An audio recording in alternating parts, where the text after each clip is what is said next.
All right, good morning. This is the Colorado Energy and Carbon Management Commission. It is Friday, August 2nd. Welcome to August, everybody. Let's start by acknowledging our existence with the roll call.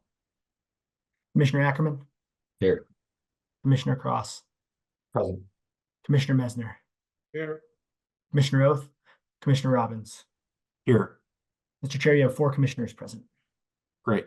And I would note for the record that Commissioner Oath's not being here is excused. She's most recently, I think she's been in place 1 day in her new job, and we're excited for her. And because of that, she would not have been able to have been able to sort of review all of the information that's coming into this docket. And so we will see her Monday and her first official day of capacity at the geothermal rulemaking. Look forward to that. Let's go ahead and elevate Attorneys Jost and Foote, please. Got a procedural matter that I'd like to discuss. And by the way, we are taking up project, where's the docket? 221-000-282, a comprehensive area plan for Crestone. Good morning, Council. Do you want to identify yourselves for the record, please, Ms. Jost? Yes, thank you, Chair. Good morning, everyone. Jamie Jost of Jost Energy Law, along with Kelsey Wazelinski for Crestone Peak Resources Operating LLC. Mr. Foote? Good morning, Commissioners. Michael Foote on behalf of STAR. Great. Ms. Jost and Mr. Foote, I have a procedural matter, and then I would like to entertain if you have any procedural matters before we get back into the merits. The commissioners held I want to say it was like a May 15th or May 16th public comment. And following that, there some questions arose, and the questions had to do with potential impacts of proposed Lowry Ranch wells and the geology under the Aurora Reservoir. Jeffrey Moore, who is the manager in Energy and Environment Division for the City of Aurora, provided some unsolicited responses to those questions in the form of a 35-page PowerPoint. That PowerPoint was reviewed by at least one commissioner and has since been forwarded to the rest of the commission. I have ensured that it has been made a part of the portfolio. It is coming to both of you this morning. It is information that has been considered by the commission, therefore it is appropriate to be part of the record. I want to give each of you an opportunity to review the PowerPoint, and I also want to give each of you a commensurate amount of reasonable time to be able to bring on a witness if you feel it's necessary to respond or otherwise address what is the information contained within the PowerPoint. Having not seen the PowerPoint, procedurally, are you okay with this line of action? Ms. Jost? Yeah, thank you, Chair. I think, yes, if we're being able to see the PowerPoint, we weren't aware of this submission or this PowerPoint, but that won't preclude us being prepared to review it and address it today. I guess, Chair, if anything, we can just bring it up in a portion of our rebuttal. Not that it would be a rebuttal to the commission, of course, it would just be additional information, but we can review that this morning. I think my only question would be do we know when it was submitted to the commission? I believe it was submitted to the commission around the middle of July, July 18th, perhaps to be specific. I only became aware of it Monday evening, for what it's worth. And I think maybe one of the commissioners had gotten it first, and then it got distributed back around. And I don't know that I need this to be part of rebuttal. I might create like a teeny little additional case in chief for you, Ms. Jost, with the cross, and then a little case in chief for Mr. Foote, and then a cross. I don't want to like over process this, but I don't want to take away from you the allocated time you already have given, since this is new information. Yeah, and much appreciated on that, Chair. Yeah, if we can have that, we'll be ready to discuss today. We don't want this to delay today's hearing or delay any deliberations or potential decision from today. We're looking forward to wrapping this up. And so we will be prepared to address this at some point, Chair, based upon your statement that we'll have some time to do so. All right, it should be making its way through the ether waves into your inboxes as we speak. Mr. Foote, do you have any thoughts, concerns? Are you okay with this procedural approach to this information? Yes, thank you, Mr. Chair. The procedural, the procedure that you outlined, I think is fine. I'm a bit concerned that the PowerPoint wasn't submitted through the normal process. I mean, Mr. Moore knows how to do that. It sounds like it was just sent maybe a direct email to the commission as opposed to giving notice to all the litigants. Seismicity, if I think that's what it's about, is part of our presentation here. So I'll have to forward it to our expert in the area, and hopefully we'll have a chance to review it, but I can't comment on it further because obviously we haven't seen it at this point. Yeah, that's fair. I appreciate that point. Let's take this, let's cross one bridge at a time. Let's get it to both parties. It is out there for the public to review in the portfolio as well. And then once we're done with the originally scheduled plan of action, we will reconvene and sort of figure out how to address this point. That's the procedural issue I had to raise with you. AG Davenport, if you could visualize yourself and give me a thumbs up that you're comfortable that we've satisfied a strange approach to the APA. I'm comfortable, Mr. Chair. Okay. I think this is the right course of action. All right. Now, before we move back into the substance, wanted to give each party an opportunity if they had, hopefully you don't, but if you do, that's fine. Any other procedural matters? Ms. Jost? None here, Chair. Thank you. Not procedural. Mr. Foote? Nothing from Star. Okay. I think we left it with, had sort of finished up questions. We kind of ran out of daylight on Monday, that the applicant was, and its witnesses were being questioned. I would like to kind of reopen questions to the applicant's witnesses. So why don't we go ahead and elevate, I think there were 3 of them. And I would remind them, Ms. Jost, that they remain under oath to swear to tell the truth, the whole truth, and nothing but the truth. Yes, Chair. Thank you so much. Ms. Amaro, if we could elevate Mr. Nathan Bennett, Ms. Kathy Stearman, and Mr. Dan Harrington. Thank you so much. And then, Chair, as you noted on Friday, we would have the ability to redirect our witnesses with some of the, or sorry, as you noted on Tuesday, this week has been a blur. We would have the ability to redirect some of our witnesses with respect to commissioner questions that were asked on Tuesday. And we are prepared to provide some additional information to those questions that were asked as part of this morning's discussion with the commissioners. Okay, let's see if we have any further questions. I have one question. And then we'll see if anybody else has questions, and then we'll move to redirect. And my question is just an opportunity, actually. There was a letter from Representative Jason Crow to Casey Becker, the regional administrator for US EPA Region 8. And then there was a response letter, while it's undated, I believe it came on Tuesday, whatever the day that was, July 30th or thereabouts. And I just wanted to give each party an opportunity, if they desire, to speak to the letters and give us any information responsive that coordinates out of those letters. Yes, Chair. Thank you so much. Kelsey, if you can go to slide 2, please. And Chair, thank you for asking. We were prepared to address this first thing. Mr. Harrington, I'd like to go ahead and turn it over to you to direct the EPA letters. Thank you, Ms. Jost, and thank you, Chair. We did prepare some of these based on your comments near the end of Tuesday's session. Yes, there were a series of letters. We had a letter between Representative Crow to the EPA on July 15th, where he asked certain questions about the relationship between the Lowry Landfill Superfund site and the proposed Lowry Ranch cap. The EPA responded to Representative Crow on July 30th, and we've excerpted some pieces from the letter here with our emphasis.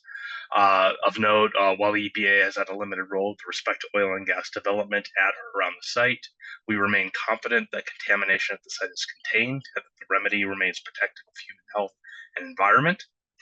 Oil and gas development is primarily regulated at the state level, and there are no site decision documents that prohibit the type of development being proposed.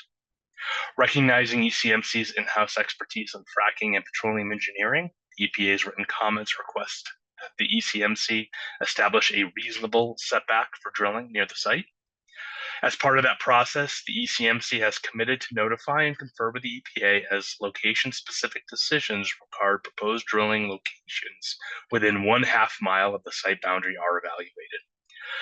The EPA is confident that continued site-specific engagement through the state permitting process will provide the necessary steps to minimize risk to the site, and the EPA has not identified any completed exposure pathways, meaning that people and the environment are not being exposed to elevated levels of PFAS associated with the Lowry landfill. Thank you, Mr. Harrington. And based on what the EPA letter said, the July 30th EPA letter, can we flip to the next slide, please? And Mr. Harrington, can you please just provide, again, kind of a response to the EPA letter on both this slide and the next slide, and what Crestone has done regarding reasonable setbacks since the review of the letter? I can, thank you. Thank you. This is, you've already seen the slide. This is simply a diagram of the proposed wells near the site. Crestone has committed to not drilling under the Superfund site, specific to the site boundary provided by the EPA. And of course, the majority of Section 6 was removed from our ranch cap boundary. Can we jump to the next one? We also wanted to show a diagram outlining what we're proposing for a buffer zone, specifically in response to this EPA request, and sort of diagramming what I was doing with my hands the other day. In the center here, you can see a cross-section of the Lowry Landfill Superfund site. This comes directly from the EPA website. The way the site is set up, they have mapped the contaminated waste pits here in red or orange. These waste pits sit at max approximately 150 feet below the ground surface. So if you follow the green lines to the right there, I've scaled the contamination zone of the Lowry landfill in context of our cross section here. Again, we understand the geology here well due to our 3D seismic over the area.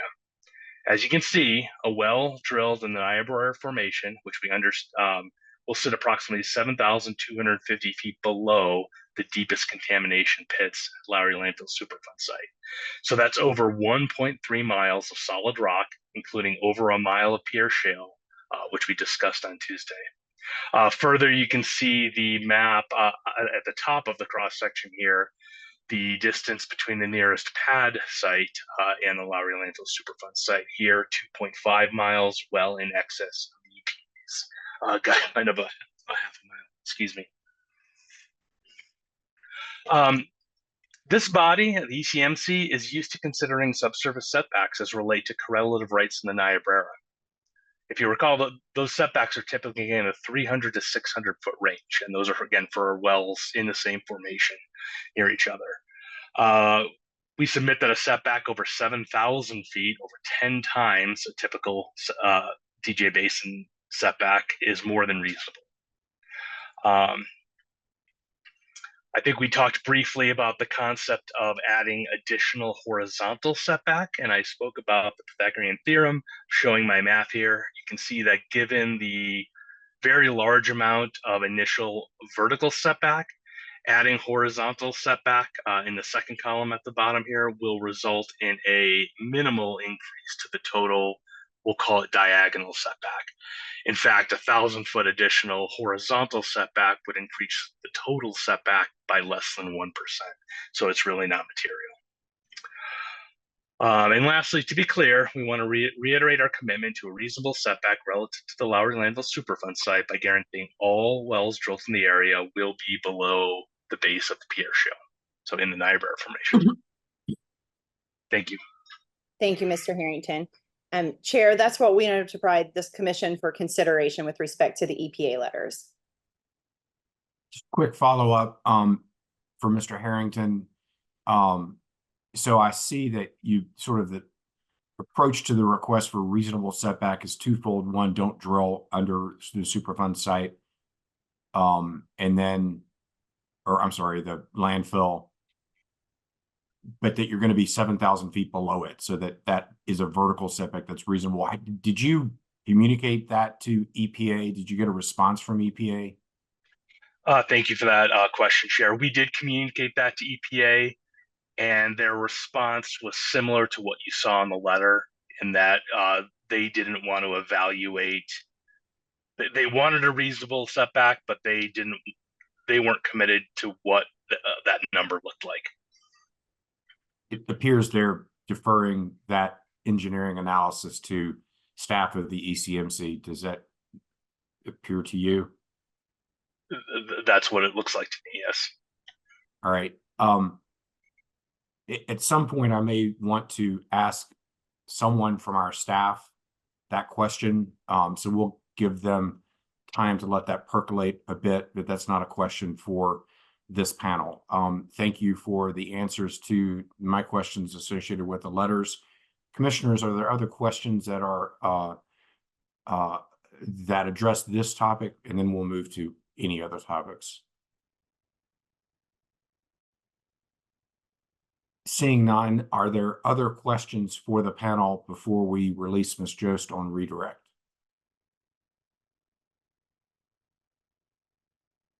Commissioner Messner? Thank you, Mr. Chair. I did have one additional question. Well, two additional questions, maybe. One, I wanted to just ask about because it's included in your application, at least the knowledge and consideration of another operator's proposed OGDP adjacent to this comprehensive area plan, and try to better understand the relationship between Crestone and this other operator, and any communication or coordination that's occurred between this operator, GMT, and Crestone, understanding that comprehensive area plans have the ability to include not just one operator, but more than one operator. Thank you, Chair. Mr. Harrington, would you like to go ahead? Thank you for that question, Commissioner. We have had communications with GMT on their proposed secret stash site. If you'll recall, the development area, the subsurface development area for their OGDP is outside of CAP boundaries, but their actual pad site is just within the CAP boundary. That was a separate negotiation they had with the State Land Board. The State Land Board had held them to very strict standards in the design of that site, and we have high confidence in GMT as a prudent operator. That said, the site being on the far southern edge of Lowry Ranch CAP won't share much of the infrastructure with our sites. Most of their traffic's going to be on County Line. Their pipeline system, the tenderfoot, runs on County Line to the east of Lowry Ranch, that's north. So it is, while their site is on the CAP, it is largely separate from the CAP. And lastly, I'll point out that this site was conceived and communicated to us significantly after our CAP application was originally submitted. So it wasn't integrated in the first steps because we didn't know about it. And as far as I know, GMT didn't either. Thanks for that. And as far as like communication and coordination between Crestone and GMT around any opportunities for consolidation of infrastructure or utilization or sharing of infrastructure, was there any conversations that occurred around that? Understanding that, you know, you've got infrastructures that were contemplated as part of the CAP. This is a separate. I understand these things, but I am trying to explore, you know, if there were opportunities for sharing infrastructure either from the southern end of your operations with them, or utilizing their infrastructure, even going that way. That's a good question. Thank you, Commissioner. We are in talks with GMT to collaborate on midstream infrastructure a little bit north of Arapahoe County. So our midstream systems are in close proximity in 4 South 64 West, so it's essentially the township northeast of the CAP. We're working together to provide gas and oil takeaway And we believe that that collaboration is actually making it easier for both of us to provide pipeline takeaway to CAP lands as well as to the GMT's lands to the south. Okay, thank you. I think that's all my questions, Mr. Chair. Okay, thank you very much. Other final questions for the panel? All right, seeing none, Ms. Jost, redirect is in order if you believe it's necessary. Great, thank you, Chair. Kelsey, if we could pull up the screen share, thank you so much. So we have a few points. We just wanted to provide some additional information, additional response on to Commissioner questions. Mr. Harrington, can you please walk us through the slide on the screen? Ms. Jost, thank you. Oh, here we have a couple of slides where we want to talk about electrification and other BMPs. We had several questions about electrification on Tuesday. We'd like to start by showing an excerpt from the director's recommendation, reflecting Crestone's meeting with CDPHE. While Rule 314 does not require electrification, we discussed several power-related BMPs with CDPHE, and these were incorporated into the director's recommendation for approval. They are specifically that the operator will utilize electric drilling rigs if available and will demonstrate best effort if unable to utilize them. Otherwise, the operator will utilize Tier 4 of equivalent engines, such as natural gas Tier 2 with battery assist or better for drilling, and that the operator will use Tier 4 or equivalent engines for hydraulic fracturing. We will also be required to use electric equipment and devices during the production phase. So in the spirit of the first bullet point, we'd like to demonstrate our best efforts to date, which of course are not over. Next slide, please. This is an overview, a detailed overview of our interactions with Xcel to date. One advantage of the Rule 314 cap here is that we are able to provide Xcel an upfront picture of what the electrical needs will be for the area, allowing them to plan accordingly and ostensibly increasing the chances of full electrification. So on the left here, you see timelines of sort of general meetings with Xcel on Lowry Ranch cap, initial touch point before the cap was submitted back in October 2022. A follow-up with site-specific plans on March 2023. Our electrical engineering staff meets with Xcel on a monthly basis and discusses, among other things, Lowry Ranch. 5 of 8 sites have had detailed submittals to Xcel Energy to date, and the remaining 3 are planned to be submitted this year. So if you look to the right, you can see the timeline of the site-specific plan submittals to Xcel. I don't think I need to read through every date here, but the shorter answer is State La Plata, Sunlight Long, and Beaver have been submitted, design created, approved, and paid for, and thus we have a very high chance of electrification. And the State Wetterhorn Handies and State Harvard Yale have been submitted to Xcel, and we are awaiting their decision and design. Thank you. Great, thank you, Mr. Harrington. Mr. Bennett, can you please walk us through this slide on the screen with respect to some follow-up information on wildlife commitments? Yes, Ms. Jost, thank you. Good morning, commissioners. I would like to take this opportunity to reaffirm the comprehensive commitments to address potential impacts to wildlife that have been agreed upon through robust dialogue with CPW. Wildlife surveys and resulting consultations will occur when necessary in accordance with agency protocols. Crestone will utilize sound walls at locations during pre-production operations. Compensatory mitigation fees will be paid to CPW based on site-specific details and calculations. Wildlife-friendly fence designs will be used where compatible with Lowry Ranch requirements. Furthermore, there will be no chemical storage areas within 500 feet of any wetland or ordinary high water mark. Finally, Crestone will continue to employ best management practices that are aligned with our field-wide natural resource protection program, including those tailored for site-specific projects during the life cycle of this project. Thank you, Ms. Jost. Great, thank you so much, Mr. Bennett. And Ms. Stearman, can you please walk the commissioners through this slide? And this is in response to a question from Commissioner Cross. Yes, thank you, Ms. Jost, and good morning, commissioners.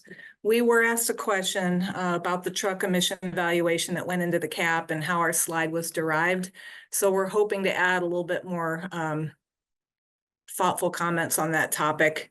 Specifically for the water pipeline, the trips that we counted for the first 3 years are truly miles eliminated by taking trips between pads out of the project. So to get to your question, yes, we will continue to truck water out of the CAP project on the northern boundary, and the trips offsite to dispose water won't have much of a net benefit. But the small trips within the CAP will be significantly reduced by not having to drive those extra miles. I'll call them errand miles. The initial intention of the protective measure for the water pipeline was really meant to move water trucking away from the reservoir and away from the residences and away from the humans. But kind of getting together, we realized that there would be some truck emission benefits that came with that. So that's really what we wanted to show for the project. We do have some extra data to report to the commissioners between Wednesday and today. We did go back and try to translate out how this looks for the duration of the life of the wells, maybe looking more out 30 years as opposed to the 3 years, which is what we proposed. So looking at it for the life of the wells, we're looking at about 596,220 kind of pad to pad miles that will be eliminated for the project. Great, thank you, Ms. Stearman. And Mr. Chair, that wraps up our redirected with the hopes that we provide some additional information to the commissioner questions that were asked on Tuesday.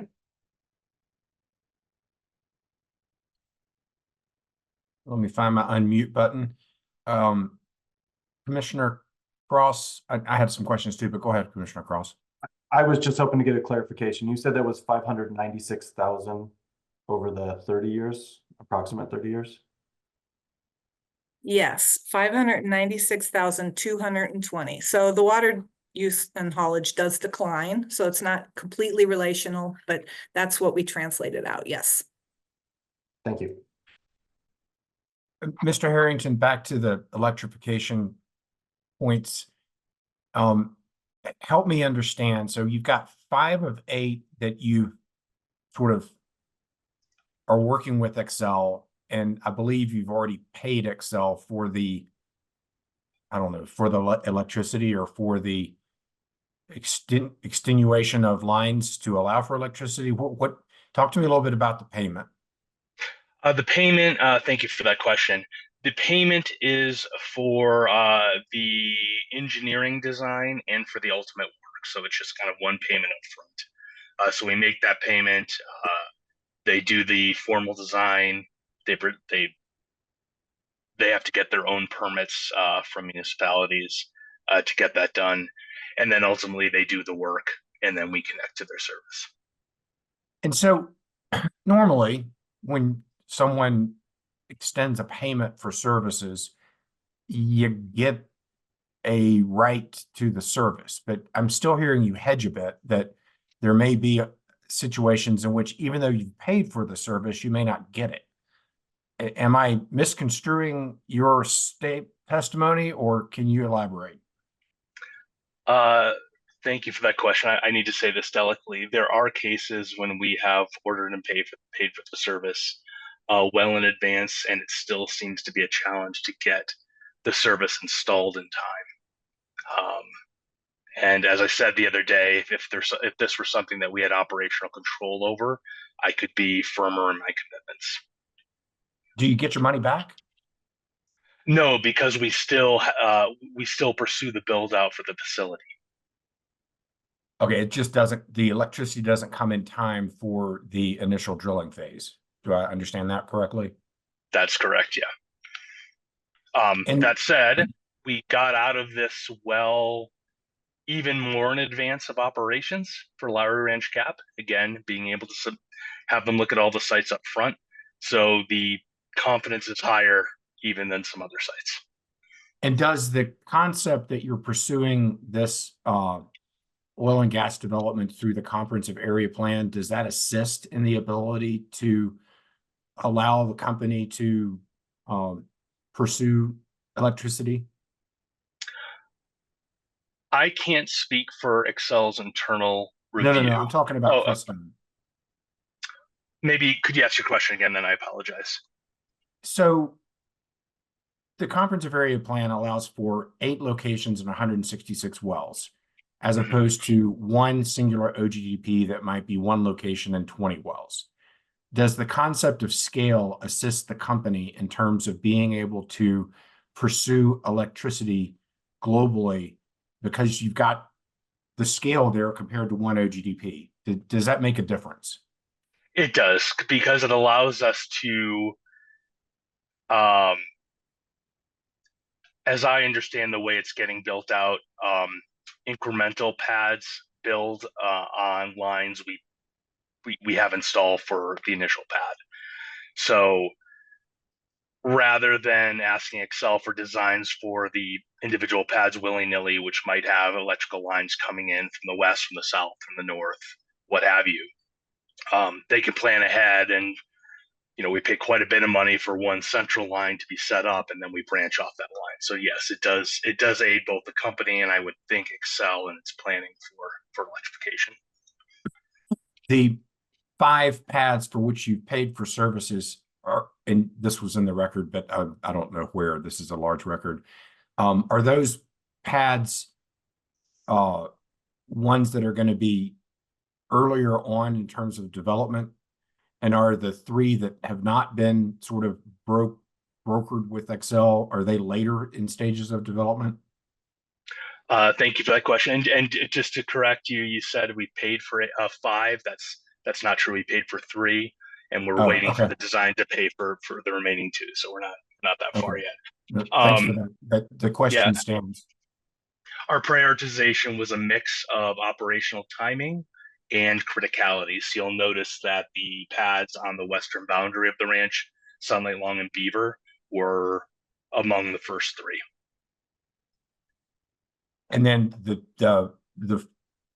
there's 4 more that you haven't paid for, and are they later in time in terms of overall the 6 years here?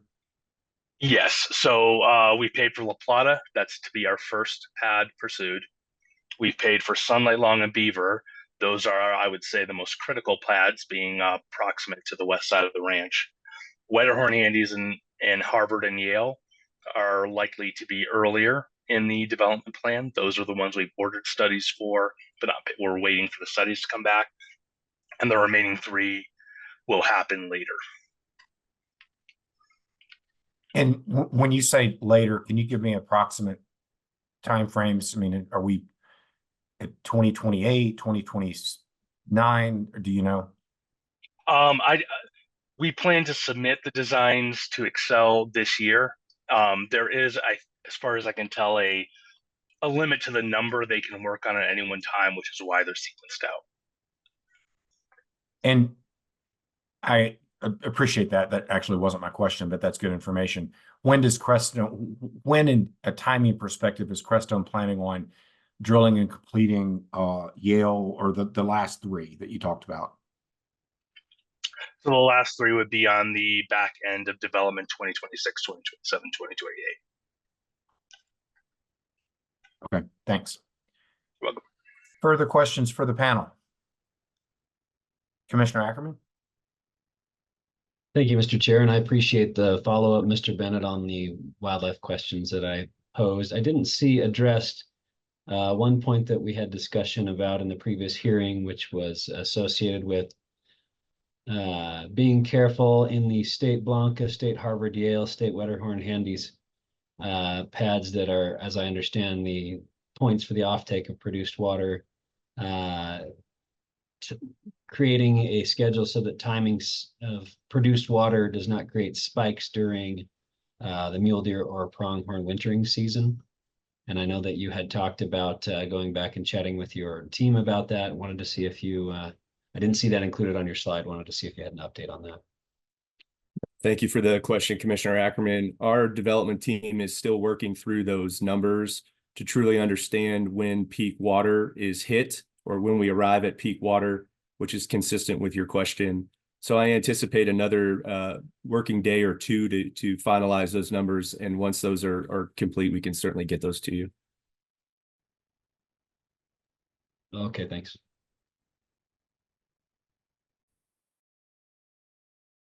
Guess I'd suggest you hurry up.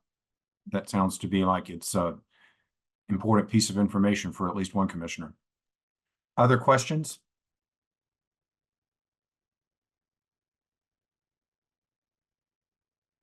All right, I'm not seeing further questions.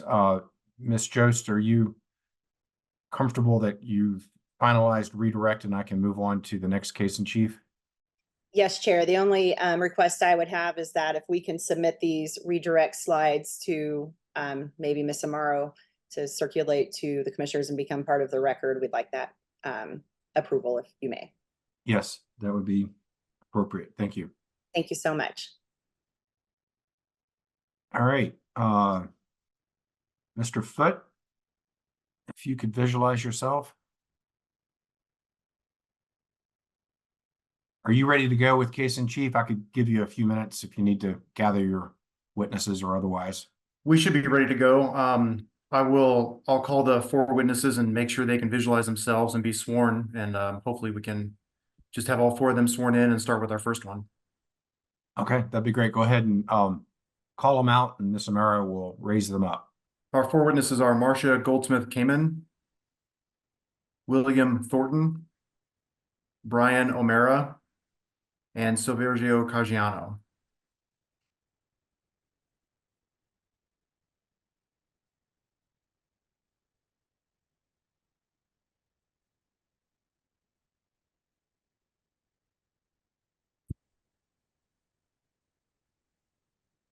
Okay, I see 2 witnesses have visualized themselves. I'll go ahead and swear you in and we'll wait for the other 2.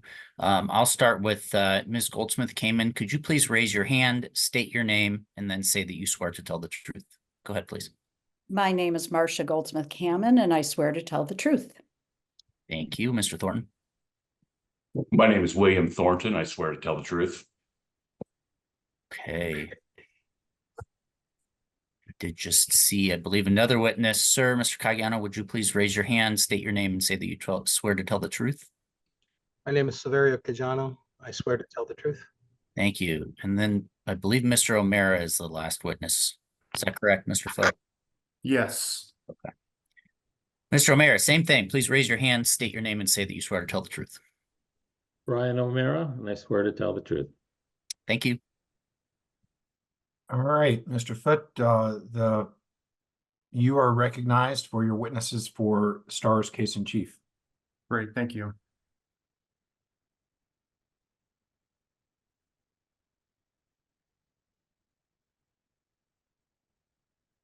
Is the PowerPoint coming through, Mr. Chair? Yes, the PowerPoint is coming through and you have it in presentation mode. Great, thank you. First, we will call Marcia Goldsmith-Kamen. Ms. Kamen, are you there and can you come on camera? My video is on. Okay, we see you now. Yeah. Okay. Okay, well, good morning, Ms. Goldsmith-Kamen. Could you please first start off and just introduce yourself to the commission and give a little bit about your background? My name is Marcia Goldsmith-Kamen. I have a master's degree in social work with a specialty in community organization and a certificate in geriatrics. And my entire career, I worked in geriatrics. And so I know that besides the health concerns for young children, the health concerns for the elderly are extensive, especially when it comes to environmental pollution. And you don't have to give us the exact address, but what's the area that you live in currently? I live in South Shore. I'm about a block and a half, 2 blocks from the Aurora Reservoir in Aurora. How long have you lived there? I've lived there for 18 months. I moved here in around Thanksgiving of 22. Have you been involved with the Save the Aurora Reservoir group? Yes, I am currently the president of Save the Aurora Reservoir, STAR, and I was elected as president in February of this year. And I first became involved with STAR in January of 23 when I saw one of the Save the Aurora Reservoir signs on a neighbor's lawn. And that's the first that I found out about it. I bought, my husband and I, Mark, bought our house in May of 22, and then we needed to sell our house in Michigan before moving here. And so when we moved in November, we had a couple months before we even realized that something like this was going on across the street from us. And what caused you to want to be involved with STAR? Well, once I realized what was happening, what was being proposed, I should say, I wanted to find out more about it. So I went ahead and researched what was fracking and what was the impact on our health and welfare and safety, and became involved. I met with Kevin Chan, who was the founder of the group, and I decided that this was something I needed to be a part of in an effort to make the community safer and more peaceful enjoyment, quiet enjoyment for all of our neighbors, and safer, healthy wise. What has made you want to stay involved with STAR? Well, I'm going to give you one example of what happened most recently. So after the hearing on Tuesday, I know it was stated that we had 330 members. As of the end of Tuesday, after the hearing, we exceeded 500 official members. We have over 1,000 on our email list, and we have over 1,800 Facebook followers. The environmental justice groups across the state of Colorado have been emailing and texting and telling us how important this issue is, because other communities that have already experienced what it's like to live 3,000, less than 3,000 feet for other communities, next to hydraulic fracturing, what that's going to be like for us. And doing a lot of research and figuring out what the health impacts are going to be, it's made me want to stay involved. And obviously, after Tuesday's hearing, many people want to be involved. How would you describe your level of knowledge about oil and gas issues prior to being involved with STAR? Well, first of all, I barely even knew what fracking was. And after researching and reading and peer-reviewed, scientifically proven articles, it has made me as nervous as the other community members. And I read all the pages of the Lowry Ranch CAP proposal. As Commissioner Robbins said, it's an extensive document, and it's taken a lot of our time. We've spent innumerable hours researching this. And what we can find out now is the plans outlined in the CAP are not protective of this area. So knowing that has made me want to stay involved, and I'm very motivated to help the community and the commissioners understand why this isn't safe for us. You referenced this a little bit before, but I'll just ask you specifically if you could talk about if you have a feeling of a general feeling of the community about this CAP proposal. So the community has high angst, depression, we're terrified. And we've already experienced what this CAP will be like. And we've suffered these injuries, the mental health conditions. Remember, I have a master's in social work, and I know what mental health effects are on people. They're prevailing in our community. And I'm going to explain why we have already experienced this mental health angst. There are bright lights at night from State Beardstat. That is one of the CAPs on December 20th that was approved by the commissioners. And then on February 5th, they got their drilling permit and they started drilling. Once the drilling began, the lights were shining in the windows of the Meade district of South Shore. And people were asking on our Facebook page, what are these bright lights out there? I thought nothing's been approved within the CAP. Beardstat, mind you, is 5 miles away. When you're in the daytime and you're on the beach that's in this picture here, you're looking across the reservoir, you see what looks like a city being developed. There are high walls, there are lots of lights at night all the time, and we can all see it from the shores of the Aurora Reservoir. So we've already experienced something 5 miles away. We can't imagine what it's going to be like when it's 3,000 feet.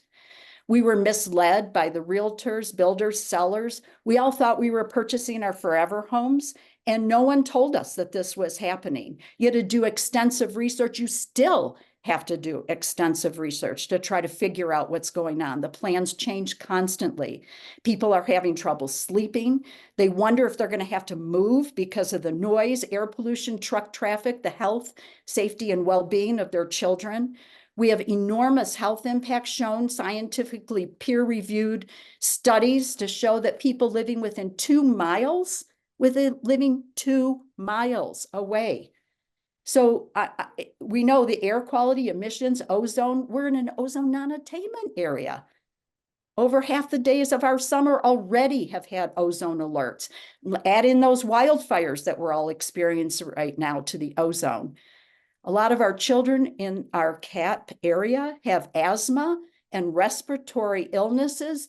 The oil and gas is going to make it even worse. Let's talk about the truck traffic, the dust, the noise. How about the disruption to our wildlife and changing the landscape of the whole trail that's around the reservoir for people who bike and hike and walk their dogs, and the potential to pollute the water. We have Piedmont grasses that pose a high fire risk because of our windy environment and dry environment. And we've talked, of course, about the area of the Aurora Reservoir, but what about the area around it? Can you describe the neighborhood around it a little bit? It's dense. We have 12,000 homes, 12,000. We have counted the number of homes off the different websites, 13 schools, apartment buildings, condos.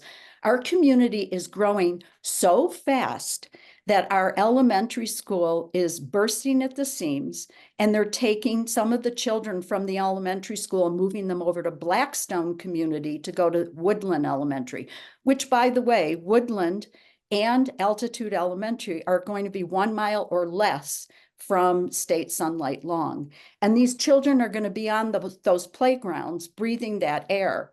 They're going to be trying to concentrate in their classrooms, but the truck traffic is going to be so intense for all the reasons that we've outlined before.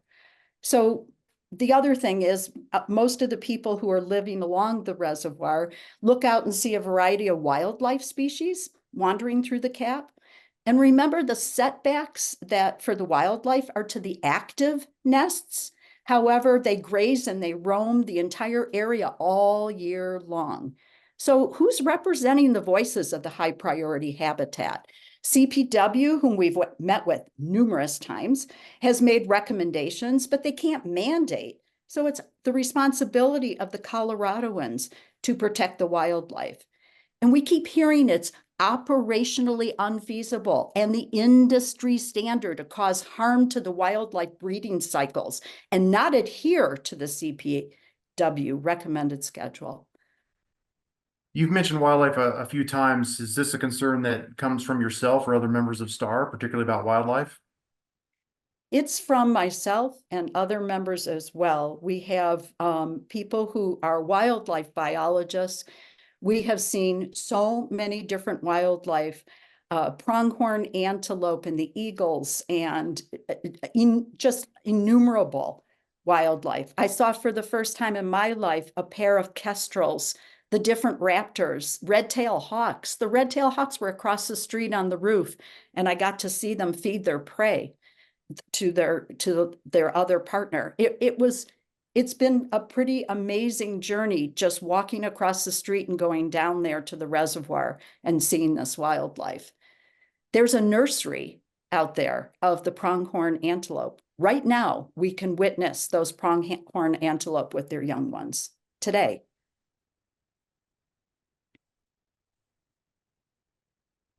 Now, this picture that we have in front of us on the PowerPoint slide, did you prepare this entire slideshow for the commission? Yes, I did. Why did you choose this picture?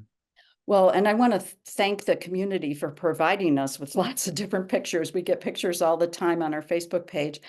This picture shows that there's boating out there, swimming, people on stand-up paddle boards. We have a scuba diving beach. We have scuba training because it's clear, pristine mountain water. And there are no motorboats allowed on our reservoir, in the Aurora Reservoir. And the reason is they don't want the pollution from the boats. It just seems a little strange to me that considering 166 wells, but they won't allow power boats out there.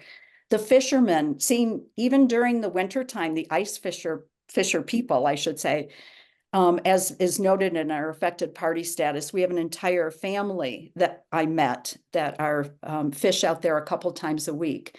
So I selected this slide out of a ton of slides that people provide us because it shows the multi-use of the area. And I've been on that beach with my grandchildren building sandcastles, and I have some good memories of that beach. So this picture seems to show a nice summer day with pretty crowded. I mean, would you describe that as being more than usual or kind of usual from what you've seen? It looks like a weekday, maybe earlier in the morning, because sometimes it's so crowded you can't find a spot on that beach or the grass. And there are this is a little bit of an older picture. So now there are some covers because families like to sit out in the hot sun. And we know there's been a number of dry, hot days, just adding to our ozone as well. Okay, Ms. Goldsmith-Cameron, I'm going to move it over to the next slide. And again, did you prepare this slide? You prepared all the slides in this slideshow, correct? Yes, I had the help of some of our core leadership team as well. So as far as the numbers go and things like that, I understand them, but I didn't come up with all these numbers myself. This truck traffic is going to be enormous. We know it's not just transporting the produced water, and we understand Civitas's hope to, their promise, I should say, to go ahead and reduce the amount of truck traffic, but we know that the truck traffic is going to be over the top, especially at the beginning. Just to give an example, Sunlight Long is 35 acres. So I'm assuming to build something of 35 acres, that's going to take a lot of trucks carrying a lot of things. And then also afterwards, taking away the water and however the different roads are going to be used. All the building the roads, making the roads bigger, and helping to keep the dust down. I can't imagine. We hear from other communities constantly what this truck traffic is like. So it's right, the roads are really close to the homes on the southern tip of the pads when you look at the maps, and the wear and tear on our land, the pollution, the risk of truck accidents, leaks. And as I said before, the children, how are they going to concentrate at the schools when they hear this constant truck traffic going back and forth? The homes that are along that side where they're going to be 3,074 feet, 3,200 feet from where all these roads are going to be, they're going to be not able to use their backyards. A lot of them have beautiful decks. They paid premium rights for these lots so they could look out and see the beautiful open space, which is what they were promised. And instead now they're just going to hear this truck traffic and be breathing the toxic fumes. Okay, we'll move on to the next slide if that's okay. Sure. Talk about this slide, please. Sure, absolutely. So, we are very concerned about the proposed reservoirs B and C, and because of those and the future water source, we're in a drought here in Aurora. We have limited watering days. We know we're going to need that water in the future, especially because how fast our community is growing. And so we wanted to address those, and I'm going to leave that to our geologist who's going to discuss it further. Secret Stash has come up a number of times, and there'll be 20 additional wells right in the same area of State Beaver and State Sunlight Long. So about 1 mile from those. And they're not accounted for in the cumulative impacts. So, the comprehensive area plan, that's what a CAP is supposed to be. That's what we understand it to be. And because it's outsourced to GMT, it's not considered part of this CAP. You've heard that repeatedly now. So Civitas right now isn't accounting for all of those fumes and contributions to the ozone as well. It feels the same to us whether or not Crestone Civitas accounts for them or not, because that pad, if it is approved, is also going to be part of this cumulative impacts. So they're benefiting, Crestone is benefiting from outsourcing the impacts of secret stash without having to account for them. But as far as I can tell, the purpose of the cap is to account for all the cumulative impacts within the cap area. So we were at a pipeline hearing, it's Tenderfoot is the name of the company, a subsidiary of GMT, last week at the county. They talked about the burrowing owls, which we're really concerned about because we have a lot of burrowing owls. We have photos of the owls sitting on people's decks. And we were told that the burrowing owls will be hazed to discourage them from returning to their nests in an effort to put the proposed pipeline there, which will be 5-mile pipeline. The harm to the high priority habitat, what Civitas will do to assure that the other pads in the high priority habitat aren't harming the wildlife. Like in slide number 69, I pulled out one little comment, their attempt to displace the prairie dogs. So how are we going to displace those prairie dogs? I'm not sure I quite understand what method will be used, especially after I heard what one of their colleagues is going to be doing right at a pad next to them. So it's my personal opinion and the opinion of our community that Crestone's not going to protect the wildlife preservation. They will simply attempt to pay their way out of it with mitigation fees. And then going into some of the cumulative impacts, let's quote Geosyntec. They're a consultant hired by Crestone Peak Resources. So in the first 10 years of operation alone, the Lowry Ranch project would emit hundreds of tons of smog-forming compounds per year, as well as tens of thousands of tons of climate warming gases.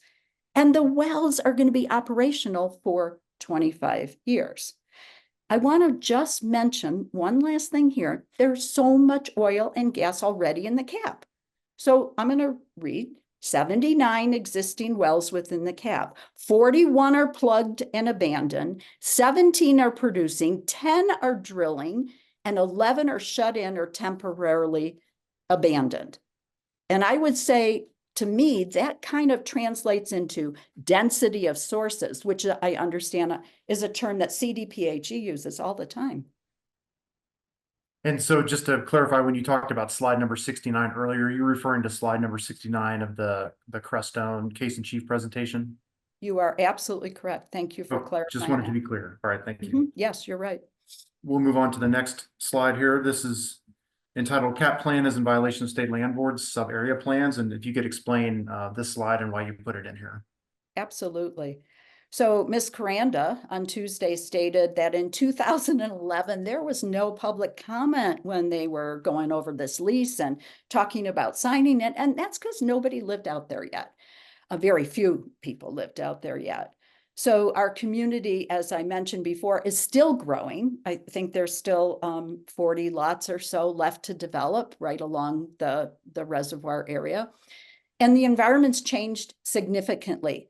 So the wildlife has been there are a lot of bunnies out there, but there's a lot of other animals too. They've been very happy living out there in the peace and quiet. And the Piedmont grasses have grown thicker too. So a lot has changed since 2007 when they set this, 2011 when they went ahead and signed the lease. And this area was a planning reserve area zoned for agriculture. So let's talk about this agriculture. How about the grazing cows? And I know the farmer has signed and given rights to Crestone, but their cows are grazing daily in the pastures. And we have people taking pictures of hundreds of cows grazing out there. And I'm curious because they also, State Land Board talked about an award they got for rotational grazing. I'm kind of confused where those cows will be rotated to. So we'd love to know where they're going next to graze if state sunlight lawn potentially gets developed. We also see pronghorn antelope out there. The eagles have been flying around and spotted. In fact, we've been out there with our binoculars. We've been told that the land was untouched because it's a reserve area. And then slide right into the 2 additional reservoirs that are being planned. It was conservation water resource development. and a conservation partner. So somehow or other in my head, I don't understand, how can we be having a conservation area and then putting up all of these wells in this conservation area and agricultural area? Okay, we'll move on to the next slide. Go ahead and talk about this. So we've been contacted by more communities than I could even count who have gone through the angst of having this in their community. And this is why so many of our people are having extreme mental health problems right now. And we got this letter from the city of Broomfield, from the mayor and a couple of the council people. And Crestone is using similar technologies and practices that they use in Broomfield for their cap well sites. And what Broomfield has been going through is absolutely terrible. And you can see that right here on the slide. Broomfield was promised state-of-the-art BMPs by the operator there. It didn't help. Looking at Broomfield's letter, and I'm quoting them, they had a Broomfield Oil and Health Survey, which reported significantly greater frequencies of upper respiratory and acute symptoms for people living nearby oil and gas sites. Lowry Ranch Cap has significantly more wells than Broomfield, which increases the duration of well completions and the associated noise pollution and other adverse impacts. So even with those additional sound walls and the low frequency noise continued increasing stress, anxiety, and lack of sleep, we hear lots of issues about these BMPs. Next slide. And we're grateful to Representative Eliza Hamrick for penning a letter to talk about the mantra of BMPs, best management practices or industry norms. So how are they protecting us? How are they making it that it's going to keep us from getting all these illnesses that were outlined in our sister community up in Broomfield? We hear that oil and gas production nearby homes and schools, that the oil and gas industry promises everything through the BMPs, but once they're approved, then those promises go by the wayside. And an example of not following through, again, I'm going to refer to the Broomfield letter as recent as 2022. The noise complaints in Broomfield found that they were exceeding the state limits. So 500 complaints about these BMPs. It's time that they need to take right now to do baseline studies before the drilling. They have to ensure, with some ambient sound that's done correctly, that we're going to be safe and protected. Then again, from the Broomfield letter, tested and proven to work prior to the fracking near homes. Communities tell us that here's what we're going to be facing. We're going to need to create what other communities have told us as a nose brigade and monitor air quality on our own, monitor the noise and the vibrations, file the complaints to the ECMC, which apparently and obviously the commissioners are well aware of because they're all on the website, and that these are the things that we're going to contend to. And then add on top, so we've talked about the local, then the state government, the feds. We just talked about Representative Jason Crow's letter on July 15th. He told us and the EPA that he would like to see independent scientific studies, and that's to prove scientifically justified buffer zones when drilling around the Lowry landfill Superfund site, testing the water for 1,4-dioxane and PFAS, et cetera, et cetera, et cetera.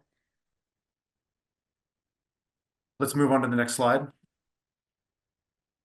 So we know that in the state of Colorado, the non-production of oil and gas resulting from a conditional approval or denial authorized by this subsection 2.5 does not constitute waste. In the Civitas open house, which we attended, we asked, how come those pads are so close to these densely populated areas and they can't be moved further east? And the answer from Crestone Civitas was they do have the technology, but it's more costly for them to have longer laterals and horizontal lines. We've also heard them state that they have the technology to have longer laterals. And that was in a Arapahoe County hearing when asked about setbacks from RBUs.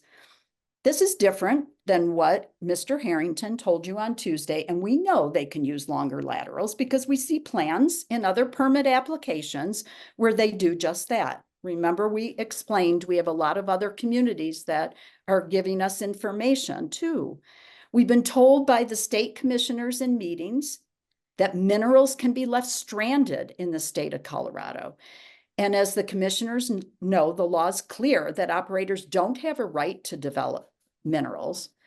It's if how they want to do it is not protected of public health, safety, welfare, the environment, and wildlife. So we need them to protect the public from all of these health concerns. And the next slide. This picture is what it really looks like every single night out there. It's peace, serenity, quiet enjoyment.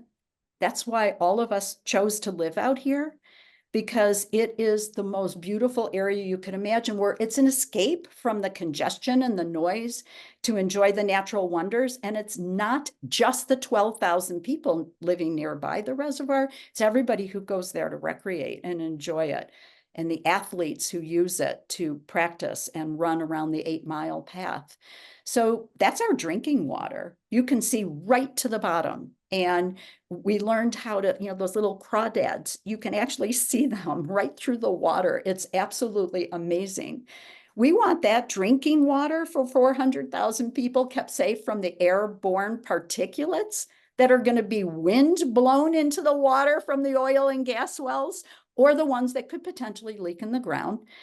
The plans outlined in the CAP are not protective of the area. The project is not protective of the health, welfare, and safety of the public and wildlife, and should be denied. So Ms. Goldsmith-Cammon, is that the end of your slideshow, and is that the end of the testimony you wish to offer today? It is, and I want to thank you for the opportunity that we have affected party status, that we can hear the voices of the public and the community, the citizens of Colorado. Thank you. So, Mr. Chair, we're ready to move on to our next witness, assuming that the commission still wants us to save everybody for the end for potential cross-examination. Yeah, I think that. Thank you very much, and thank you for your testimony, Ms. Goldsmith-Cammon. We appreciate you being here with us.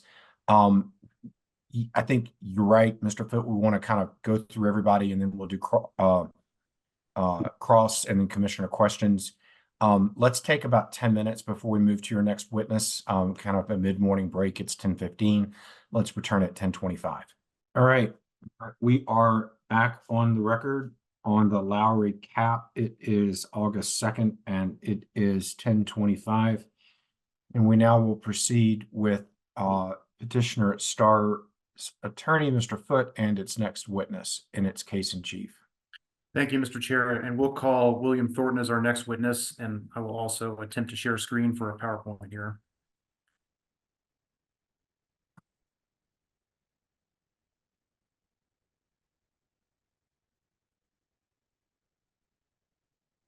Mr. Foote, can we, oh, there we go. Good morning, commissioners. Thank you for this time this morning.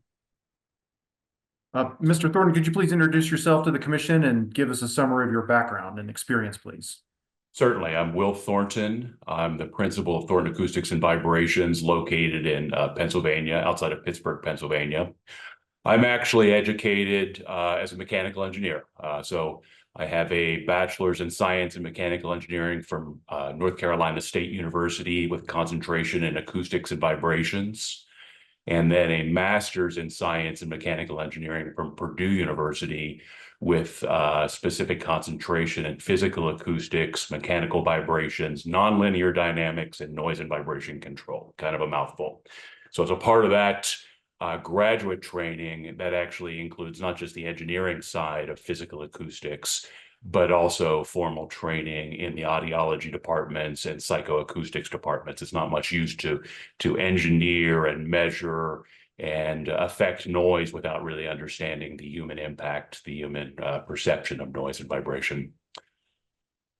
And I have, Sorry, go ahead, Mr. Foote. Well, I was just going to ask you if you could talk a little bit about your career and how long you've been at this and exercising your expertise in this area. Sure, sure. So I've worked my entire professional career as what would probably generically be called an acoustical engineer or a noise control engineer, about a quarter decade now.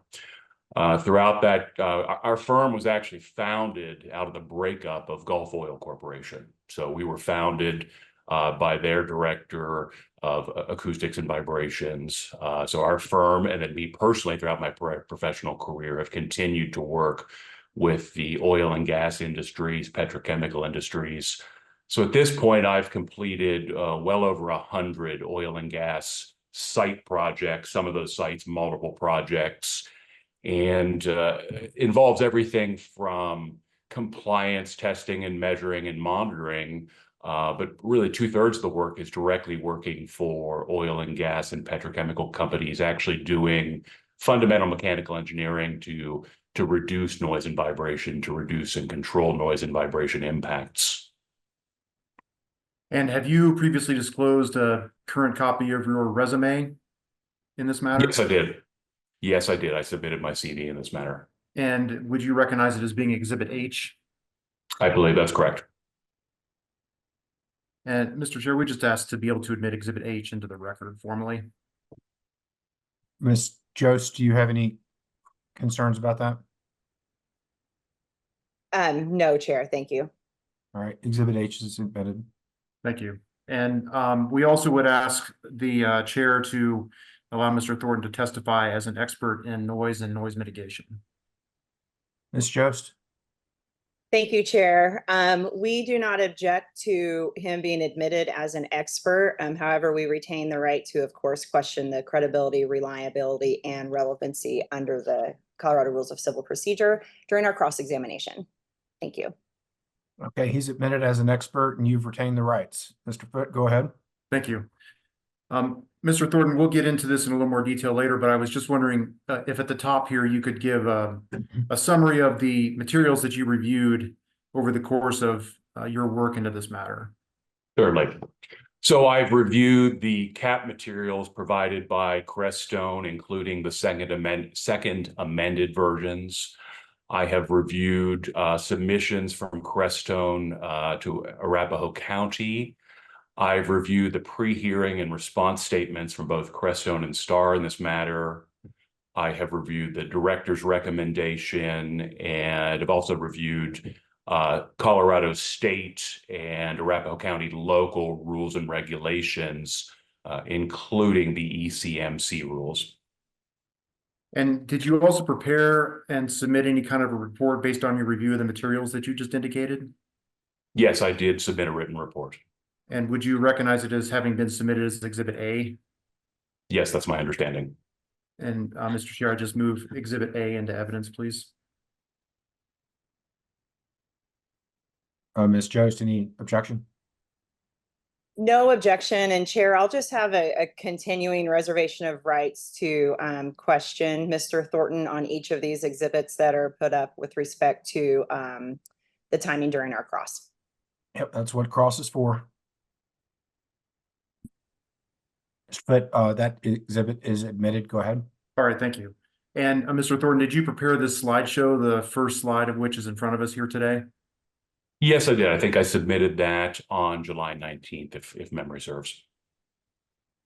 So let's move on to the next slide and have you talk a little bit about your findings in this case. If you can start talking about this is actually slide number 2 about noise basics and decibels, that would be appreciated.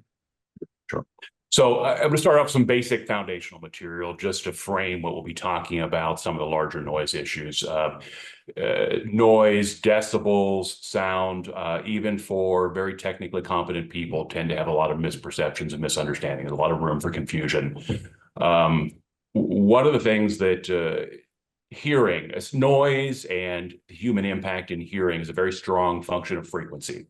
So we hear different frequencies as tones or pitches.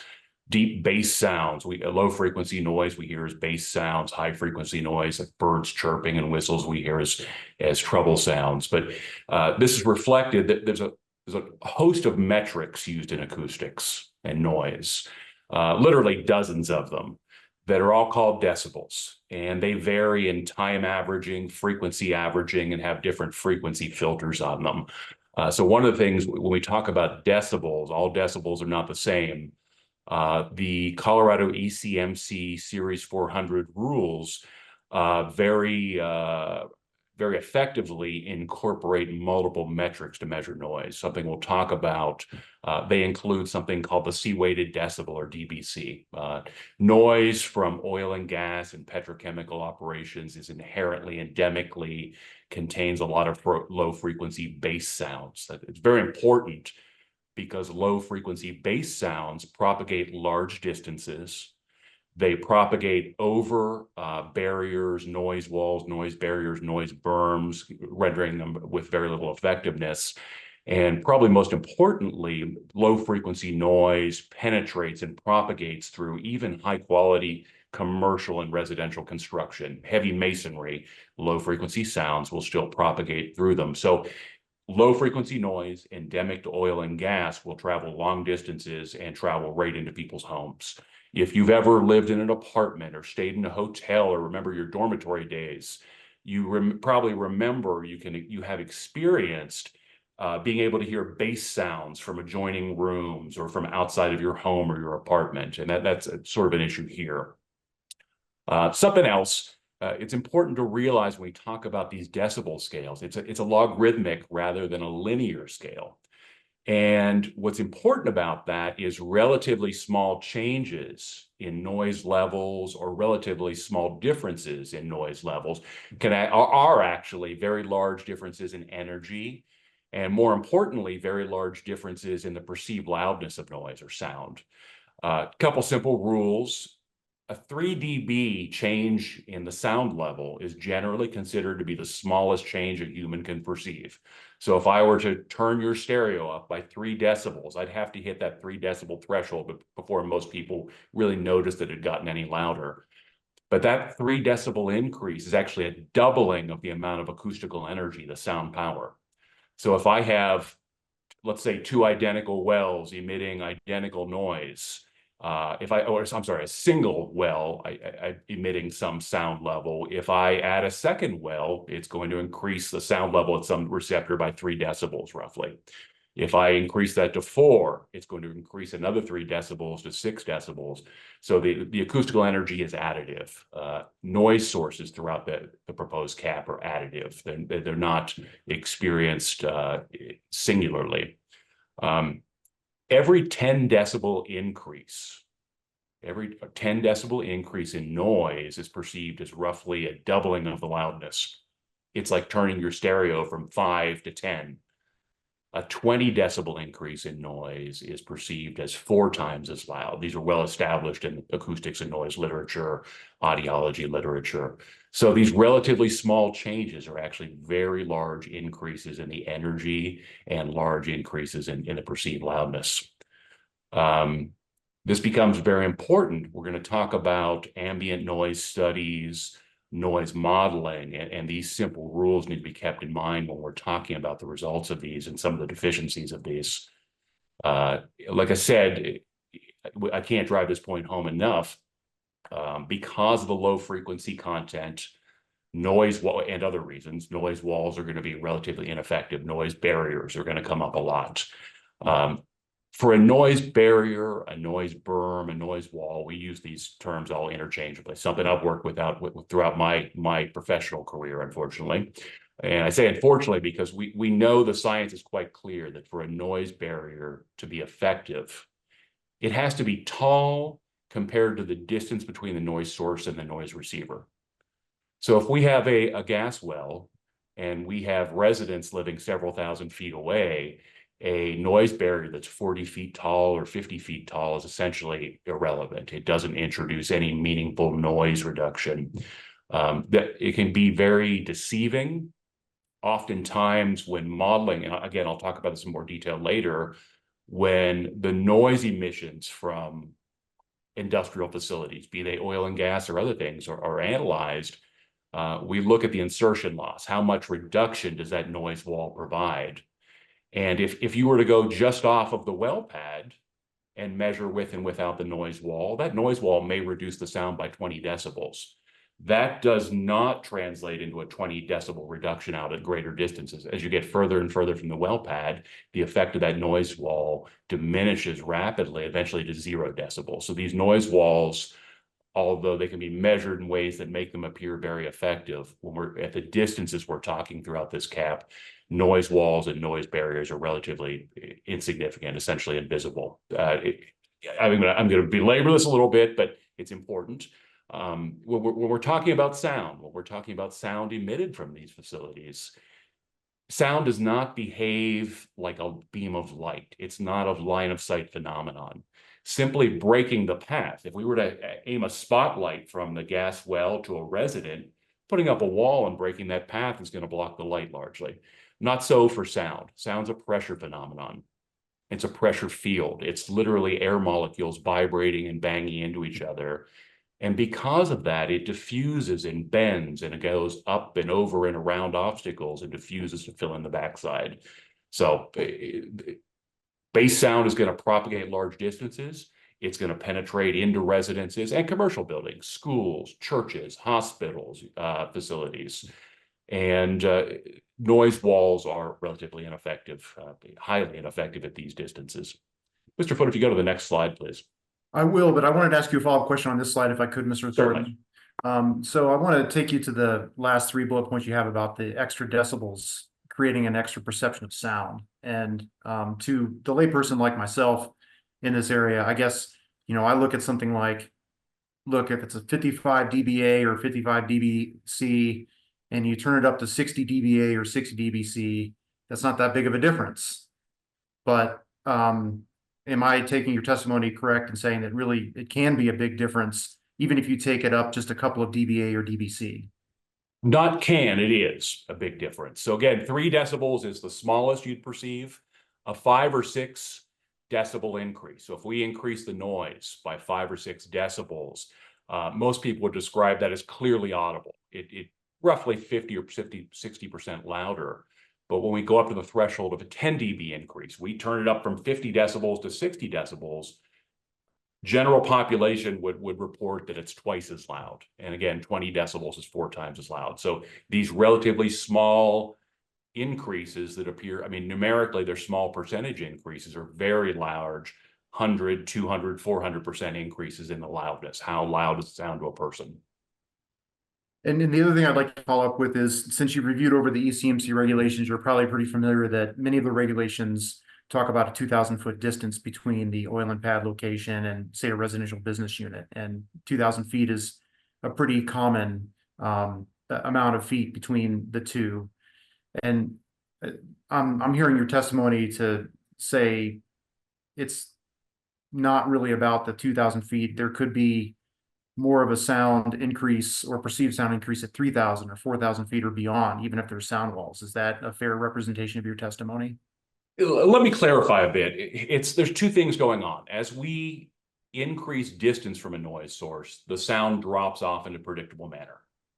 Every time we double the distance, so if we measure the noise from a well pad at 500 feet, if we then go out to 1,000 feet, we would expect that noise to be roughly 6 dB lower. If we double the distance again to 2,000 feet, we'd expect it to be another 6 dB lower, so 12 decibels lower. So the sound drops off with distance in a predictable manner. However, as we consider these distances, a larger number of sources distributed throughout the cap then come into play. So we have an added effect. There's 2 things going on. Distance decreases the sound from each individual source, but the cumulative effect of all these distributed sources adds together in a predictable way. The bottom line is that even at large distances, the noise from a gas well, any industrial facility, can still be quite loud. Dramatic effects on the health and welfare and wellness of people receiving the noise. It's common in my professional experience for well pads much smaller than those being proposed here to produce sound levels within the ECMC limits. Not that they apply in other states, obviously, but if they were to be, they would be within the limits. to still create severe noise impacts out at distances well over a mile from much smaller well pads than those being proposed in the cap. All right, now we'll move on to the next slide. Go ahead and take this one up. Okay, so I reviewed the materials provided by Crestone in all stages, not just as part of the cap, but at some of the site-specific county levels. And one of the things I found was that the noise studies and the noise models required by those different agencies have not been performed in accordance with best practices in our industry, acoustics and noise control industry, not oil and gas industry. They're not performed to the standard US standards, and certainly not to acoustical engineering best practices and conventions. What I've found is that the ambient noise studies, so both at the ECMC level and the county level, there are mechanisms that require ambient noise studies to be performed. These ambient noise studies can be used to petition for higher limits. This is very important. What I've found is there are systematic errors and deficiencies in the existing ambient noise studies, such that they overestimate the actual ambient noise in the environment around the cap. And then from what I've found, the noise modeling performed and the noise control modeling performed underestimates the emitted noise levels from the various facilities. And I'll talk about these 2 points in more detail. We can go on to the next slide. Or next slide. There you go. So there are not just US, but there are international standards for taking measurements, environmental noise measurements, the metrics and the methodologies that need to be used to get accurate noise data that realistically describes the ambient noise environment. Ambient noise studies that have been performed by Crestone significantly, it appears, overestimate the true ambient noise levels. This is a serious problem because these ambient noise data can then be used to justify increased noise limits. The ECMC rule 400, specifically 423, actually requires that during the ambient noise study, the wind speed at the noise monitoring sites be no more than 5 miles an hour. The reason for this is very simple. Even with the best possible equipment, the best possible windscreens on the noise monitor microphones, these are simply spherical foam shells that go over the microphone to try to mitigate some of the wind noise traveling over the microphone. If you've ever been in a convertible or on a windy day, you notice the air blowing past your outer ear, you hear some phantom noise just due to the turbulence. The microphone experience is the same thing. And even the best, most state-of-the-art windscreen and microphone cannot sufficiently attenuate that. So properly, the ECMC 400 series rules limit the wind speed during the ambient noise monitoring to 5 miles an hour. Consistently throughout all stages, when I looked at the historical noise data, many, to the extent that I was able to find historical noise data, the Crestone ambient noise studies have routinely been performed in much higher wind speeds. What that does is it means that we now have wind-induced noise. It's a phantom noise that's on the recordings, on the measured data. It has the effect of artificially increasing the apparent ambient noise. It's not real noise. It's not something somebody would hear standing at that site. This is a very important issue because, again, oil and gas has endemic low-frequency noise, deep bass sounds. We've talked about why those are a problem. But the ECMC rules very effectively include C-weighted dBc noise limits. So this wind-induced noise will dramatically increase the apparent ambient noise level. So throughout this process, there's just glaring error that the ambient noise studies have been performed in high wind conditions, causing elevated apparent ambient noise levels, particularly C-weighted noise levels. This is a problem. I'll talk about it again later, but these ambient noise studies, there's a mechanism in those rules to allow those noise studies to be used to justify higher limits than the nominal ECMC noise limits. And it's also a real problem because if and when facilities come online, they will now emit noise.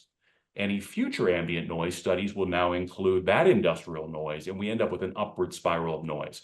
Existing problematic noise is captured in future ambient noise studies, leading to higher noise limits and upward spiral. Mr. Foote, we can go to the next. Sorry, I want to follow up on something here again that reveals my extreme lay witness or layperson understanding of noise, which is following up on my question before. You know, this defect in the ambient noise study that you noted, if it just makes the sea level decibels go up by, say, you know, just 2 or 3 or 4 decibels, to perhaps to a layperson that doesn't sound like a lot, but is it? Can it be a big difference if it's that few? It is a lot. Remember, a 3 decibel change, although it's the smallest increase that the average person can hear, it's twice the amount of acoustical energy. The ECMC rules, I will applaud the state of Colorado.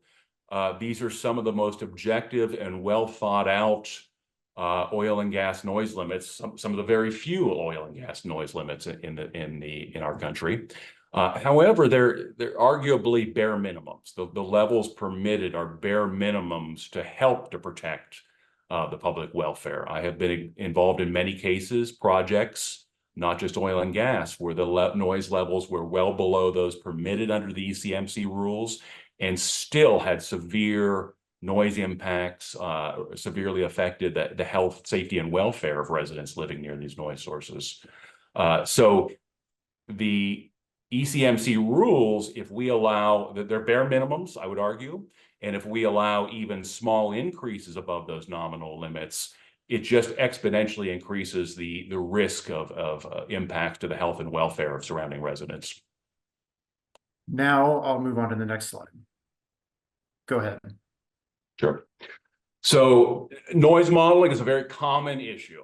Routinely, industrial facilities across many industries, commercial buildings, hospitals, you name it. One of the first things we often do as acoustical engineers is we model what's going to happen. We take all of the construction, all the machinery, the topography, the site, and we use well-established international standard-based methodologies to predict what the sound levels, what the sound emissions, the noise emissions will then be from the site.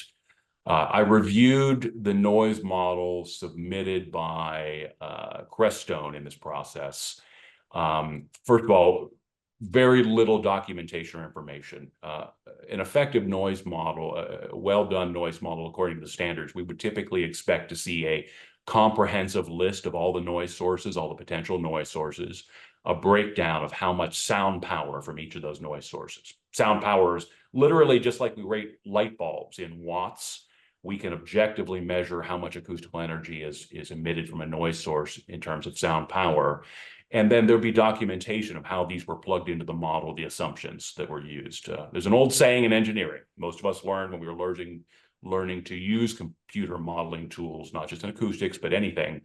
Garbage in produces garbage out. The best model in the world is only as good as the assumptions and the inputs into that model. So what I found was that the noise modeling software, there's a known deficiency in some of the previous iterations of our industrial noise modeling software. Tends to overpredict the effect of some noise controls, tends to overpredict the effects of noise barriers, specifically at large distances. The software that was used by Crestone, they have not incorporated the latest updates to those standards and hence to the software that do a better job at predicting noise barrier performance. My review shows that the noise modeling, I believe, underestimates the noise emissions throughout the cap. Also, and this is probably a stronger effect, overestimates the effect of noise mitigation, particularly noise walls and barriers. And we can go on to the next slide. Thank you. Go ahead. So after I submitted my report, I believe it was reviewed by Crestone's consultants, and my understanding is they produced a rebuttal report / technical memo. I believe it was their exhibit UU, Crestone exhibit UUU. And essentially there's language throughout the report, like here from page 2 of the group memo, Urban Solutions Group Technical Memo, where they basically say that their noise studies as part of this cap were precursory, and that going forward, they would follow accepted best practices. They would rigorously adhere to the to the standards, the best standards, most modern methodologies to produce better and more accurate ambient noise studies and noise modeling. And we go on to the next slide, basically a reiteration of that. Again, in essence, what they said was, we'll get it right next time. These were precursory, they were preliminary. We will rigorously adhere to best practices, acoustical engineering best practices, not oil and gas best practices. And we will rigorously adhere to US and international noise standards for these various efforts in the future. Mr. Foote, we can go on to the next slide. There you go. So what I did was I reviewed, in essence, some of the site-specific submissions they provided to review what the ambient noise studies and the noise modeling efforts were in these site-specific Arapahoe County submissions.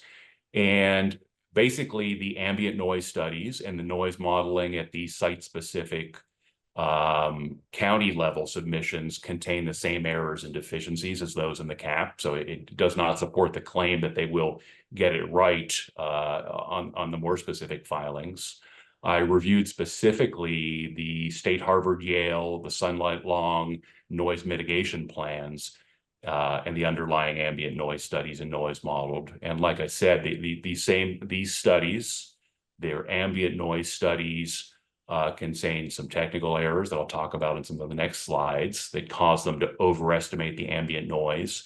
And in those submissions, those levels, Crestone has actually used these flawed studies to argue for elevated regulatory noise limits. So exactly the type of noise spiral that I was referring to earlier is occurring here. We can go on to the next slide. Specifically, here is a good example of the technical errors. I reviewed the ENRG, that's the consultant for Crestone Civitas, their Sunlight Long ambient noise study. And that study was performed from March 8th to March 10th, 2024. I went back and I pulled historical wind data from the area. Again, the ECMC Rule 400 limit is 5 miles an hour to prevent the wind-induced noise we talked about. And I found that the ambient noise data, if we go on to the next slide, throughout the study, this is actually historical wind data from March 8th, 2024. This is measured at Buckley Space Force Base, quite close to the proposed cap. And we see that throughout the day of March 8th, the 24-hour period, the wind was consistently and regularly in excess of 5 miles an hour. So we're basically producing ambient noise data, particularly the C-weighted decibel data, that is contaminated and significantly elevated due to wind-induced noise. Go on to the next slide, please. So the same thing on March 9th. We see that throughout much of the 24-hour period, the wind was in excess of that permitted 5 miles an hour. Again, wind-induced noise is going to cause those apparent ambient noise levels to be significantly elevated compared to the real ambient noise levels. And if we go on to the next slide, we'll see the same thing occurred throughout the day of March 10th. So throughout the study period, the wind levels were in excess of the 5 mile an hour recommended required limit. This is in excess of limits set forth in some of the ANSI standards for the same reason. So that ambient noise study really was consistently contaminated with wind-induced noise. So the ambient levels reported are artificially high. They were then used to argue for higher regulatory noise limits. And we can go on to the next slide. Like I said, my professional opinion is that while these are some of the best objective oil and gas noise limits I've seen throughout the United States, these are arguably bare minimums. The noise limits set forth in ECMC Rule 423 are bare minimums to protect the public welfare, safety, health, and wellness in these surrounding residential communities. Like I said, it's been my professional experience that noise levels well below these limits with oil and gas facilities throughout the US and other industrial facilities can still cause severe impacts on the health and welfare, ability to rest, recreate, to sleep in communities close to noise emitters. Remember, the oil and gas noise emitted throughout this cap is going to occur 24 hours a day, 7 days a week, 365 days a year for many years. So we're not just talking about people biking and hiking at the reservoir. We're talking about people in their bedrooms, in the surrounding communities, at very large distances even, trying to sleep at night so they can go to work and be productive tax-paying citizens. So noise, even within these permitted limits, is likely to create a severe impact on their welfare and health. I would argue that at a bare minimum, the ECMC nominal limits need to be a firm line in the sand. Any use of the ambient noise levels to petition for elevated noise limits is just going to exponentially increase the risk of impacting these people's welfare. The Civitas cap noise studies are technically deficient, contain some clear glaring errors, and there's no evidence at the county level, the site-specific levels, that these errors have been addressed or corrected. The same deficiencies and errors are repeated, seeming to suggest that even going forward, despite their promises in these technical memos, the same methodology is likely to be used. And that, I think that concludes my comments. All right, thank you, Mr. Thornton, and we'll ask you to stick around because we'll see if there's any cross-examination for you at the end of all of our case in chief. Certainly. Thank you for your time today, Commissioners. Mr. Chair, we're prepared to proceed to our next witness. However, I know that he'll go beyond the 12 o'clock hour, so I'm assuming that we'll take a break around the noon hour at your pleasure, of course, but I just wanted to give a heads up. I'm expecting probably more than an hour on this next witness. Okay, thanks for the heads up. And our next witness we'll call is Brian O'Mara. Hello. And if you give me just a second to switch PowerPoints, please. Okay.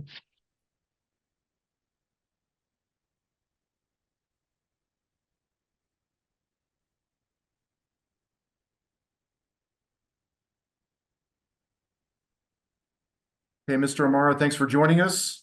If you could introduce yourself and summarize your experience as relevant to this hearing, that'd be appreciated. Yes, good morning. My name is Brian O'Mara. I am the principal consultant with Agate Harbor Advisors. I've been an environmental consultant and contractor since 1987. I worked for a variety of clients, mostly industrial and commercial, global manufacturers across a wide range of industries. My oil and gas experience dates to 1991. My Colorado experience dates to the mid-90s. I spent 13 years working for Highland Ranch-based Arcadis US, and I've completed projects in Colorado from Denver to Durango, most recently being a groundwater pump and treat and recirculation system at the Peterson Air Force Base through an Army Corps of Engineer contract for the U.S. Air Force. And I've been involved in this matter for the last approximately 6 months. I have a geological engineering Hold on, Mr. O'Mara. I'm sorry. Just a sec. Mr. Foote, your slides are still the previous slides. And so I didn't know if you wanted this witness testifying to a different set. Oh, that's odd because on my screen it shows Mr. O'Mara's slides. So let me just see if I can figure that out. Yeah. Sorry, Mr. O'Mara, I didn't mean to cut you off. I was No trying problem. to go for the appropriate break there to get the right slides up. Is this Mr. O'Mara's slides? Yes. Yeah, that is. It's not in presentation mode just yet. Right. Okay, so my academic background, I have a bachelor's of science in geological engineering from Michigan Tech University. I have extensive graduate studies in geological engineering, geology, hydrogeology, geotechnical engineering at a variety of universities. including Wisconsin, Northeastern, and Wayne State, as my career has taken me around the U.S. and I've worked globally in 40 countries, all the lower 48 states, and again for a variety of leading multinational companies. I've worked for most of the major integrated oil companies, many of the smaller ones. So I've experienced everything from the upstream through midstream through downstream aspects of oil and gas facilities operations. And have you previously disclosed an updated resume as Exhibit I in this matter? Yes, sir. And Mr. Chair, at this point, I'd move to admit Exhibit I into the record, please. Ms. Jost, No objection. Thank you, sir. Exhibit I is admitted. Thank you. Mr. O'Mara, your testimony is going to be fairly, or I should say, it's going to cover a lot of areas. And so I want to make sure that we talk about those areas specifically in relation to your training and experience. I'm not asking for you to go through everything, but just to kind of highlight some of the specific areas and talk about your training experience in those areas. First of all, being geological engineering. Yes, so geological engineering is my was my major at Michigan Tech. It is heavily based on the disciplines of geology, geophysics, and soil and rock mechanics, and fluid mechanics and dynamics, which includes both oil and petroleum movement. That is my university experience. My professional experience began with running seismics and electrical resistivity surveys before I even graduated. I had my first paid consulting work doing that. I started with large infrastructure projects, deep tunnels and shafts. We moved on to Superfund work, mostly hazardous waste landfills, dozens of them across the U.S. Again, mostly for the PRPs or the responsible parties, although I did spend a couple years providing support to U.S. EPA for a variety of hazardous waste landfills, mostly in New England. But again, most of my experience is with the regulated community. I have extensive experience in groundwater investigations, both for water supply work, contaminated sites, and environmental remediation of soil and groundwater. That involves a lot of work with contaminant fate and transport, how these contaminants move through rock and soil and groundwater.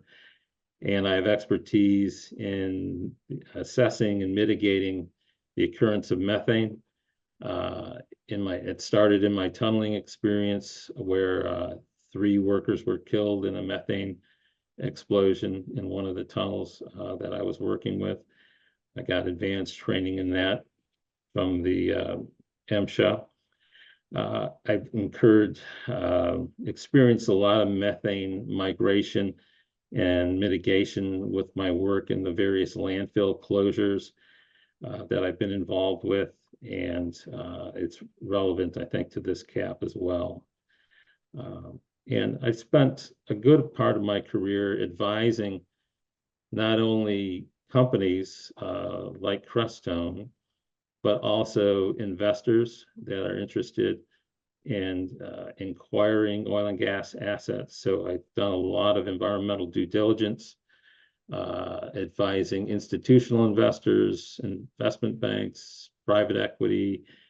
I've advised environmental insurance underwriters that have been involved with environmental resource damage claims associated with large oil and gas releases and disasters.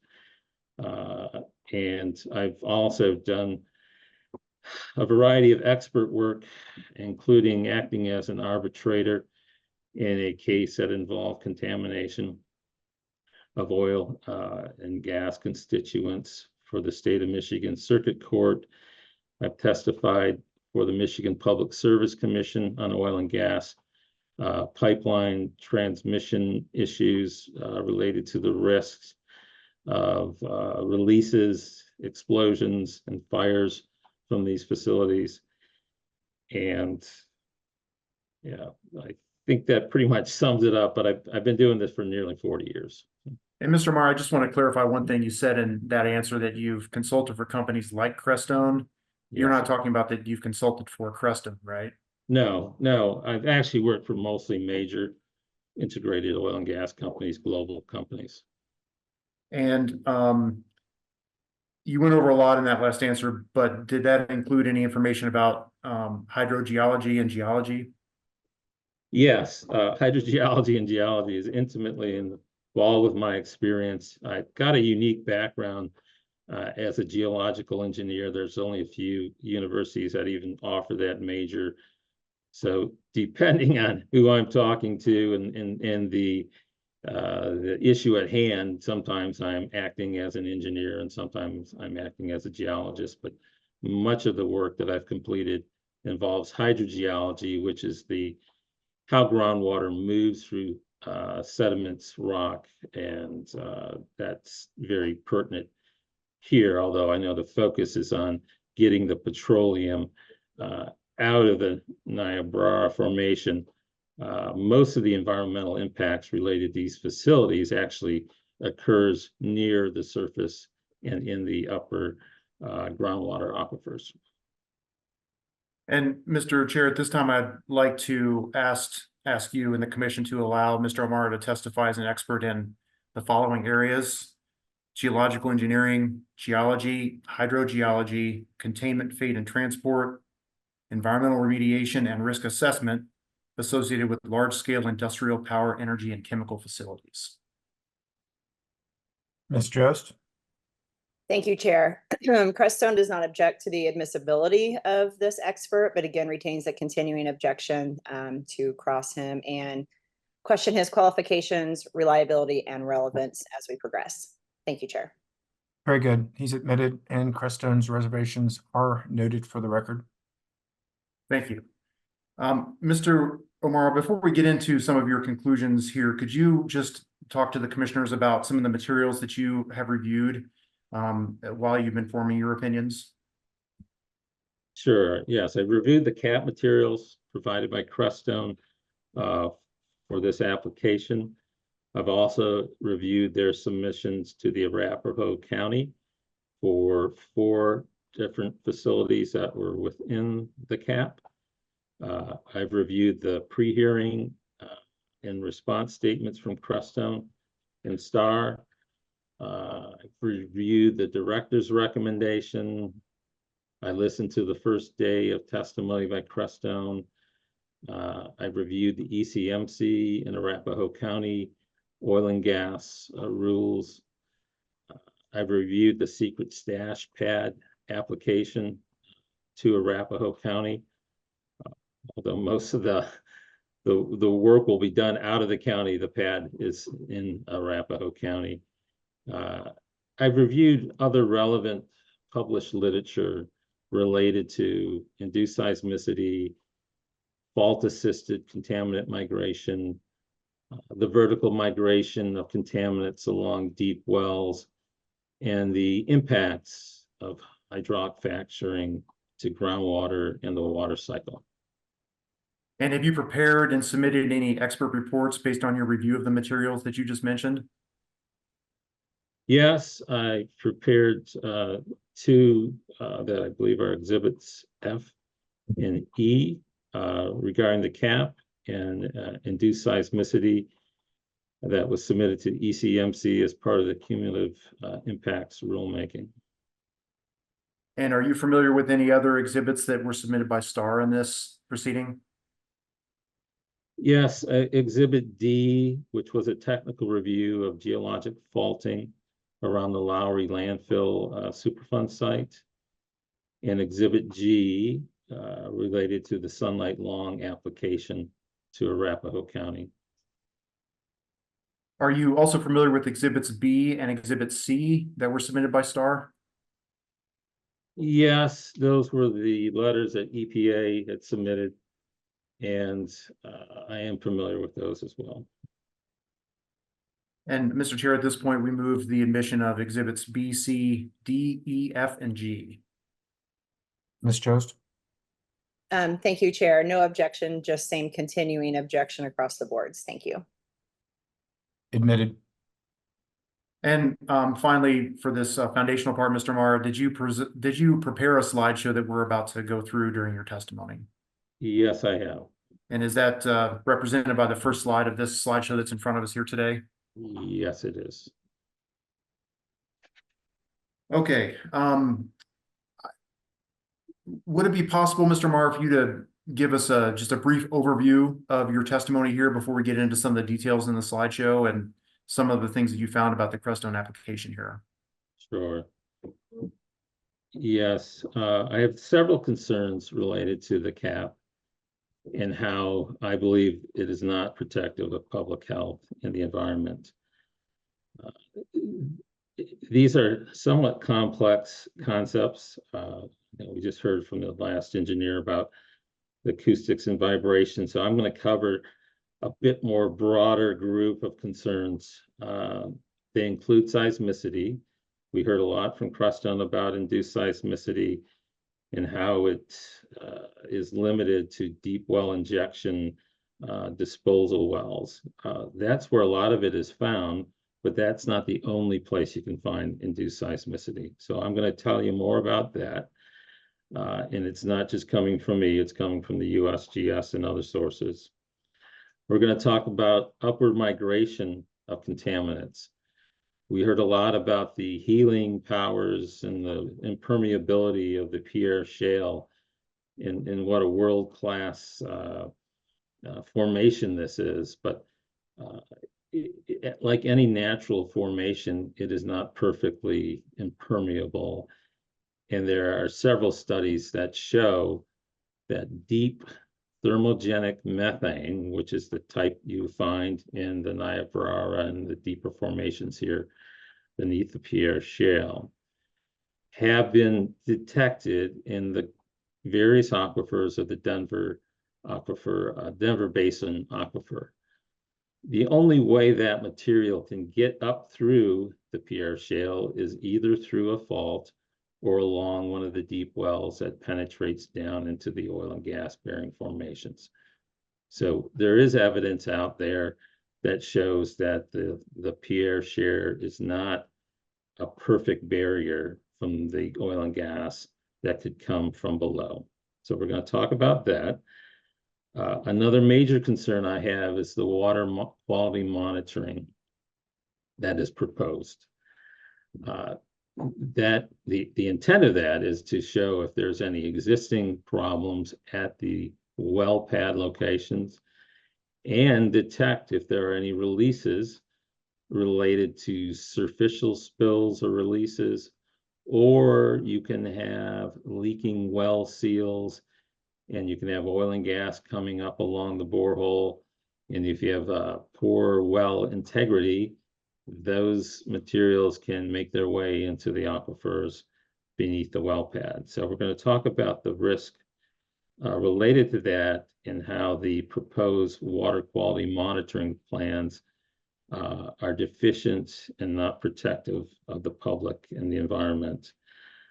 I have a few other, I guess I call them secondary concerns, and that's related to secondary containment at the well pads. We heard a bit about that on the first day. So I have some strong opinions on the what has been proposed. There is, in my opinion, I believe the emergency response plans are deficient. They are generally geared to small spills on the order of 5 to 50 gallons. I don't see that Crestone or Civitas has evaluated what I would call like a worst case scenario, a large scale spill, or a failure of a blowout preventer, a failure of one of the process pipings that could lead to a large spill, a large fire, and how would they handle that? I understand they plan to have a specialist to come in within 6 to 12 hours, probably somebody from Houston. But what's going to happen in the 6 hours or 12 hours before they arrive? And what if there has to be an evacuation? I know there's a lot of residents within just outside of the 3,000-foot buffer. What if the wind comes out of the east? These are all what I would call failure modes. And as engineers, I believe it's prudent to ask these what if questions. What about these worst case scenarios? We know they can happen. And if you're not prepared to address those, it could be a real problem if one of those scenarios does arise. The last thing I wanted to touch on, and I think this is very relevant, because a lot of what this permit requires is a lot of monitoring and a lot of compliance with the ECMC rules. And as I was doing my research for this work, I found, quite surprisingly, in the Colorado Air compliance records that for the first quarter of 2024 alone, Civitas paid over $325,000 in fines related to enforcement actions that they settled. And there were 10 other incidents that were, I guess, notices of violation that are on record in this database. Now, it's just the air compliance group, so I'm not sure if there have been other instances of regulatory noncompliance, but when I see that type of record, that sends up a red flag to me, and it suggests a pattern, systematic problem, maybe a cultural problem, maybe a corporate governance problem, but those are a lot of issues for a company that is supposed to be focused on compliance. I've read their sustainability report.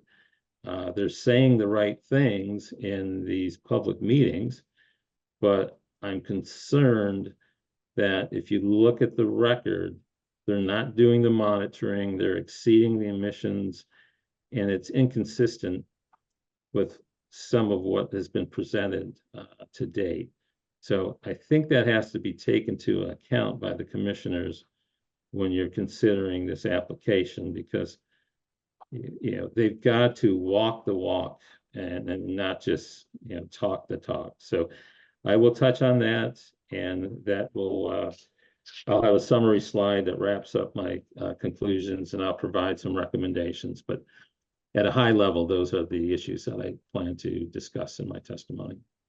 So let's move on to the substance of the slideshow here, Mr. Amara, and you can just tell me when you'd like me to advance the slides.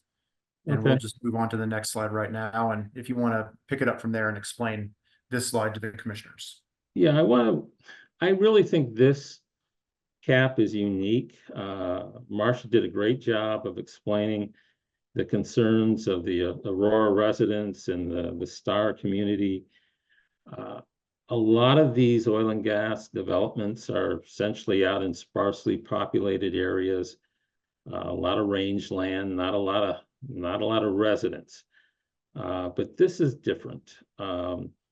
You've got roughly 9 to 10 square miles of densely populated neighborhoods. You have an 800-acre water reservoir in very close proximity to the well pads, and these areas are also sitting directly over the horizontal well fields of the cap. Now, Mr. Harrington described the 7,000-foot difference between the surface and the formation that they're going to be pulling the oil and gas out of.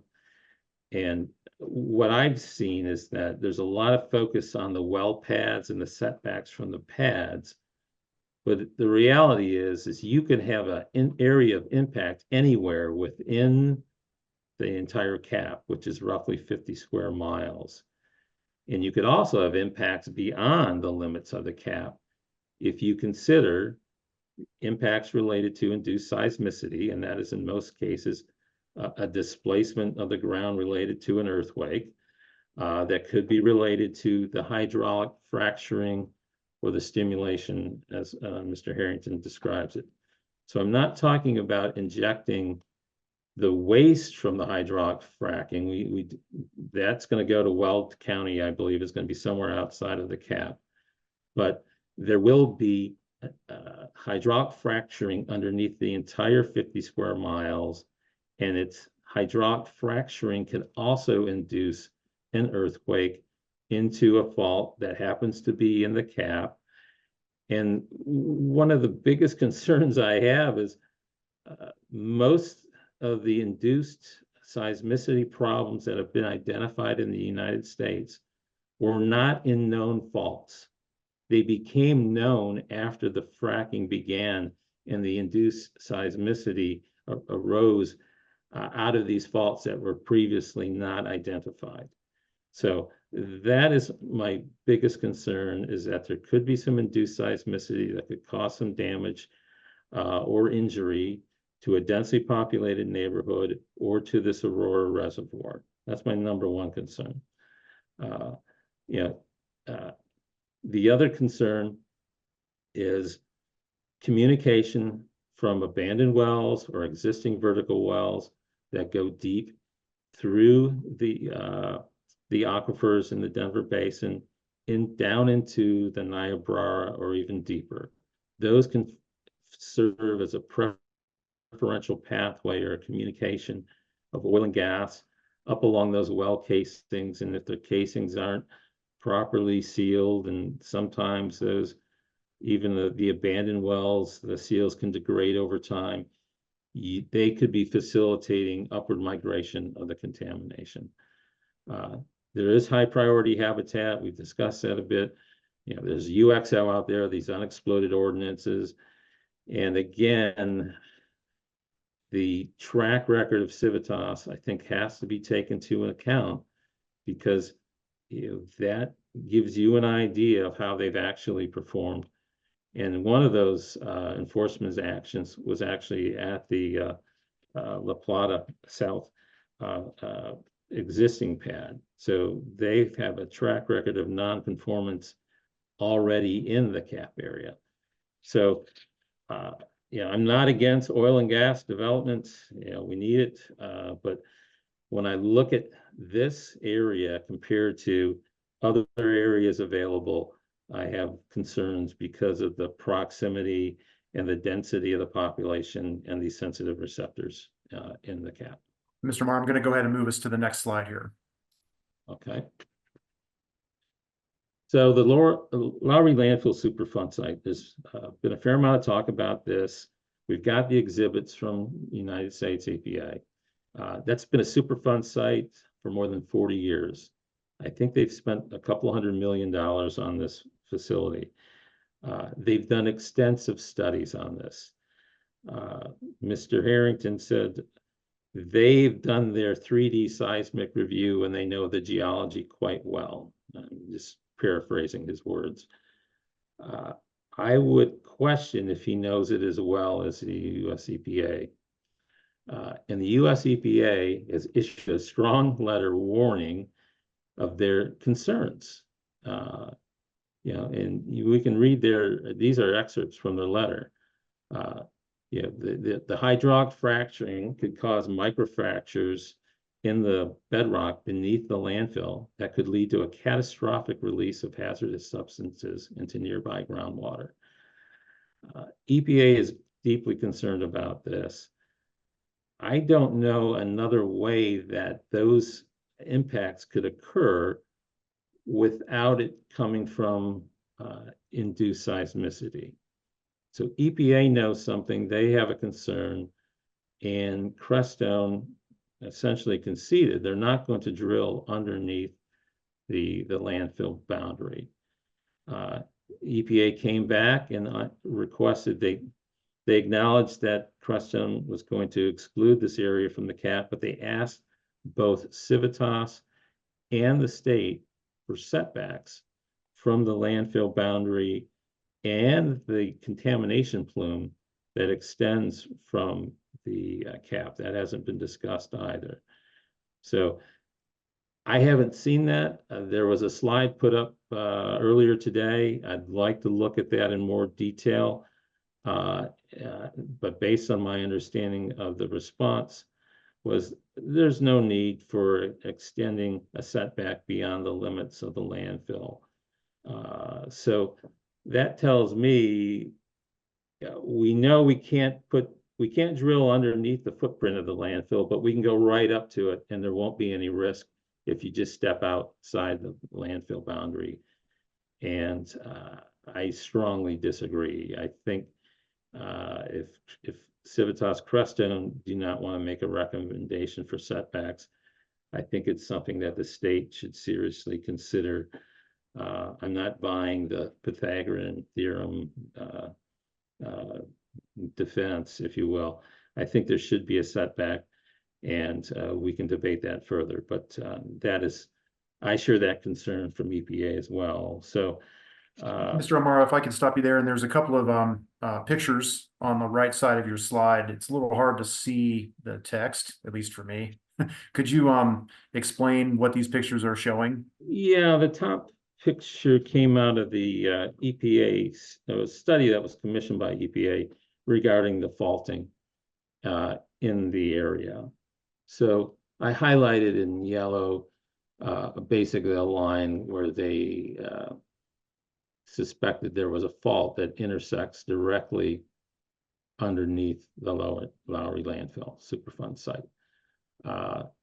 The figure beneath that is also from the same report, and it shows, it's hard to see, but there's a little red rectangle where the Lowry landfill Superfund site is, and there's a breakout of the Boulder Weld fault zone is to the northwest, and that's what the two white squares are in the left-hand side of that figure. So that shows a plan view of these numerous faults that are in this Boulder Weld fault zone. And you see I'll call it magenta line crossing those faults in plan view. If you look immediately below that, you'll see a cross-section, a geologic cross-section that shows the geology and the area, and you could see some of these faults persist from the surface all the way down through the sedimentary rock, including the Pierre Shale, into what we're calling the basement rock or the crystalline rock that underlies the sediments. So that gave me a concern.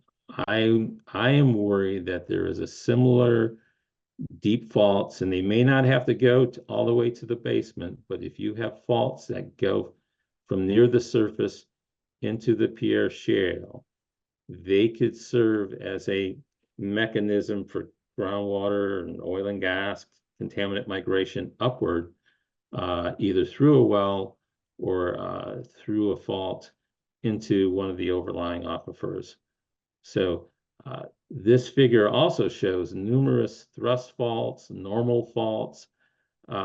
This is the front range of the Rocky Mountains, so we shouldn't expect or be surprised that there's abundant faulting in the region. My concern is that we don't have fine resolution fault mapping in the area of the cap, and Crestone was really silent on this study and the faults that were identified here, and it's a concern of mine going forward that I don't believe there's been enough study to approve the permit application as being protective at this time.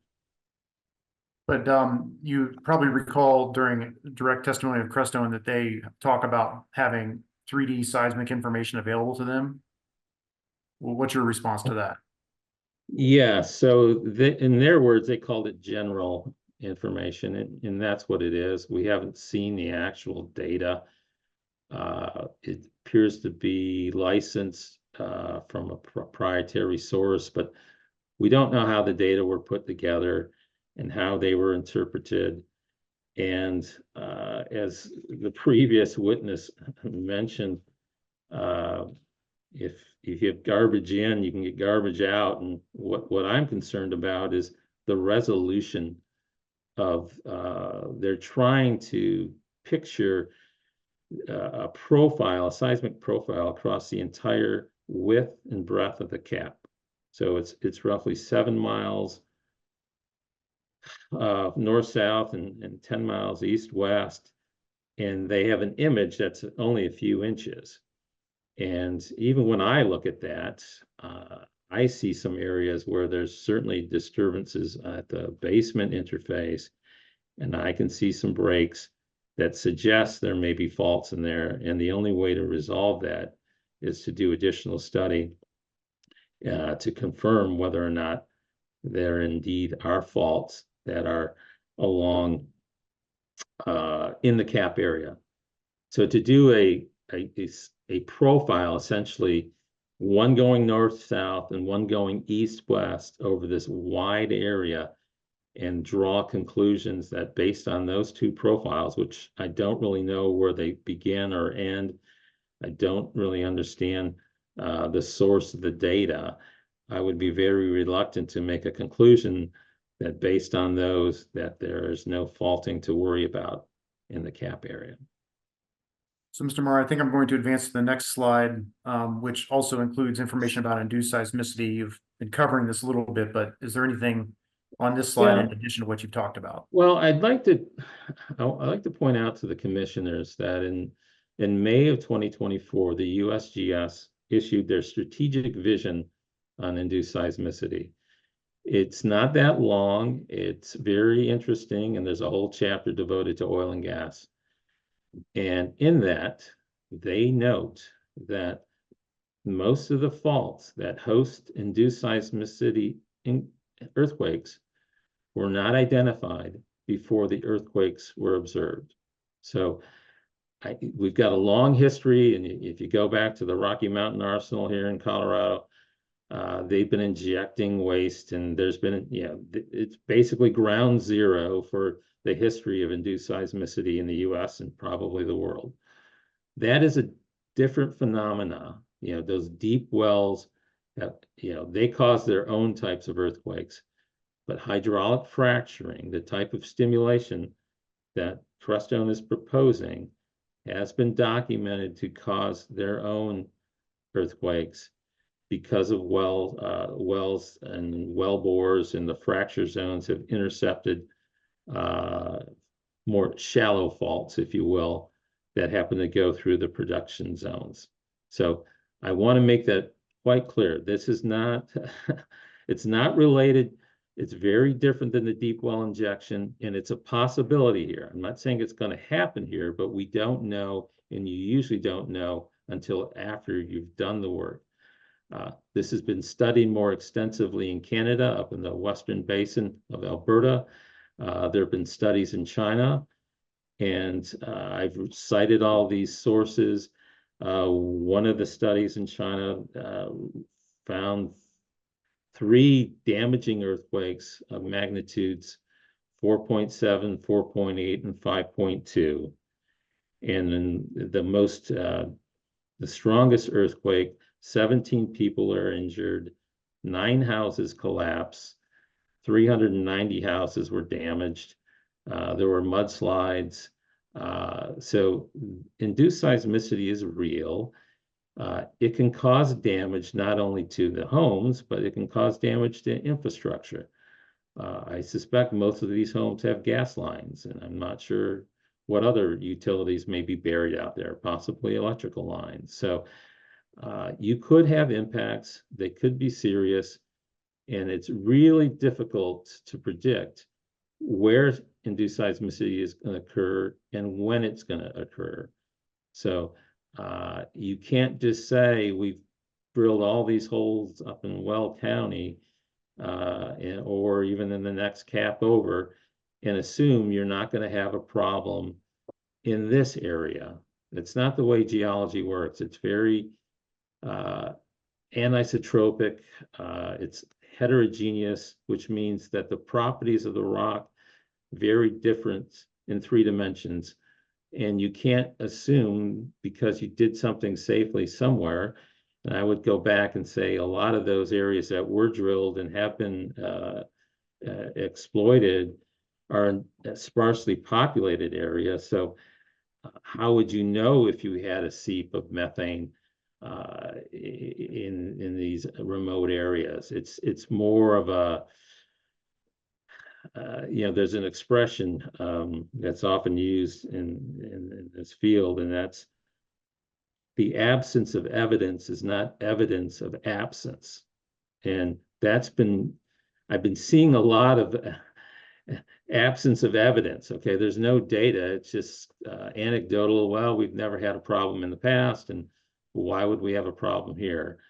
And I'm going to come back and show you further in this testimony that if you're not looking for and monitoring these things, you're never going to have the evidence. And it's only been when people have gone out and invested money to do these studies, because these are complex phenomena, to be able to tie back a hydraulic fracturing stimulation event to a specific earthquake. It has been done. It's not widely known just because it's not widely studied and hasn't been widely published, but it doesn't mean it's not widely happening. It just means we haven't been looking at it close enough. So I've given you some plenty of citations if you want to do some homework, but I would certainly review this USGS strategic vision. It's only a few pages, and it's important because I think the industry has been moving for the last couple decades. The rate of fracking has expanded exponentially, and it's amazing what they've been able to do with the technology. But I don't think the science and the monitoring has kept up with that. And the studies that have been done could be pretty troubling. And I just wanted to make you aware of those. All right, let's move on to the next slide then. Okay, this is one. Crestone has provided a couple of profiles of seismic sections. Again, we talked about these going north and south. I looked at these, and I've got other colleagues that have spent many more years reviewing seismic profiles, and we've all come to the conclusion we see something in this slide. So maybe it's the resolution, but I think you need to go deeper and you have to expand this and take a closer look to rule out that there are no faults that could be problematic. And I think it has to be expanded. One section going north-south and one section going east-west, I don't think is anywhere near the type of resolution you would need to ensure that there isn't a problematic fault out there, number one. There's a statement that Crestone made about there are no major faults and no faults that connect the Niobrara to the basement. Okay, I'm not concerned if there's a fault from the Niobrara to the basement. And that's the crystalline rock that underlies all the sedimentary rock. I'm concerned about faults that go from the Niobrara upward through the Pierre Shale into those aquifers. And that's where the concern should be, because that's where the risk is going to be. So in my opinion, they're silent on that possibility.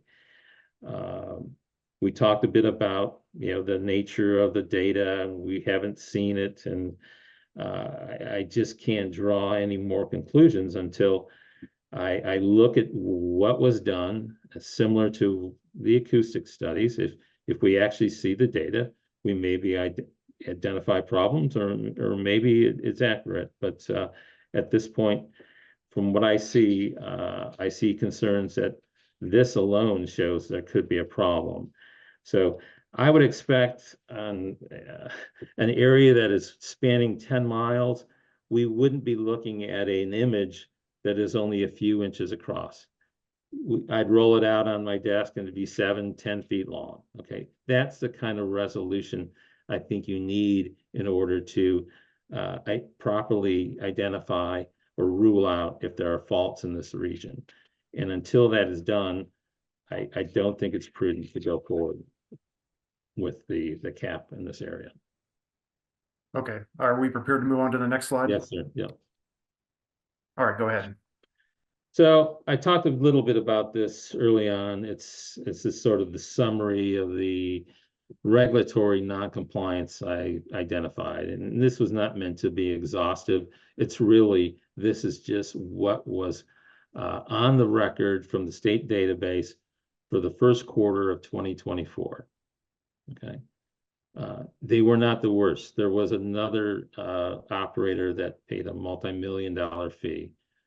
But when I look at the cases, they represented roughly 13% of all the cases identified by the state. 2 of them were quite large. And if you look at the details over on the right-hand side, you see some common themes. Yeah, failure to operate without conducting monitoring, without a permit. You know, you're exceeding the emission standards for NOx and VOCs. Failure to conduct monitoring tests. So, as I mentioned earlier, I've done a fair amount of this global environmental health and safety compliance auditing for multinational companies. This is something they key in on, and so do their investors. And I think the commissioners should key in on this as well. This is not consistent with what they're presenting in their BMPs, that they're going to do the right thing. This is their actual record. So this is what they are telling you, who they are through this information. And I think it has to be taken seriously. And I think there should be some follow-up questions and how this is going to jive with what they're proposing to do at the cap. Because based on this, and this is just related to air emission type of non-compliance, it gives me cause for concern. Let's move on then to the next slide. Right, now we talked about this previously too. It's in regard to the setbacks and how they're not protective. In this, I will note, was an older version of the cap pass. So some areas have changed. The Lowry landfill Superfund site is no longer in there. But what I wanted to show with this, and this was something I believe they provided in August 2022, the red lines are the wellbore pass that are going to go under every section, mostly every section of the cap. So they're planning to exploit and recover as much oil and gas as they can, as would be their right under a permit. And this entire area is going to be subject to environmental impacts. It's not just the area closest to the well pads, because these well bore paths and the fracture zones that surround them are essentially going to be over the entire area.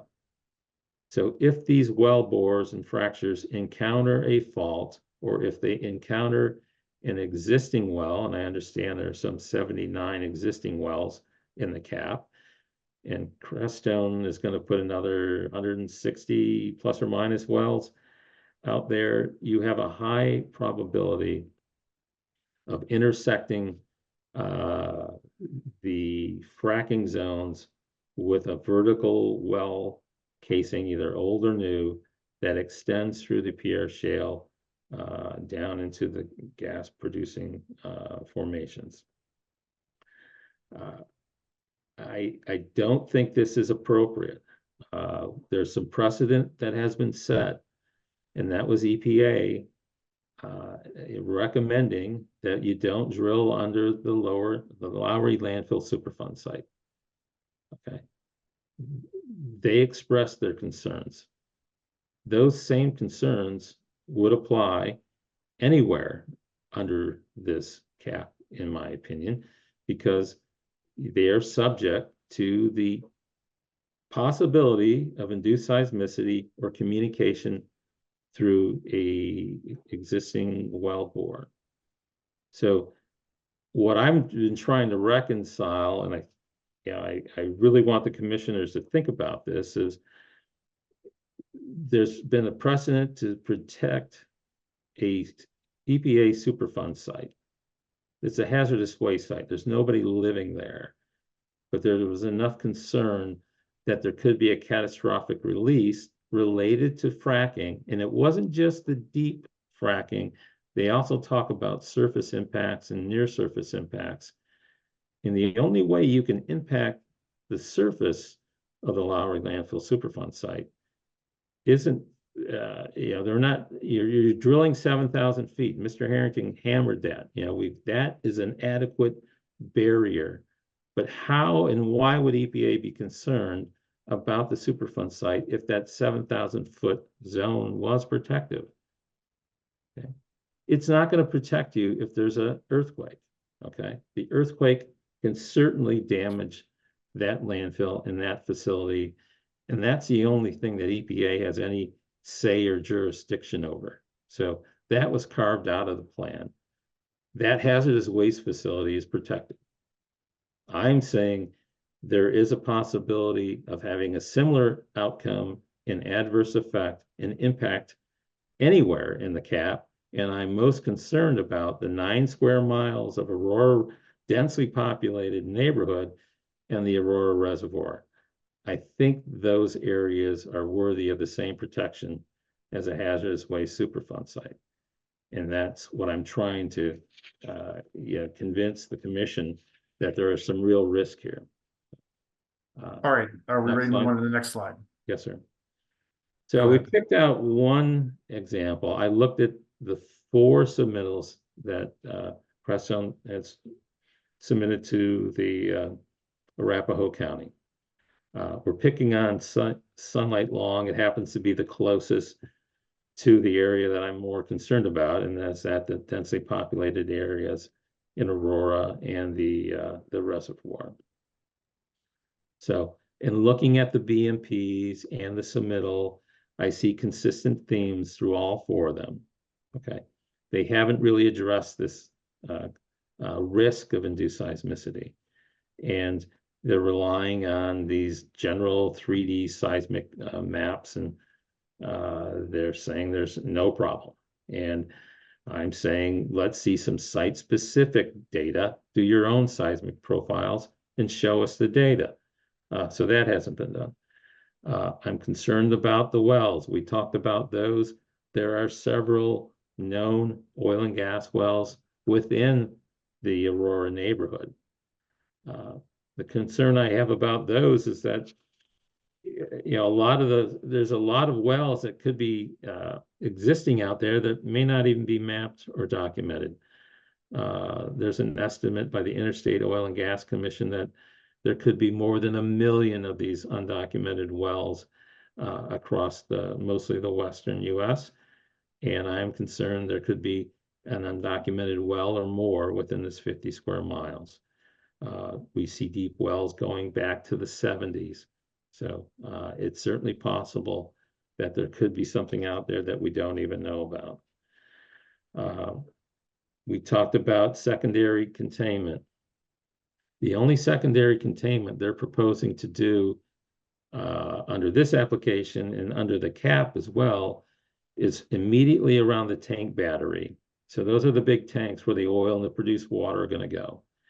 I've looked at all the drawings that were prepared for those other 4 submittals. That secondary containment area is roughly 5,000 square feet. The typical cap is roughly 20,000 square feet and has 20 wells, and each well has its own individual piping that goes through a myriad of process equipment and piping. So there's miles of piping out there on each of these well pads. The wells themselves have a blowout preventer in them, but we know that those can fail. Remember the BP horizon. And we know that the piping that comes from the well and travels through all the process equipment until it gets to the point where it's going to be gathered and taken off site. Any one of those pipes could leak at a fitting, at a weld, at any one of the various components that are processing and treating the gas and the oil as it's coming off the well. None of that equipment, none of that piping, to my knowledge, is double walled, and there's no secondary containment over any of that equipment. When I look at those, I see each of those as an opportunity for a failure, and there is no plan other than, well, we have 6 inches of permeable rock and soil that we're going to put across the cap, and if there is a leak, it'll go into that, and it's going to run into our stormwater detention basin. Okay, that I believe is a rough summary of what Mr. Harrington said. That is not secondary containment. That's the last chance. Hopefully you'll catch it before it goes any further. And they talk about putting drip pads down underneath the rigs. That is not secondary containment. That is intended to catch literally the dribs and drabs that come off of a rig. Secondary containment is an engineered structure, usually steel, but it could be a geosynthetic membrane, and they do specify it in the cap. There is one bullet dedicated to secondary containment in the attachment A of the geosyntec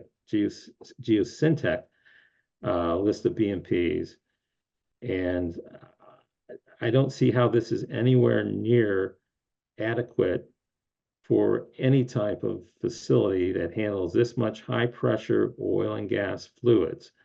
It's great that they have the containment around the tanks, but there's a lot of pipe it has to get through and a lot of equipment it has to get through between the wellhead and the tanks, and any of those can fail, and there really is no containment at that point, other than we've got a berm and we've got these detention ponds, and if there's a major release, they don't even address it, but I guess it's going to drain into that, and that's going to contain it, and hope it doesn't rain, because those are designed to overflow, and they're going to go into these intermittent streams.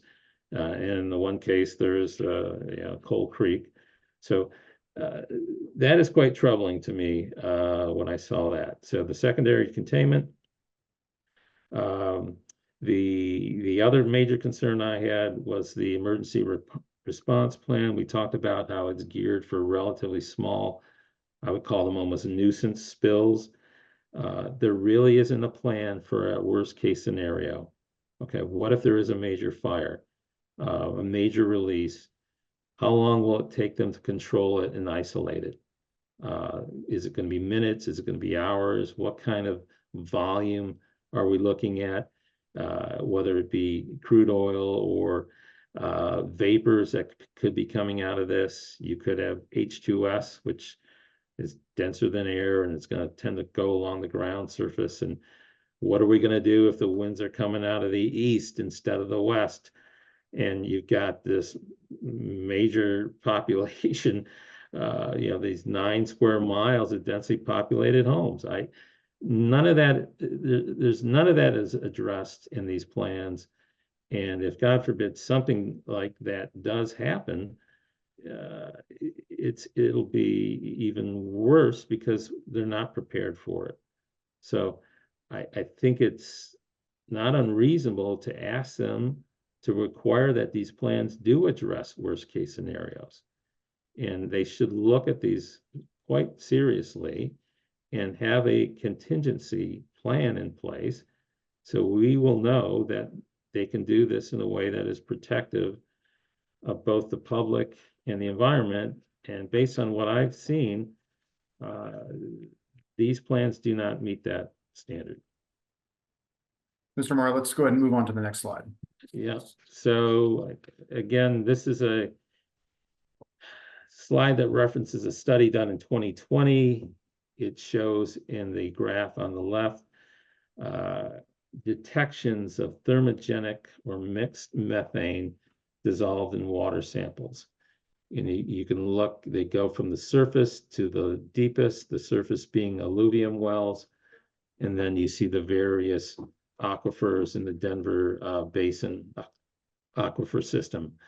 I'd like you to key in on the red circles. Those are the thermogenic methane. That's the stuff that comes deep within the ground. It's well below anything that can be produced microbially or come from a coal bed methane. This is the stuff that comes from the Niobrara, the J sands, all the production formations that are thousands of feet deep and beneath the Pierre Shale. So what this tells you is these wells have identified this deep thermogenic methane in them. There's two ways the water, that methane can get there. It's either coming up along a fault, or it's coming up along a well that is improperly sealed, or maybe a well that was never sealed. So this is evidence that shows you the 7,000 feet, yeah, there's some protection there, but it's not perfect. The wells aren't perfect.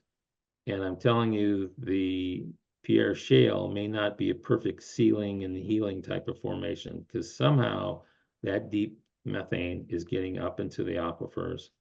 And it's been shown over the years. And I would also note, once you get above 28 milligrams per liter of dissolved methane, and that's, if you look at the bottom scale along the x-axis between the 0 and the 40, anything over 28 is something that is extremely dangerous. They recommend taking immediate action because it could be explosive. And so those are serious concentrations of dissolved methane coming from either wells or faults and into the aquifers and above the DJ Basin. So Mr. Mayor, let's, oh, I'm sorry, go ahead. No, I'm just saying, so this is the evidence I'm trying to show you that, this is happening in places in the DJ Basin, and it could happen in this cap.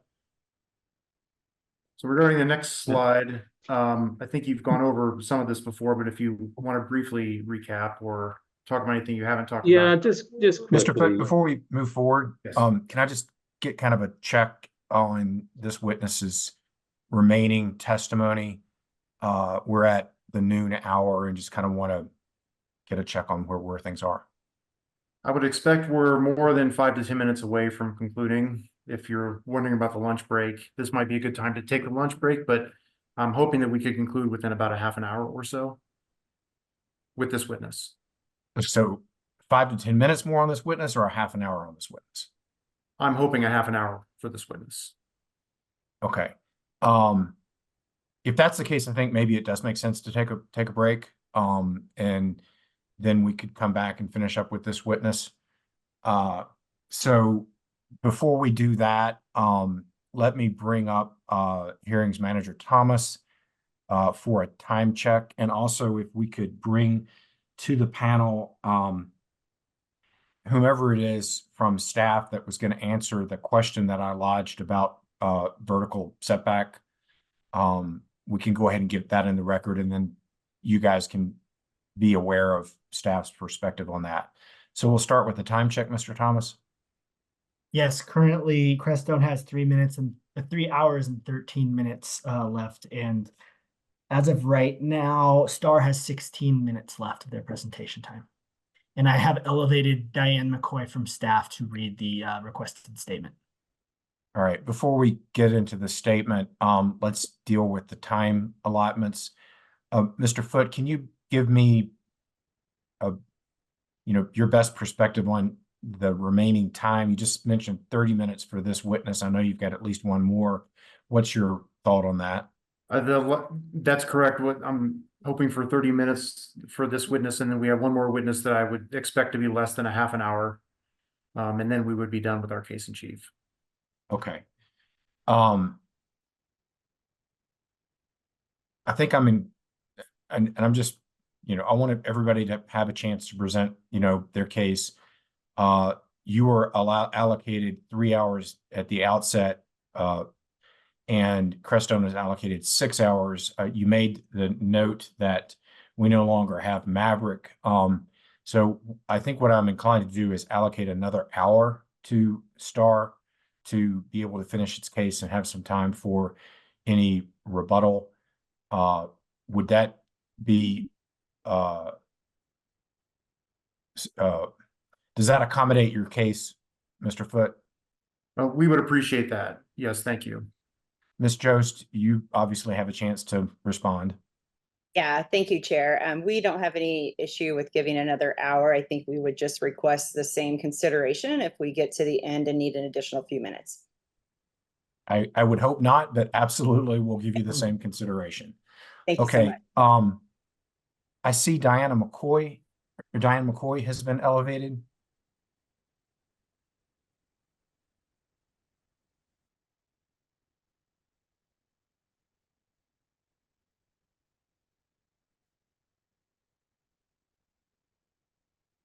Hey there. I had asked a question relevant to the EPA indicating don't drill under the Lowry Landfill Superfund and or also have reasonable setbacks. And Crestone had indicated they're not going to drill under it, and that the setback they're approaching is kind of a vertical setback of 7,000 plus feet. And I didn't know if you had heard that testimony or if you could just provide some insight from our staff on that point. Yeah, thanks. I was not listening, but I did get filled in a little bit, and I have our statement of what we look at as our engineering review. So just want to state that our engineering review from ECMC ensures the protection of groundwater is maintained throughout the life of the well, from drilling clear to plug and abandonment. And surface considerations are usually outside that scope of review, but by ensuring protection of all groundwater zones that are penetrated by the well, it's understood that this would also add to protection of the overlaying ground land use. As part of the Form 2 review process, the potential flow zone table is included on each permit to drill, and that outlines the entire depth of the proposed well bore. So each formation that the proposed well will drill through is identified and outlined. And then in addition, the engineers review all offset wells within 1,500 feet of the proposed well bore, and those are evaluated to ensure they meet current standards. And with that 1,500-foot review, vertical separation is taken into account as part of that review. So there are geologic confining layers that provide isolation. The wells are constructed with casing and cement that provide isolation between formations. And it's definitely looked at in the 3D perspective of vertical separation taken into account.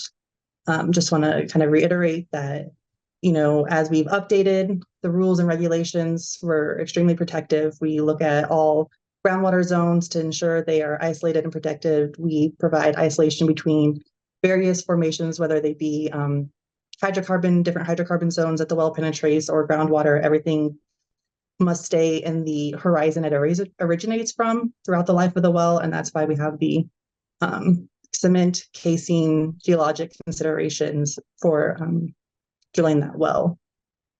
And I think that's all I really had to say. Okay, great. Thank you very much. I appreciate staff being responsive to that point. If you could sort of hang around, we may have questions. Or actually, at this point, commissioners, let's go ahead. Does anybody have questions of Ms. McCoy? Okay, I'm seeing no questions. Again, thank you very much for providing us that information. Commissioners, why don't we take our lunch break? Let's return at 1 o'clock. That's a little over 50 minutes from now. And we will then get back into testimony. This is the Color, Energy, and Carbon Management Commission. We are back in session. It's 1 p.m. on August the 2nd. We're taking up docket 221-000-282, a proposed comprehensive plan by Crestone Peak Resources called the Lowry Comprehensive Area Plan. Mr. Foote, Ms. Jost, anything procedurally before we allow Mr. Foote to keep moving forward? Mr. Foote? No. Ms. Jost? No, thank you. All right. Mr. Foote, I believe you were 2/3 of the way through the testimony from your expert witness, Brian O'Mara. If we want to have him visualize himself, we can proceed.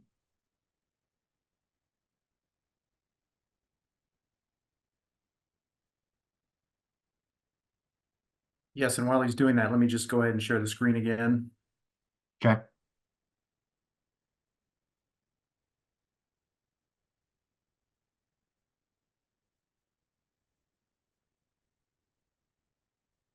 There you go. Now you're in presentation mode.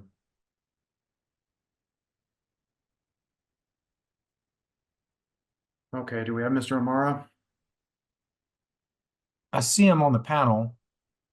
He's muted and his visualizing has not occurred yet. Okay, I've just sent him a message. Okay.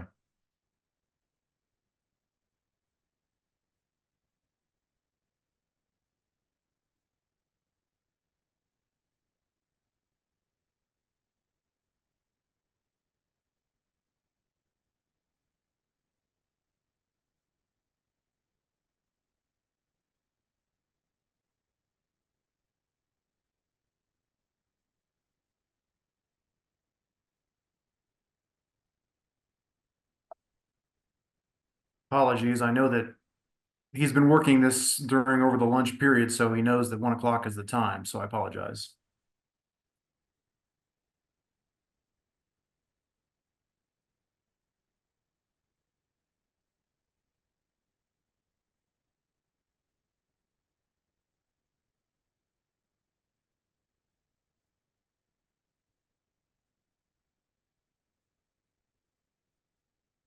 Hello.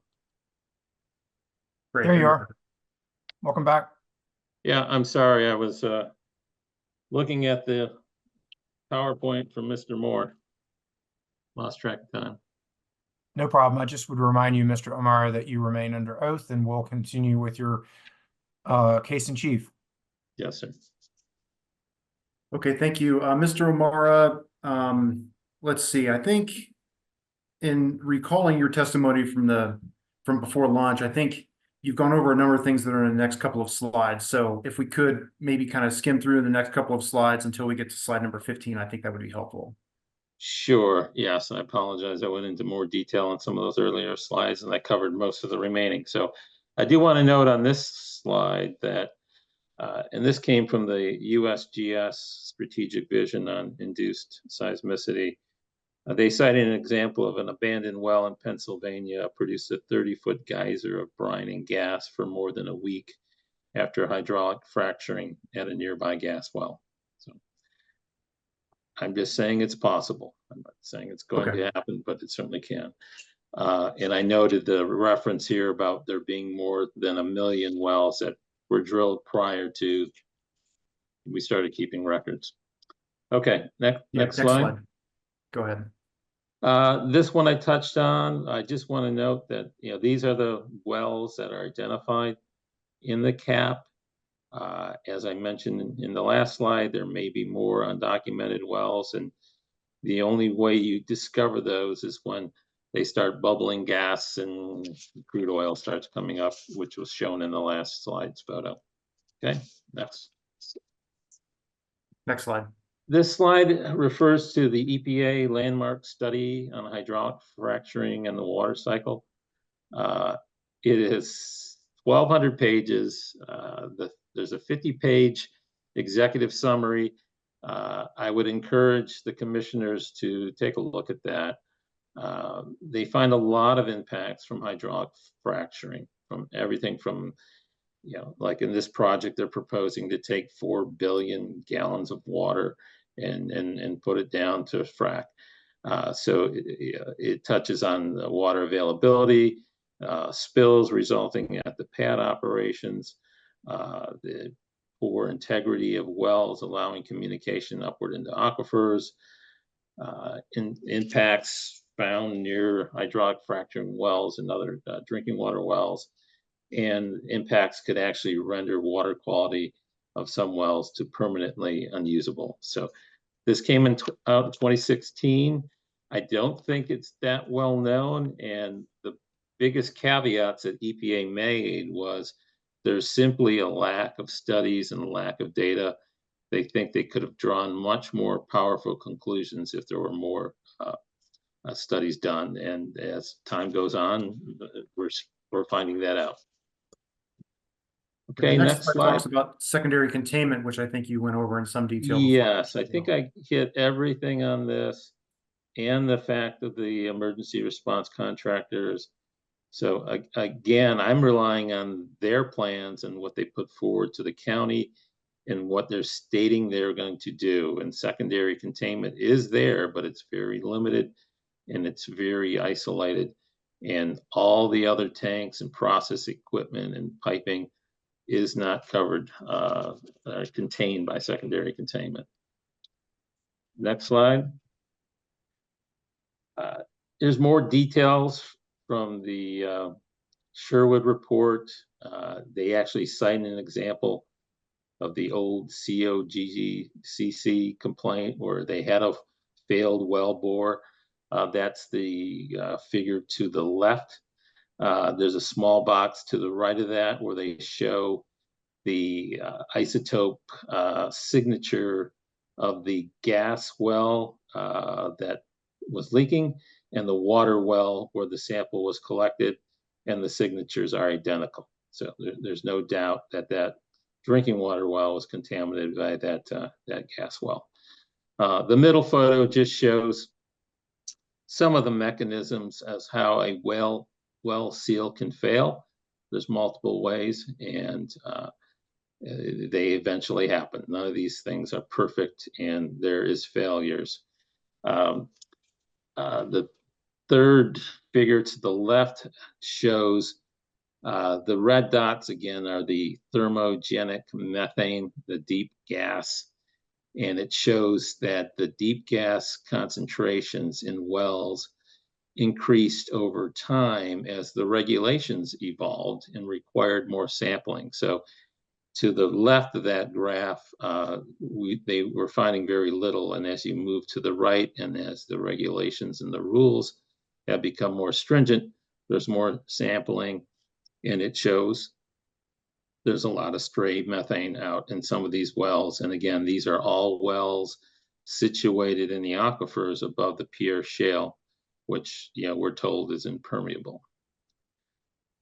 Okay. This slide talks about water sampling, and I'm not sure you've addressed this too much so far, so you might want to take a few minutes to talk about this. Yeah, just one last note on the wells on the last slide. There was another study by Lackey that looked at 3 states, Colorado being one of them. There's a lot of data in it, but the highlight for me was of all the horizontal wells in the DJ Basin, over 36% of them showed well integrity failures in the testing. And 7% of the wells had failures that were significant enough to facilitate gas migration out of the well and into the aquifer.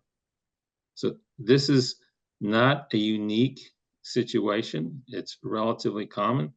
If 1/3 of the CAP wells had mechanical integrity testing problems and only 7% of the wells actually had gas migration, you'd have over 10 wells that are polluting one of the aquifers. So just extrapolating, it could become a problem here for this project. And so on the last slide before my conclusions, I just wanted to make you aware of a couple of things regarding what Civitas is proposing to do. Now, the CAP submittal is pretty general. There's no real specifics other than saying they're going to comply with the rules. What I did is I took a deep dive look at the applications for the county submittals, and there were 4 of them. So at Harvard, Yale, there was no water quality monitoring plan submitted. So I can't tell if they're going to do anything. There were 3 other submittals. They identified a total of 116 water sources. They eliminated all but 2 water wells and 1 surface water sample. So they're proposing to collect 3 water samples over 3 different pads in the cap. Now, one of the pads, the Wetterhorn Handies pad, they eliminated all of the sources identified, and there were more than 54. That included 24 wells that were constructed, and all those wells are owned either by the USGS or the state. Now, I don't know how they eliminated all these wells from the program. These were prepared by a consultant, and I guess I'll take them at their word that they're complying with the rule. But if you don't take any samples at a pad, there's no way you can determine if there's a pre-existing problem with gas leaking and other oil constituents. And there's no way you can tell if the proposed operations are going to leak in the future. You need a monitoring point to collect samples and to verify to be protective of the public and these aquifers. And so I told you I was looking into Crestone or Civitas sustainability report. And this slide shows an excerpt from that report in which they are demonstrating just how many baseline and subsequent water samples they did collect in 2022. And I was surprised at how few samples that were collected. They did 28 first subsequent water samples and 2 additional samples. So there were essentially no baseline data. I don't know exactly how many wells I have, but I've heard there's over 7,500 in Colorado. And to have collected only 40 water samples to monitor their operations, to me seems extremely low. So they are touting this as an achievement, and I look at this and I'm wondering, how can they possibly tell if they're being protective of the human health and the environment if they're only collecting 40 samples a year over their many thousands of wells? So I think they're being consistent based on what they're saying in their sustainability report and what I've seen in these county applications. And so I don't expect them to do much, if any, water monitoring as part of the CAP submittal process. And to me, that's troubling. In my review of the ECMC rules, I did find you have a different set of rules for centralized EP waste management facilities. And those rules are more consistent with what I would expect at this facility. And there's provisions in that rule 907 that allow for site-specific monitoring wells. They call for 1 upgradient well and 2 downgradient wells at a minimum. That is what I would expect at every one of these well pads, a minimum of 3 wells to look at just the uppermost occurrence of groundwater.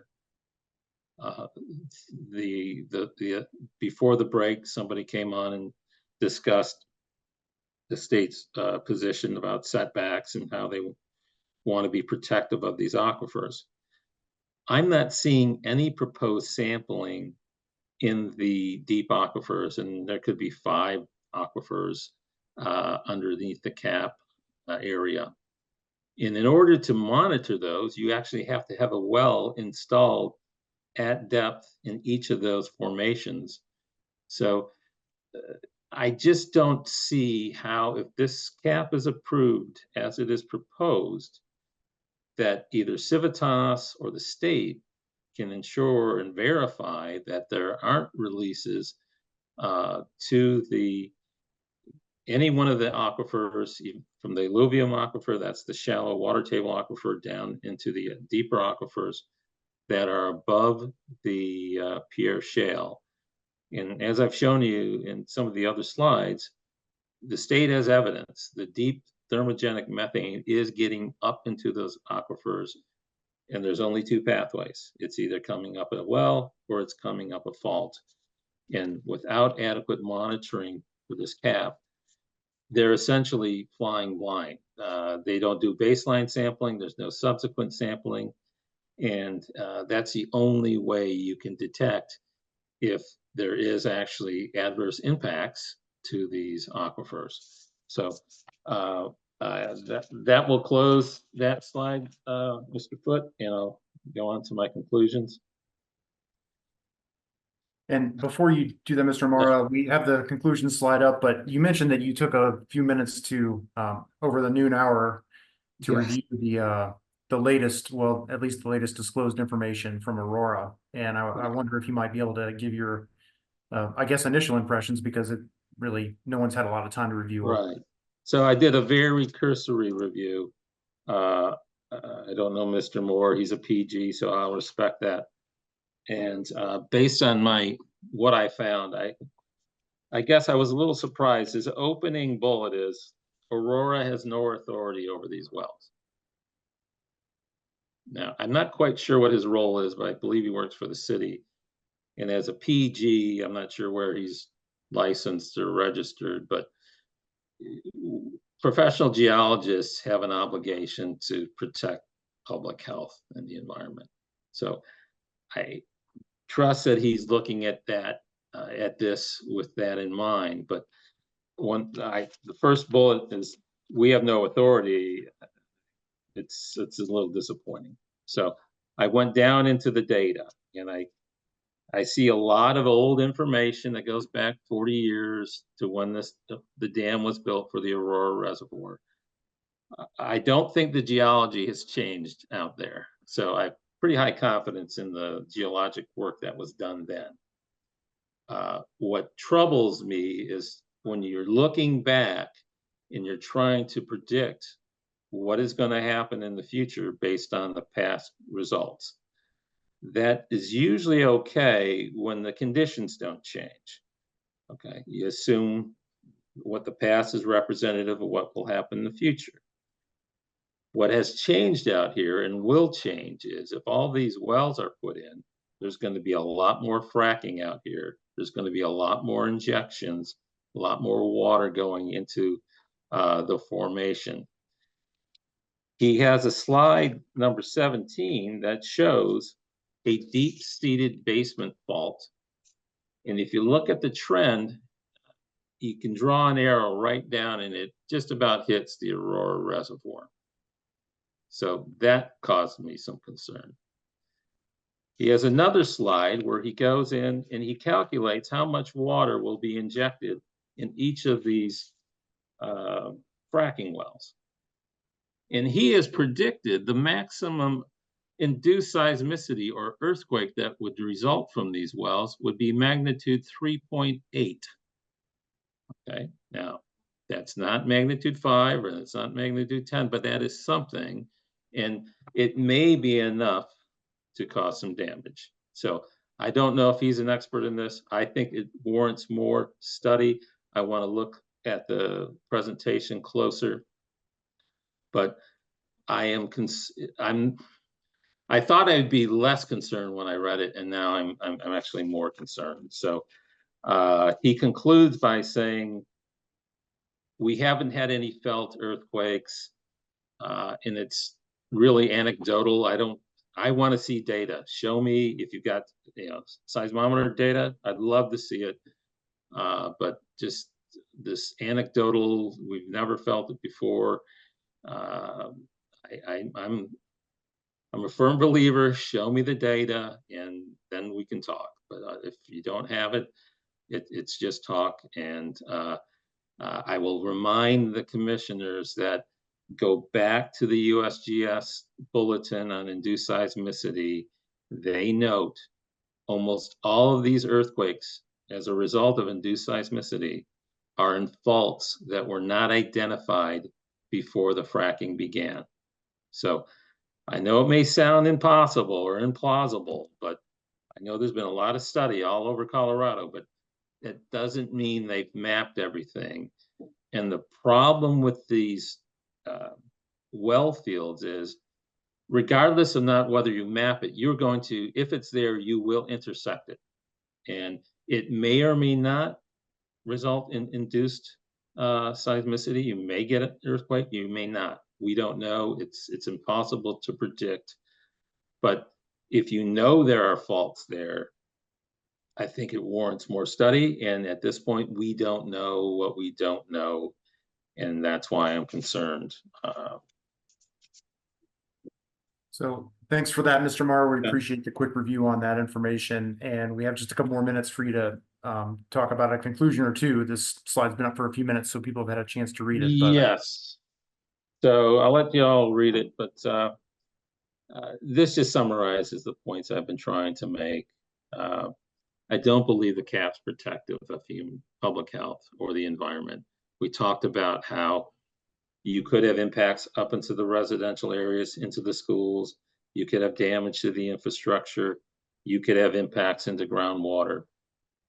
We talked about the cap impact area not being limited to the well pads. That's where it most likely could be impacted, but you really could have an impact across the entire cap, depending on if you have induced seismicity or if you have upward contaminant migration through one of the deep wells. So you really have to look at the entire area as potentially being an impact area. We talked about the leaking well seals. You know, we're over 1/3 of the horizontal wells in the DJ Basin having failed mechanical integrity tests. How often are they going to test? What are they going to do to keep the well integrity? We've seen they don't have a great track record on compliance with respect to monitoring. So I'm concerned about that.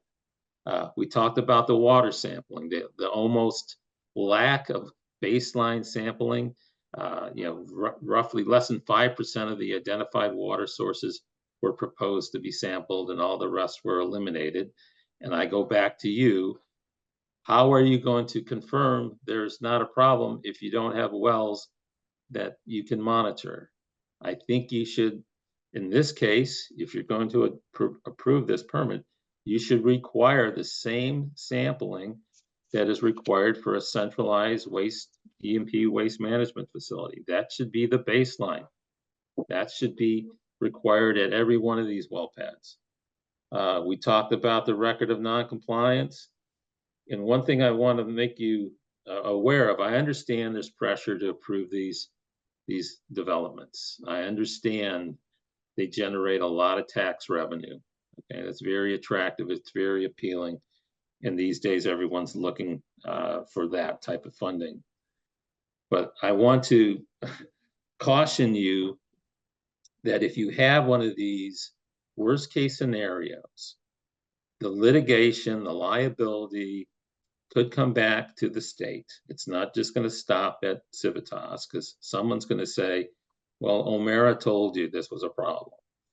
And I've been involved with these incidents, essentially as an adjuster for insurance companies and helping them settle these cases. And I do think there's a liability issue, and one really bad outcome could wipe out the revenues that could be generated from this project. So, you know, my recommendation is to deny or stay this until we get additional information. I'd be happy to work with you and the oil company on this as well. But I see a lot of gaps and a lot of uncertainty, and I just wouldn't be personally comfortable going forward at this point. I think the Aurora, the Lowry landfill Superfund site, excuse me, sets a precedent that you should not ignore.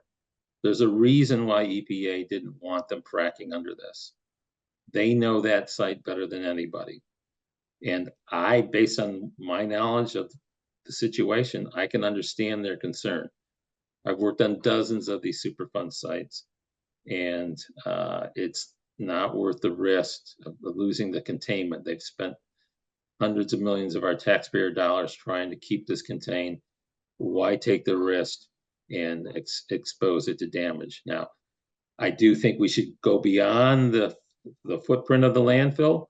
I don't accept the 7,000 foot separation as protective theory because it disregards the fact that there could be an earthquake or another mechanism to cause damage at the landfill. So I think the residents of Aurora and the Aurora Reservoir deserve the same protection as a Superfund site full of hazardous waste. And you know, my opinion, this is the wrong time and the wrong place to approve this oil and gas development. I think there's too much uncertainty, and it may be low probability, but there are very high consequences if we do have a failure here. It's not going to be like a site out on the range somewhere, you know, where only the prairie dogs are going to see it. It could come up in one of these densely populated neighborhoods, or it could even come up under the Aurora Reservoir. And that would be a shame, knowing what we know now, that we could have prevented it. So, Well, thank you very much. That concludes my testimony. All right, thank you. Sorry that I jumped the gun on that, but we appreciate your testimony here, and we'll ask you to stick around until the conclusion of our case in chief, which is one more witness.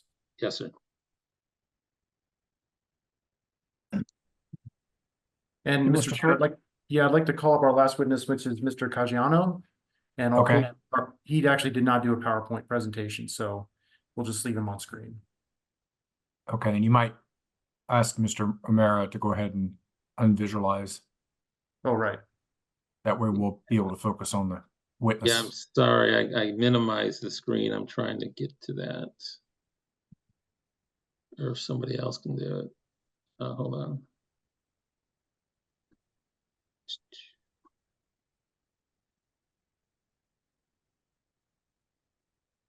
So somebody has stopped my video. Is that true, or?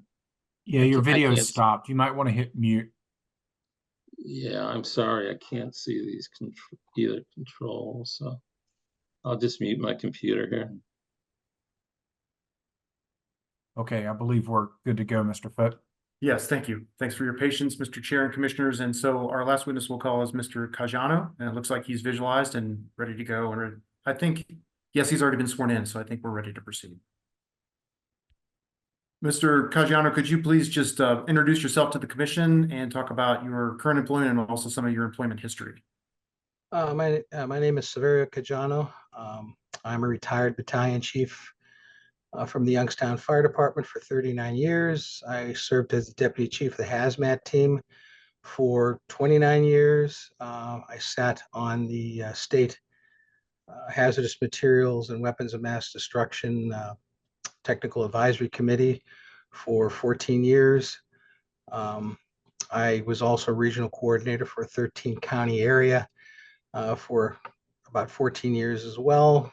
I'm also an instructor for hazmat and fire, and I work for Buckeye Environmental as a board member, and I head a brine task force that looks for radioactive signatures in oil and gas brine that here in Ohio, they seem to want to spread all over the place. Right at the end of your history there, you talked about some work with oil and gas, but do you have any kind of other work that you've done over the years related to oil and gas facilities? Yes, I have. In the Youngstown area, we have Marathon that has a large footprint. I've worked with them creating emergency response plans. I have given testimony to the Ohio State Legislature, both the House and the Senate, on oil and gas issues as related to fire service and non-reporting. Here in Ohio, we still don't have full disclosure of anything. I have participated in various and assorted professional publications as related to the oil and gas industry, mostly revolving around radioactive issues. I have given testimony on oil and gas issues to the 48th Pennsylvania statewide grand jury. I have just finished up a year and a half's worth of work with the 4 main law firms that filed the class action suit against Norfolk Southern. Again, it wasn't oil and gas related, but it was hazmat. I just finished up with that. And I've been advising the Pennsylvania Attorney General's Office of Environmental Crimes on various and assorted issues related to oil and gas. And Mr. Chair, at this time, I'd like to ask you to allow Mr. Caggiano to testify as an expert in the areas of emergency preparedness and fire risk mitigation. Ms. Jost? Thank you, Chair. No objections to the admissibility of the witness, and then just retaining our continuing objections for cross. Thank you. Very good. He's admitted. Thank you. So, Mr. Caggiano, could you first start off and just give us a summary of the materials that you've reviewed that are relevant to this cap?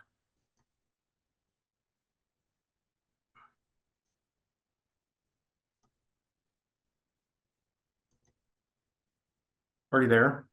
Yeah, I'm trying to pull it up. Oh, I'm sorry.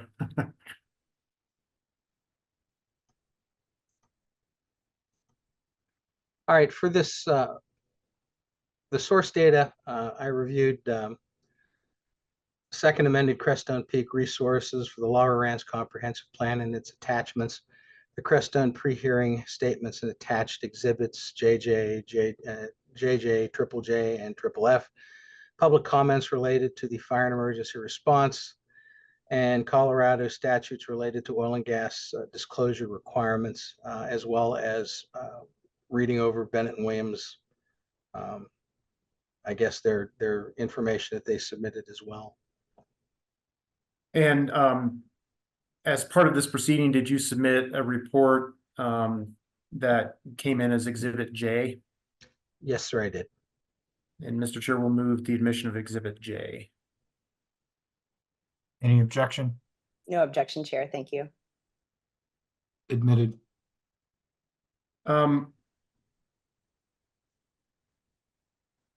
So, Mr. Caggiano, could you talk a little bit about what you found and the report that you submitted that was Exhibit J? I have to echo what Mr. O'Mara said about a large lack of preparedness. I looked at this, solely as a first responder coming to a scene to help mitigate. There was a lot of talk about wildland fires, but that's just one of the small issues that could develop at these well sites. One of the things that I've done over the years is I have examined, for various and assorted reasons, well failures and why they happen.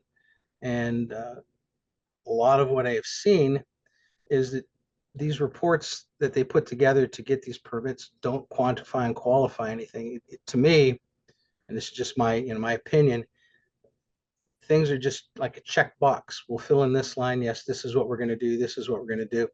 But you never see the quantification, qualification. When we put hazmat teams together, we put response criteria together.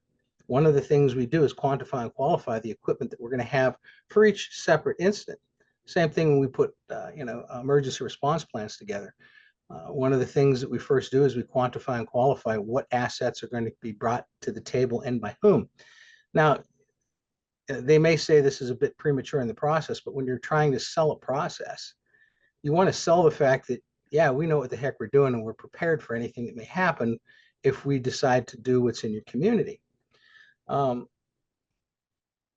this time, and I applaud Colorado, they're one of the few states that do require their oil and gas industry to give the names of the products. However, they don't require them to put CAS numbers in. On a quick check of Frac Focus, one of Cintas's recently completed wells, as of May of this year, they listed all the chemical names, which is applaudable, better than what we got here in Ohio. However, when you go to the side that I play in, the chemical abstract numbers, those numbers aren't there. Some of them are listed as proprietary.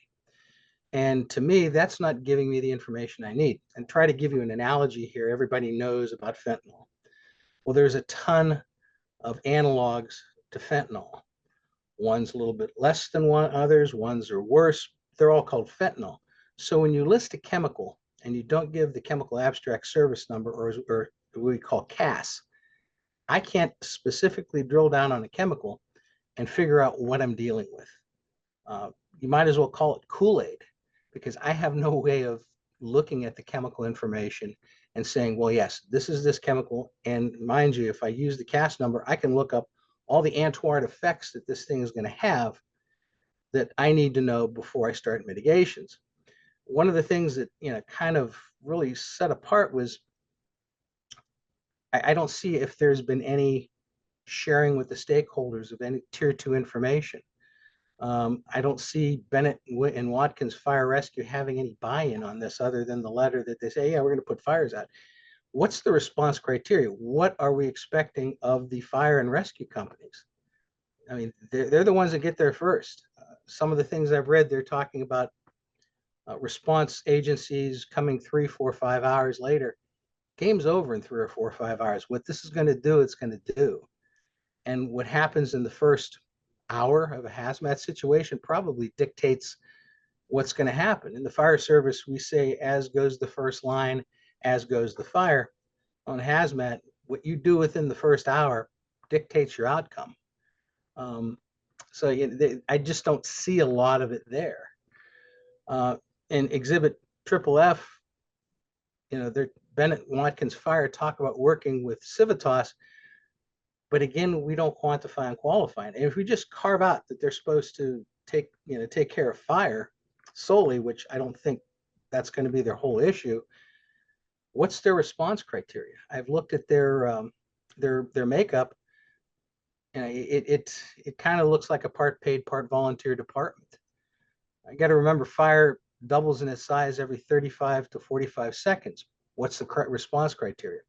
If we look at just simply a fire, and we look at an example of the Stat oil well fire in Ohio, it consumed an entire well pad and dumped thousands of gallons of chemicals into a creek that fed into the Ohio River, which was a water source for a lot of people along the Ohio River.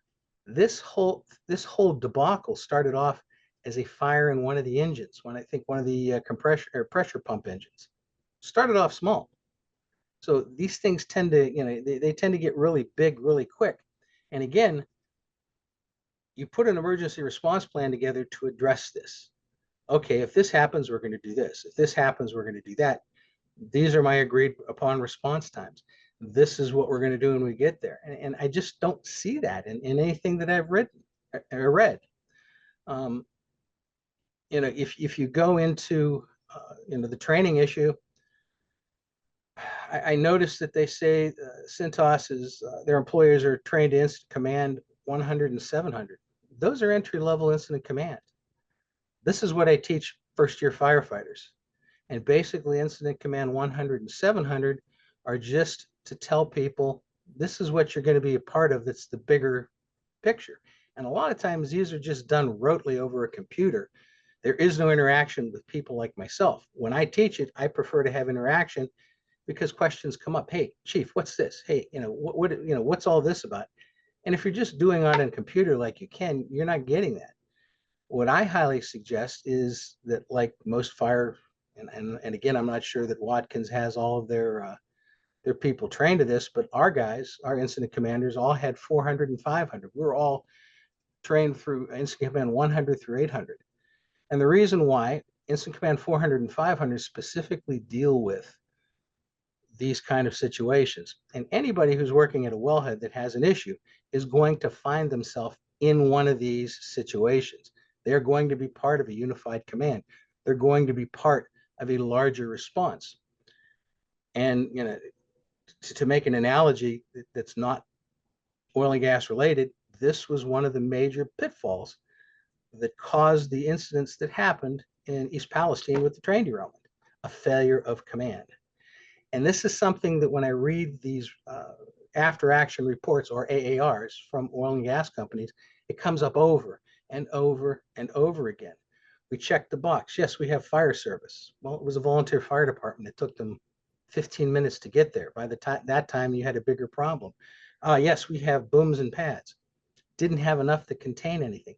Yes, we had secondary containment, but when everything in your well pad burns, and you're talking thousands of gallons, are you containing that? Obviously, at Statoil in Madison, Ohio, they didn't. So, you know, these are the things that have to be quantified and qualified in these, emergency response plans. And these response plans should be put up front for all of you people to see. You're the stakeholders. They're asking you permission to drill on your public property. This information should be there. And I just didn't, you know, like Mr. O'Malley said, it just didn't, it wasn't there. And you know, even some of the stuff that I read that eventually failed, they at least had an emergency response plan. Whether or not it was gonna work, it was there, and I just don't see it here.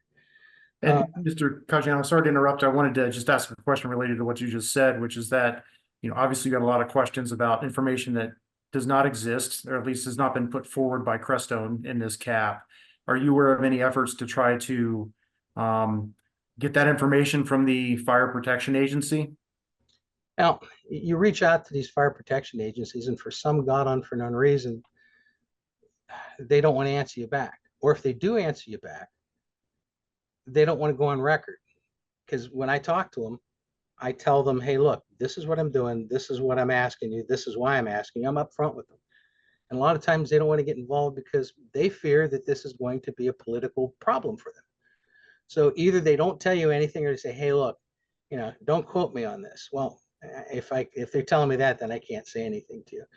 But most of the times there is a reluctance to discuss things with me, and you know, and I feel really bad about it because, hey, I'm a fire chief, you're a fire chief. Let's talk about this. Let's see if we can move things forward. And it's become almost a political football, because these people are afraid that if they say something, a lot of these are appointed chiefs, they're going to lose their positions, or they're going to lose something else, or, you know, and it's kind of ridiculous. And you see this over and over and over again. Are you aware of any kind of records request that was made here in this case to try to get that information? I believe that, yes, there was a records request on my suggestion. I don't know if Star has ever got an answer from that or not. I would assume if you didn't forward it to me, there was no answer to that. Let me ask you a little bit about Exhibit JJJ from Crestone. Those are the public comments. Could you talk a little bit about your impressions of that? Yeah, there were some extremely well thought out questions. One of the things from reading that jumped out that I wanted to know was they did say they were going to monitor for T-norms, which are radioactive products from drilling, and dispose of them. But what do they consider a T-norm? Is a T-norm twice background radiation, 3 times background radiation? That's not quantified and qualified. And how will they monitor it? One of the most common ways federal government, you know, uses lead-aluminum, 3000s. That's what I use myself. Is that how it's going to be monitored? Excuse me. Is it going to be all the time? Is it going to be when no one's drilling and nothing's coming up? Again, it's not quantified and qualified. One of the statements that I found most interesting was when they were talking about the well pads and, you know, watersheds and the oil reservoir.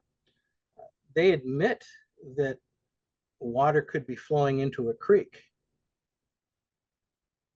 And again, going to what Mr. O'Mara said, once it leaves the well pad, it's getting into the ground. It could find an underground path and end up anywhere.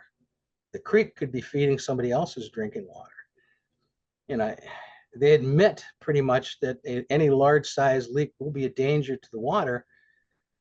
But again, okay, what's the procedures? I don't see an emergency response plan that addresses that. As for the comments, comment 4 jumped out, big time to me. That comment really was well thought out.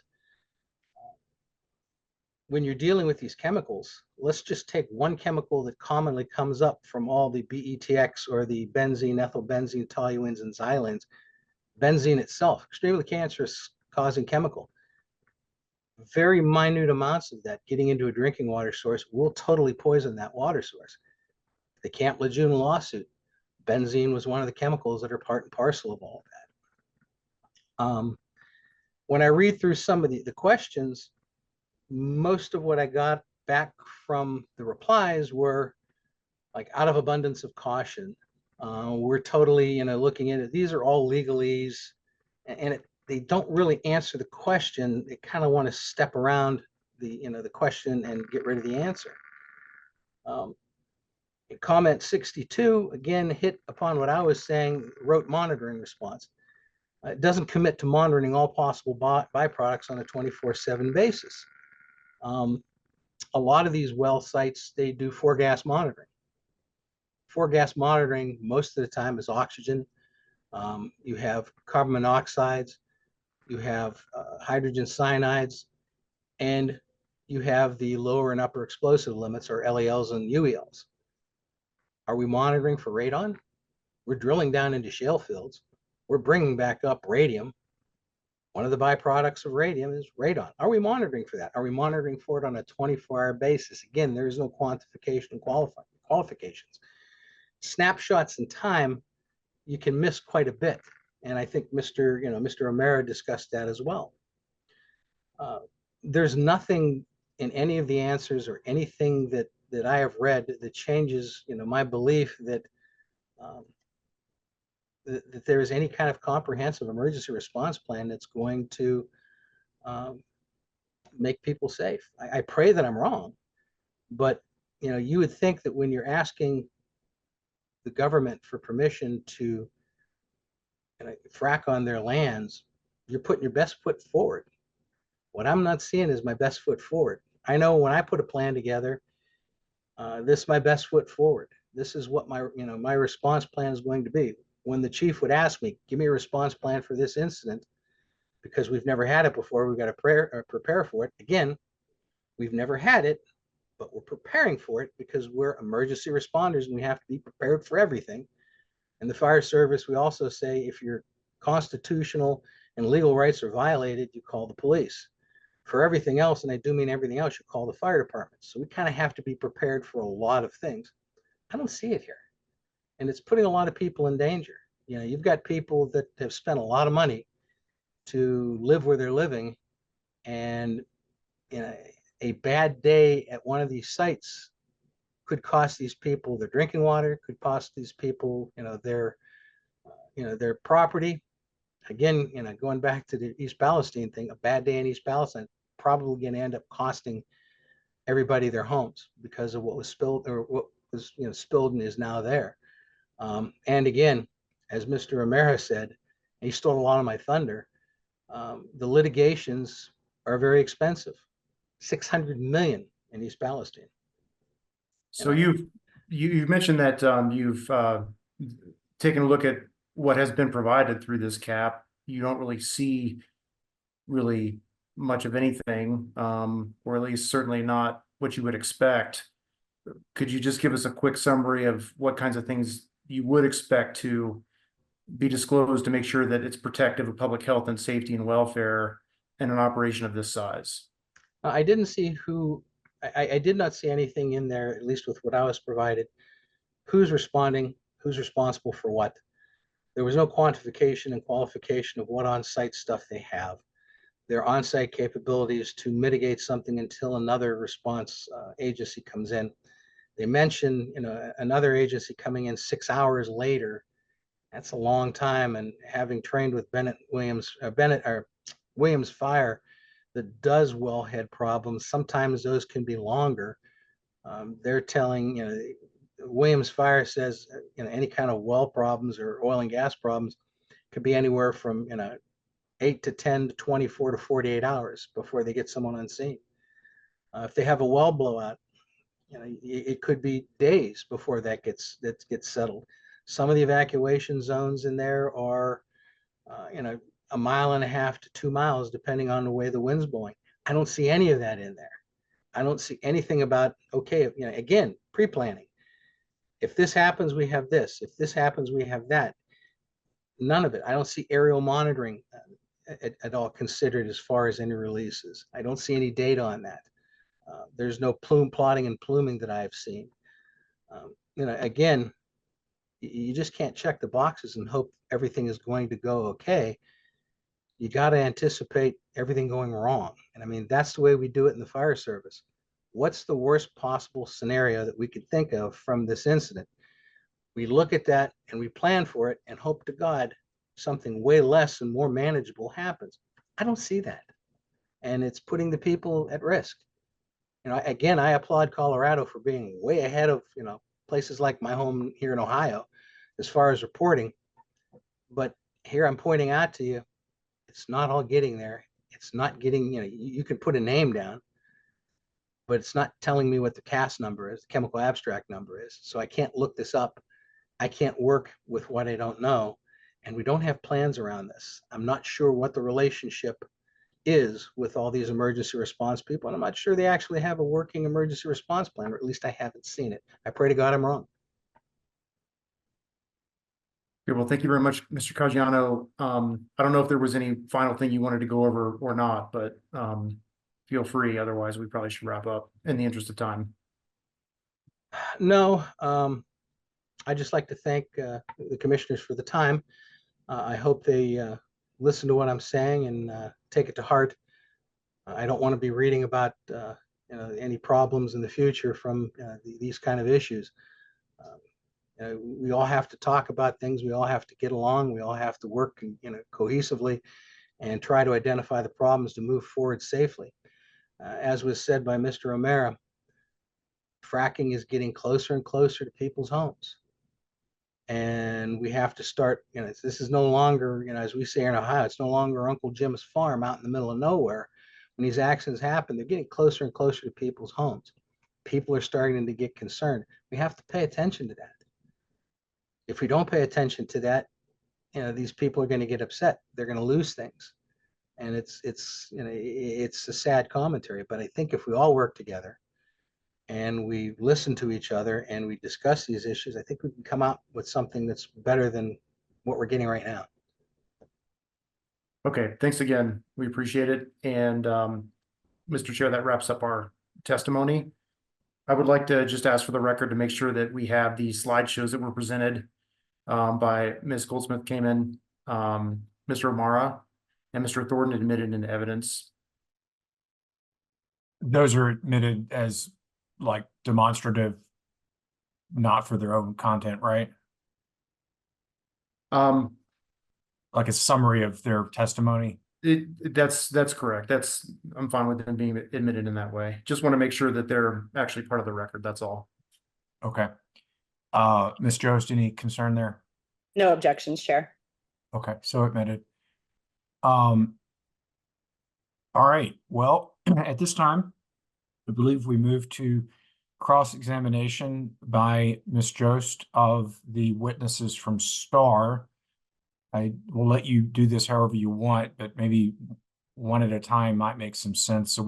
So the commissioner's notes on this can be caught understandable. Yes, absolutely, Chair. And if it helps, we would like to go in the following order. And my apologies in advance if I mispronounce anyone's name. Mr. Caggiano, Mr. Thornton, Ms. Goldsmith-Kamen, and then Mr. O'Hara. So if we can have Mr. Caggiano, and again, I want you to correct me on your name, sir. Wonderful. Well, good afternoon, and thank you for your testimony. Thank you for making yourself available today, and I do hope you're having some good weather in Ohio. My folks are in Indiana and said they've had some terrible storms this week. So same here. Okay, great. Well, I'm going to ask you a series of questions regarding your qualifications, as well as the relevancy and reliability of your expert report, as well as your testimony today. If you can please answer these questions as direct as possible for purposes of efficiency of the commissioners, that would be wonderful. Thank you so much. You purport to be an expert on hazardous materials and emergency medical services public response, correct? Mhm. And you are not an expert in the field of public health, correct? Beyond being a paramedic and working in the public health field, no. Thank you. You have not testified as an expert in front of the ECMC before today, correct? No, ma'am. And you have not listed any Arapahoe County experience on your CV, correct? No, ma'am. You have not listed any Colorado experience on your CV, correct? Beyond consulting with Mr. Excuse me for a minute while I have a senior moment. Dusty Horowitz on the Colorado PFAS report, no. Thank you. And you have not conducted a boots on the ground site visit to review the Lowry Ranch cap application lands, correct? Nope. Wish I could, but I didn't. And you would acknowledge that the ECMC does not have jurisdiction over the Bennett Watkins fire rescue operations, correct? No, they're their own public entity. And you would acknowledge that the ECMC Rule 314 governing comprehensive area plans does not require an operator seeking a cap to address wildfire potential, correct? If you say so. And you would acknowledge that Crestone will submit individual oil and gas location plans, including site-specific emergency spill plans and an emergency response plan for each location within the Lowry Ranch cap application in accordance with ECMC rules, correct? Yeah, I would assume you'd do that, but I would also assume that you would have some form of generic plan to put forward saying, hey, though the sites may change, this is what we do. And you would acknowledge that Crestone must comply with ECMC rules 206D and 208 regarding chemical disclosure and reporting, correct? Yes, ma'am. Okay. You did state in your expert report that, quote, at this time, oil and gas companies operating in Colorado are not required to publicly disclose all information relating to the chemicals used in oil and gas well development, correct? Correct, but that was to the CAS numbers, which I did take a deep dive into where you're supposed to report them to Frac Focus. And I looked at a couple of them, and there were 3 or 4 chemicals at least on each page listed as proprietary when the CAS numbers come down. And those are rather important when you're looking up how you're going to deal with a chemical. Great, thank you, sir. And you also stated in your expert report that, quote, nothing I have read indicated that anyone from the stakeholder side, to include Bennett Watkins Fire Rescue and the local EMAs, have received any tier 2 chemical reporting beyond the usual industry downplaying of the serious nature of the products used at the site, correct? Correct. And you have not provided any data or source references for your report that states, quote, in my experience, I find that even given 1.5 largest container content containment capability at the well site, this will not stop a spill related to a fire that engulfs the entire well pad and consumes or compromises all the containers, correct? Correct. And I think I gave you an example. You have not provided any data or source references for your report that states, quote, a fire doubles in its size every 35 to 45 seconds, correct? That's common knowledge in the fire service. And you testified, quote, this today, I don't know Bennett Watkins fire capabilities, correct? Not detailed, no. And you would agree then, if you don't know the Bennett Watkins fire capabilities, then you should not be opining on them, correct?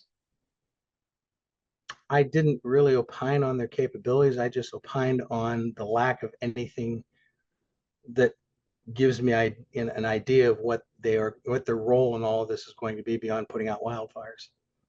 Okay, and you did not review a Crestone emergency response plan submitted to the ECMC and Bennett Fire for other Crestone oil and gas locations in Arapahoe County, correct? Correct. You're aware that Bennett Watkins Fire Rescue already serves over 30 oil and gas locations operated by Crestone, correct? Correct. You did not consider Bennett Watkins Fire Rescue prior experience with Crestone's oil and gas locations and operations, correct? Past experiences are past experiences. Everything's new. And you did not consider Bennett Watkins Fire Rescue prior experience with Crestone's chemical disclosure reports or emergency response plans, correct?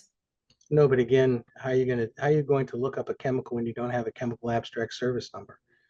You could be And your, you could be telling me it's Kool-Aid and I have to take your word for it. and your report poses a substantial amount of questions for this commission to consider, correct, sir? Correct.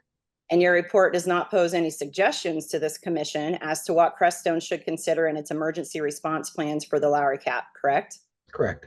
And you have not asked your questions posed in your report directly to Bennett Watkins Fire Rescue directly, as you said today, correct? Nope. Okay, and your report only serves to support STAR's request for denial of the Lowry Ranch Cap application, correct?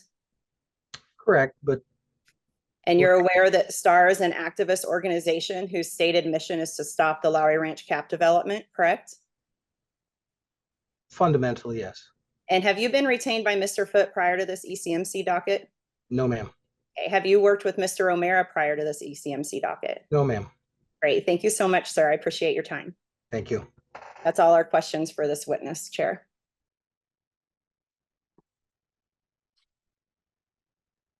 I'm muted. I think what we'll do is if you're comfortable with this, Ms. Joe, since you're doing it one at a time, maybe have redirect one at a time as well, so that we're not like getting lost in all the information.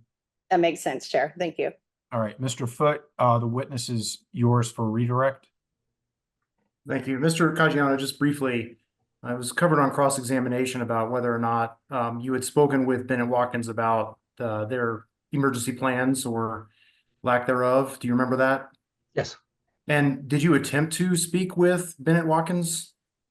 I left the message, but I never expect them to call me back. They hardly ever do. I've only had maybe one or two chiefs ever call me back. Are you aware that Bennett Watkins failed to respond to a Colorado Open Records Act request in a timely way? In fact, haven't responded with records up to this point? I didn't know they hadn't responded. I just know I had recommended that a formal request go to them. That's all I have. Thank you. All right, Mr. Caggiano, we thank you very much. Stick around. We may have questions from commissioners once all of the cross is done. All right, Ms. Jost, I didn't write down who you had next. Who's up? That's okay. Mr. Thornton, please, Chair. All right, Mr. Thornton. Good afternoon. Good afternoon, Mr. Thornton. How are you? I'm doing well. How are you? Great. Great. Thank you. And thank you for joining us as well and making yourself available again today. Similar to Mr. Caggiano, I hope Pennsylvania is not too hot for you right now. My parents are very heated in Indiana. It's not. It's pleasant right now. Good, good. Well, I'm going to ask you a few questions regarding your qualifications, as well as the relevancy and reliability of your expert report and your testimony today. If you could please answer the questions as direct as possible for purposes of efficiency for the commissioners, that would be wonderful. Certainly. Great. Thank you so much. You have not testified as an expert in front of the ECMC before today, correct? Correct. I have not. And you have not listed any Arapahoe County experience on your CV, correct? Correct. And you have not listed any Colorado experience on your CV, correct? I have not listed it on the CV, but I've had projects in Colorado. Thank you for that clarification. And you have not conducted a boots on the ground site visit to review the Lowry Ranch Cap application lands, correct? Correct. And you purport to be an expert on noise, correct? Noise and noise control. Correct. And you are not an expert in the field of public health, correct? Not explicitly public health, no, although I have training in audiology. Great, thank you. You did not conduct a noise analysis of the surrounding residential and commercial community land use near the Lowry Ranch Cap, correct? I did not. Correct. And you did not conduct a noise analysis of the general public's activity at the Aurora Reservoir, correct? That's also correct. Wonderful. On slide 2, Mr. Foote, I don't necessarily think you need to pull these up, but if the commissioners would like to follow along, Chair, I guess I'd look to you if it might be helpful because all my questions do relate to his slides. Yeah, I think getting the slides back up probably would be sensible. So, Mr. Foote, if you could give us an assist here, thank you. And move to page 2.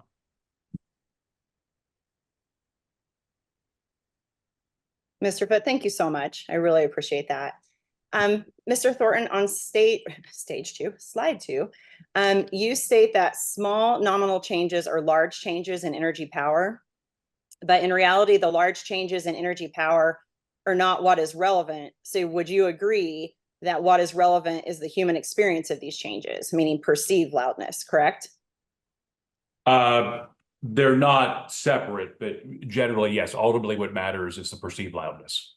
And you would acknowledge that there is only one residential building unit owner within 2,000 feet of one of the proposed 7 new locations, correct?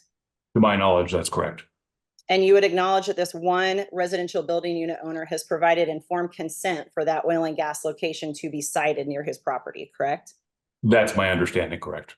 And you testify that the ECMC rules are well thought out and adequate, correct? No, I don't agree with that characterization. I don't necessarily believe that the levels that are chosen are adequate, but the methodology is well thought out and adequate. Great, thank you, Mr. Thornton. Mr. Foote, if you don't mind flipping to slide 3. Mr. Thornton, you are available for Mr. Bennett's direct testimony regarding Crestone's noise analysis for the CAP and the upcoming noise analysis for the more detailed oil and gas development plan applications, correct? Correct. Okay, and you're aware that the noise data utilized for Crestone's Rule 314 CAP application is intentionally more broad than the site-specific studies due to the size and the area of the 32,000-acre Lowry Ranch CAP, correct? Correct. Okay, and you're aware that additional noise studies and ambient analysis will occur at the subsequent OGDP application stage in accordance with ECMC Rules 303 and 304, correct? Correct, but I've also reviewed Crestone site-specific noise analysis, noise mitigation plans. So that it's not just the CAP submissions that I've reviewed as part of my testimony. Okay, and we'll get to that. Thank you so much. I promise we'll get to that. So you are aware that each oil and gas location on the Lowry Ranch CAP will utilize sound walls, correct? Absolutely, correct. And as I heard your testimony, you basically stated that sound walls are effectively useless, correct? No, it's more nuanced, more complicated than that. At large distances, the benefit of sound wall decreases rapidly to 0. And you're aware that Crestone is not seeking a variance regarding noise levels from the ECMC, correct? Contrary to your testimony? No, I'm not aware of that. Okay. You're aware of the air traffic from the nearby Denver International Airport that routinely occupies the airspace over the Lowry Ranch, correct? Generally, yes. I'm not. And you're aware not airplanes really also details. create noise, correct? Very aware. Slide 4, Mr. Foote.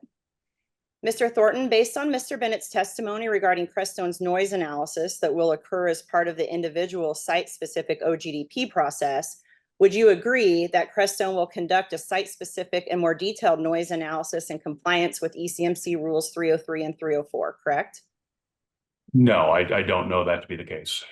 Okay, next slide, please, slide 5. Mr. Thornton, you stated that the noise modeling performed in Civitas's preliminary round of noise considerations used an outdated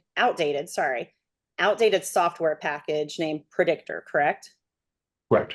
And in your expert report, you stated that Predictor was last updated in 2018 and is no longer commercially available from the manufacturer and is no longer supported or updated, end quote, correct? Correct. You're aware your testimony is incorrect, right? No, I'm not aware of that. If you would have continued your analysis, would you agree that you would have found that Predictor is in fact still commercially available from the manufacturer and was last updated in February 2024 in version Predictor V224? I had not seen that at the time of preparing my report. No, I was not aware of that. You would agree that at the time when Civitas's preliminary CAP noise models were developed, the most updated version of the software available was Predictor V2023, updated in 2023, correct? No, I'm not aware of that. Okay. With respect to your 0.3 noise modeling overestimates, this is purely speculative on your part, correct? Based on my review of the limited information provided by the Crestone noise modeling consultant, that's how I drew that conclusion. But you have not provided any technical or scientific data to support your opinion, correct? No, of course not. Okay, and you have not provided any calculations to support your opinion, correct? I can't calculate what they haven't provided. Crestone has not provided. Well, one of the points I made was that a good noise model has a comprehensive list of all noise sources and their sound power measured according to ANSI standard methodology. You can't calculate what hasn't been provided. And Mr. Foote, slide 8, please. Mr. Thornton, you would agree that the noise studies you provided, or you reviewed, the state Harvard Yale and the state Sunlight Long, were submitted to Arapahoe County, correct? Absolutely correct. And you would agree that the ECMC does not have jurisdiction over the Arapahoe County noise plan, correct? Correct, but those are good Okay. examples of You would- Civitaus's. Go ahead. Yes, correct, but these are examples of what Crestone provides for site-specific noise studies. And again, you would agree that Crestone would submit a noise mitigation plan with its future site-specific OGDP applications that would contain a noise plan, noise analysis, and noise modeling to the ECMC under the current rules, correct? I assumed that'd be the case. Okay, and you would agree that a noise report using wind speed data from the monitoring terminal is appropriate, correct? Correct. Okay, and you would agree on point 4 of slide 8. I believe we need to go to slide 8, Mr. Foote. Thank you so much. There you go. That your point 4 of the upward spiral of noise is purely speculative, correct? In the sense that it hasn't happened yet, but in the sense that in their county applications, they are requesting increased noise limits. No, I wouldn't say that's speculative. I'd say that is the end result of the process. But you have not provided any data, scientific, technically based data to support this opinion, correct? Just an analysis of Crestone's own data. And you have not provided any calculations to support that opinion, correct? Correct. And you would agree that ECMC and Arapahoe County noise levels cannot be exceeded by an operator, correct? That's my understanding. And you would agree that the state Harvard Yale conceptual location does not have a resident within 2,000 feet, correct? That's also my understanding, yes. And you would agree that the state Sunlight Long conceptual location does not have a resident within 2,000 feet, correct? To my knowledge, correct. Great, thank you so much. Mr. Foote, if we could turn to slide 13, please. Mr. Thornton, you would agree that Rule 314 E10F, which is our CAP rule, does not require site-specific or location-specific noise studies, noise plans, or noise modeling, correct? Correct. And you would agree that Rule 314 E10F, the rule under which you're basing your expert report, only requires a qualitative or quantitative evaluation of incremental adverse impacts to the public welfare as a result of oil and gas operations associated with the proposed cap that addresses noise, both short and long term, correct? Correct. Okay, and have you been retained by Mr. Foote prior to this ECMC docket? No, I have not. Okay, and are you familiar with STAR and its mission to stop the development of the oil and gas development on the Lowry Ranch? Only to the plan? Only to the extent of being aware of their mission statement. Okay, and you're aware your expert report is in support of an activist group that is trying to stop development of oil and gas, correct? I'm aware of that, yes. Great, thank you. That's all I have, Chair. Mr. Foote, redirect. Thank you. Mr. Thornton, are there negative or adverse noise impacts on individuals beyond 2,000 feet from the source? Absolutely. I think I mentioned during my direct testimony, I've been involved in dozens at this point of oil and, well, specifically gas, hydraulic fracking, gas well sites that are much smaller than those proposed under this cap, and have dealt with projects where the extremely serious noise impacts, degradation of the welfare of the residents has occurred at distances well over a mile from those much smaller well pads. And do you know whether or not excessive noise has adverse impacts on wildlife in the area? It's not well within my expertise, no. There's certainly literature within our field about the adverse impacts to wildlife, but it's not my specific expertise area. Regarding ambient air studies, or ambient noise studies, I should say, ambient noise studies, which is what you were talking about in your testimony, would things like traffic or airplanes going overhead be part of those ambient air studies normally?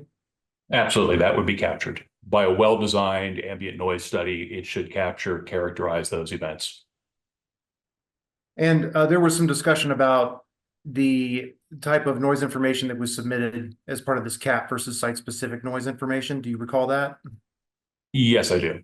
And why was it that you took a look at the Arapahoe County submissions for the to address whether or not the noise information submitted as part of this cap was sufficient? Excuse me. Well, generally, the noise information submitted as part of this cap is a paucity of information.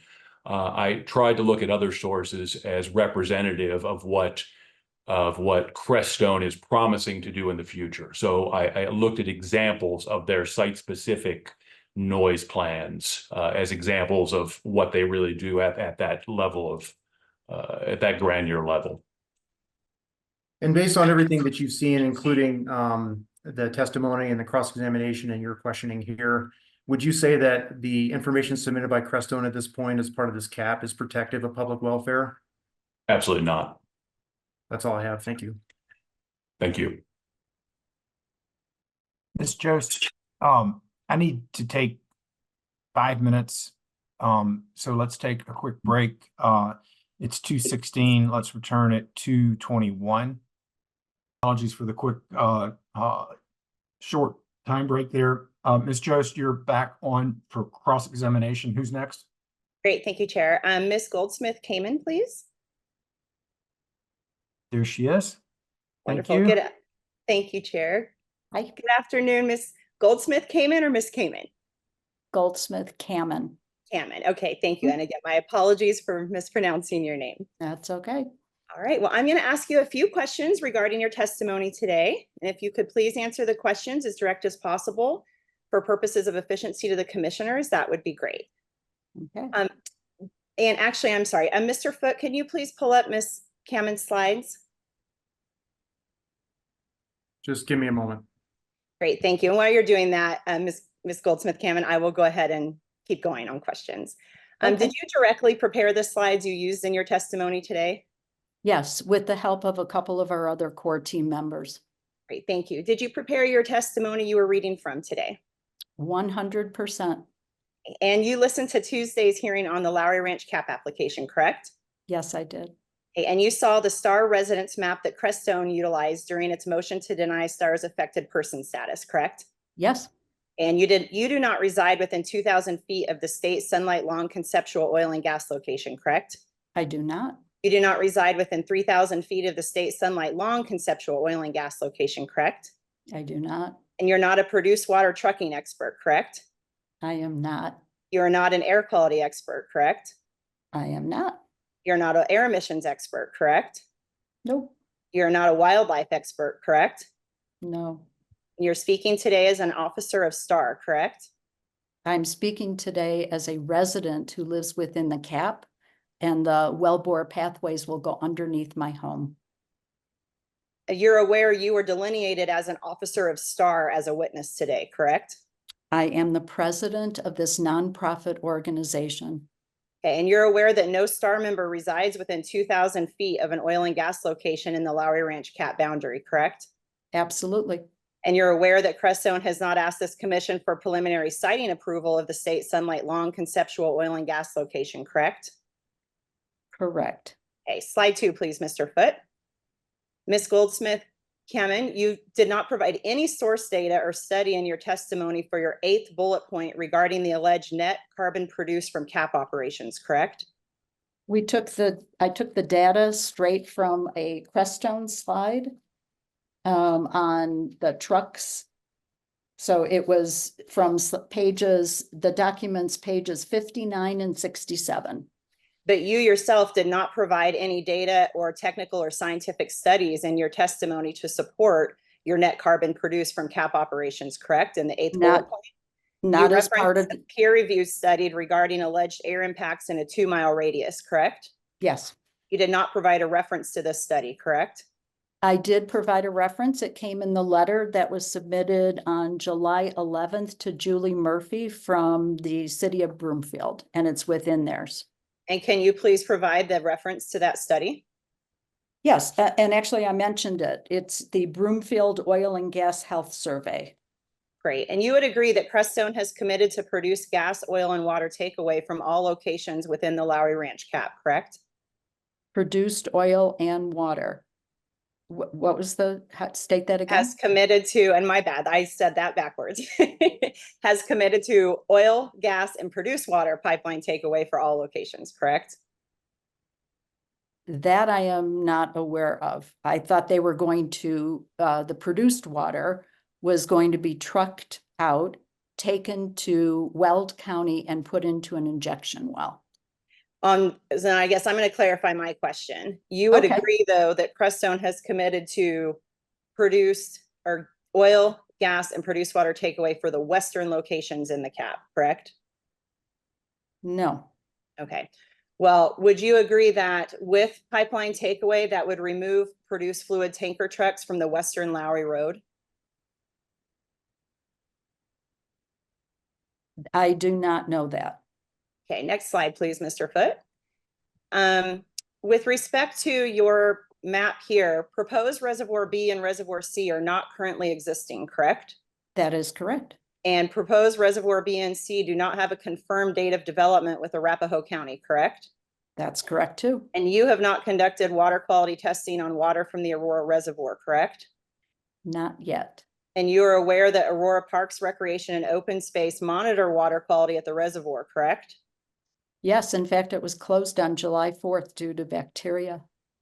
And you would agree, though, that Aurora Parks and Recreation and Open Space closed Aurora Reservoir Beach due to E. coli concerns due to human and animal waste, correct?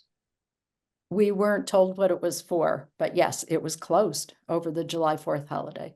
Thank you. And next slide, please, Mr. Foote, slide 4. You were present when the Colorado Land Board presented to the commission on Tuesday, July 30th, correct? Yes.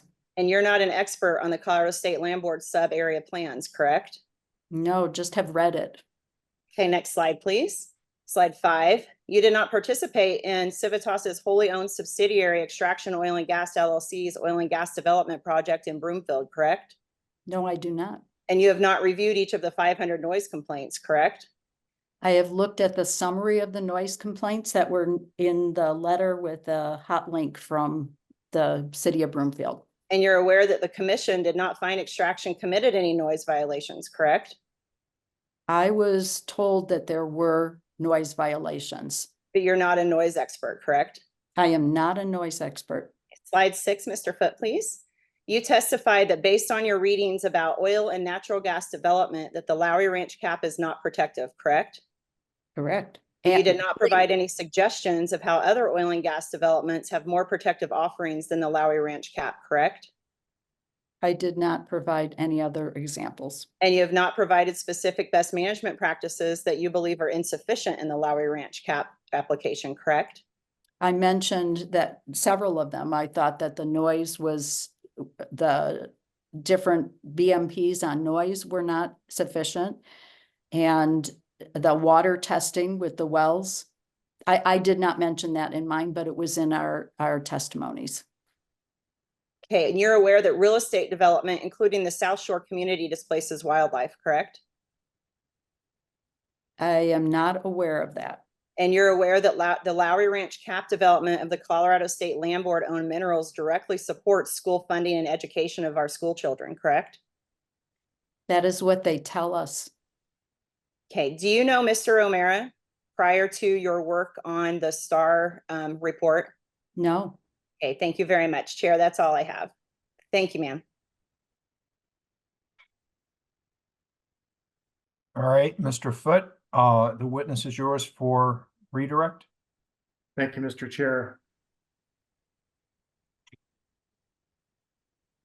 Ms. Goldsmith-Cameron, do you recall Ms. Jost asking you questions about your expertise in certain areas? Yes. Would you consider yourself an expert in your community?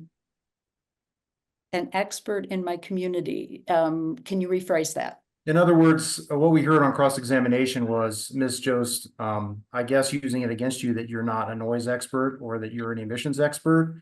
What would you consider your expertise to be in that's relevant to this proceeding?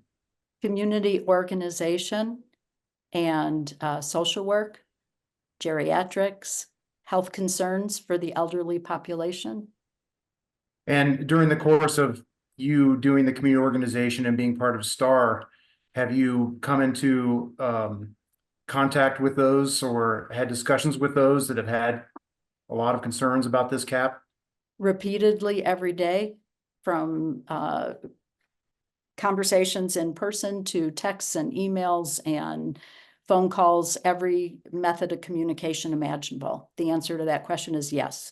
And are those folks all in the community that would be affected by this particular cap? Yes. And regarding the subject matter experts that did testify on behalf of STAR, was it part of your work to find those experts and ask them to help STAR? Yes, absolutely. That was one of in community organization, that was the first thing that we started to do, was to try to gather some experts, because we're not experts on all these different topics that affect us and in oil and gas. And so we contacted numerous organizations and professionals throughout this area, and no one will testify against oil and gas industry here. In addition, they're quite costly on top of it. And so we reached out to some of the nonprofit organizations, and the way we've got these experts is through the Environmental Integrity Project in Washington, D.C. And they funded these experts and provided us with this expertise to help guide us, as they do nonprofits across the entire nation to help. And were you attempting to try to find experts that lived within the state of Colorado to provide this expertise to you? We sure did. And nobody would reply to us and provide us with this expertise. Thank you. That's all I have. All right. Thank you. If you could stick around, we may have questions from commissioners after we're done here. So Okay. appreciate you being patient. Thank And you. now, Ms. Jost, we're back to cross-examination, and I believe it would be Mr. O'Mara. Yes, thank you so much. Mr. Foote, we'd love the presentation as well, if you don't mind helping me out one more time. Yeah, appreciate the assist there, Mr. Foote. Yes, thank you so much. All right, Mr. O'Mara, can you hear and see me? Yes, I can. Okay, and I can hear and see you. Thank you so much. Well, good afternoon, and thank you for making yourself available today. And I have to tell you, I'm growing up in Indiana. I've been to Grosse Pointe, Michigan before, and I visited the Ford House. It actually holds a very special place in my heart for my family. So it's quite lovely. So I'm a little Thank jealous you. of where you live right now. Oh, yeah, it's very nice. We enjoy it. Thank you. I'm going to ask you a few questions regarding your qualifications, as Yes, well as ma'am. the relevancy and reliability of your expert report and testimony today. If you Sure. could please answer the questions as direct as possible for purposes of efficiency of the commissioners, that would be wonderful. Mhm. Okay, and you purport to be an expert on seismicity and water resources, correct? Pardon me? You purport to be an expert on seismicity and water resources, correct? I have a training and experience in seismicity and water resources and almost 40 years experience. And you're not an expert on public health though, correct? No, ma'am. And you're not an expert on air emissions, correct? I have experience with air emissions, but I wouldn't consider myself an expert. You have not been qualified as an expert today on air emissions, correct? Correct. And you're not a regulatory compliance expert, correct? I have deep experience with global environmental regulatory compliance, but I You wouldn't have call not been myself. qualified today as a regulatory compliance expert, correct? Yes, Okay, and you have not testified as an expert in front of the ECMC before today, correct? that's correct. And you have not conducted a boots on the ground site visit to review the Lowry Ranch cap application lands, correct? No boots on the ground there. No, ma'am. Okay, and you have reviewed the ECMC Rule 314 governing comprehensive area plans, correct? Yes, And you've reviewed the ECMC operator guidance on Rule 314 governing comprehensive area plans, correct? I believe so. Yes, You would agree that an analysis of subsurface seismicity is not required by ECMC Rule 314 governing comprehensive area plans, correct? there's a lot of things that aren't required in those rules. That's why I'm testifying. Okay, and you would agree that you've not drilled a horizontal oil and gas well, correct? I have not drilled one. I've worked for drilling companies. I've done a lot of drilling, but I haven't done that. And you would agree that surface environmental remediation experience is different than subsurface planning and developing of horizontal wells, correct? It is different, but we do a lot of horizontal wells with surface remediation as well. And you're aware of the American Geosciences Institute guidelines for ethical professional conduct, correct? I'm a member of several different societies, not that one, but I understand the ethical conduct, yes. And you're aware that a primary ethical guideline is that geoscientists should distinguish facts and observations from interpretations, correct? Yes. Okay, and Mr. Foote, can you please flip to slide 2? Mr. Amara, you would agree that almost 14,000 horizontal wells have been drilled and hydraulically fractured in the greater Wattenberg area of the DJ Basin since 2012, correct? I don't know that, but if you say so. And you would agree that you've presented no engineering data, calculations, or case studies where hydraulic simulations have fractured near surface geologic strata, correct? That is not correct. Okay, you're aware of the July 30th, 2024 EPA Administrator Becker response letter to Representative Crow, correct? Yes. And you're aware that the EPA letter provided, while the EPA has a limited role with respect to oil and gas development at or around the site, we remain confident that contamination at the site is contained and that the remedy remains protective of human health and environment, correct? As long as they don't frack underneath it, that was the statement, I believe. You're aware that the EPA letter expressly provided, quote, oil and gas development is primarily regulated at the state level, and there are no site decision documents that would prohibit the type of development being proposed, correct? That's what the letter says. You're aware that the EPA letter provided that, quote, recognizing ECMC's in-house experience or expertise, on fracking and petroleum engineering, the EPA's written comments requested that ECMC establish a reasonable setback for drilling near the site, correct? Yes.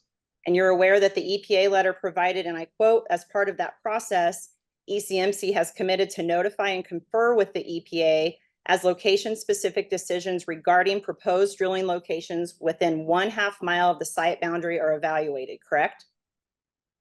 Okay. And you're aware that the proposed horizontal wells are more than 1/2 mile deeper than the Lowry landfill, correct? Yes. And you're aware that the EPA letter provided that the EPA is confident that the continued site-specific engagement through the state permitting process will provide the necessary steps to minimize risk to the site, correct? I don't recall that. You're aware that the EPA letter provided that the EPA has not identified any completed exposure pathways, meaning that people in the environment are not being exposed to elevated levels of PFAS associated with Lowry landfill, end quote, correct? I don't recall that. It wasn't a focus of my review. Okay, slide 3, please, Mr. Foote. You have referenced risk evaluation studies in Texas and Oklahoma, correct? I have dozens of citations with my reports. And you would agree that you did not reference the 65-year safety record of hydraulic simulations in the DJ Basin, correct? Actually, I noted several studies that did include data from the DJ Basin that indicated stray gas and leaky well seals. You're familiar with geophysics, correct? Yes, ma'am. And then you're aware of the relationship between trace spacing and resolution, correct? Yes. And you heard Mr. Harrington's testimony regarding seismicity, correct? Yes, I did. And you heard Mr. Harrington testify that the seismic trace spacing for the Lowry Ranch Cap 3D is 110 feet, correct? I don't recall that. Okay, well then would you agree that the faults are 250 feet in length are resolvable at 110-foot spacing, correct? I'm not sure what's resolvable based on the information I was provided. And you would agree that the thickness of the Pierre Shale is approximately 1 mile, correct? Approximately, sure. Okay, slide 4, please, Mr. Foote. You would agree that your own sources cited in your expert report provide, quote, although the probability of a given disposal well inducing earthquakes large enough to be felt is small, close quote, correct? I'm sorry, can you point that out to me? What are you saying? So in your expert report, you reference the USGS Earthquake Hazards Program Induced Seismicity Strategic Vision, page 4. You Okay. say the source cited in your expert report, which is this USGS report. You state, although the probability of a given disposal well inducing earthquake large enough to be felt is small, correct? That's correct. You would agree that your own sources cited in your expert report provide, quote, most induced earthquakes in the United States are a result of deep disposal of fluids, wastewater, related to oil and gas production, close quote, correct? Right, I did not dispute that.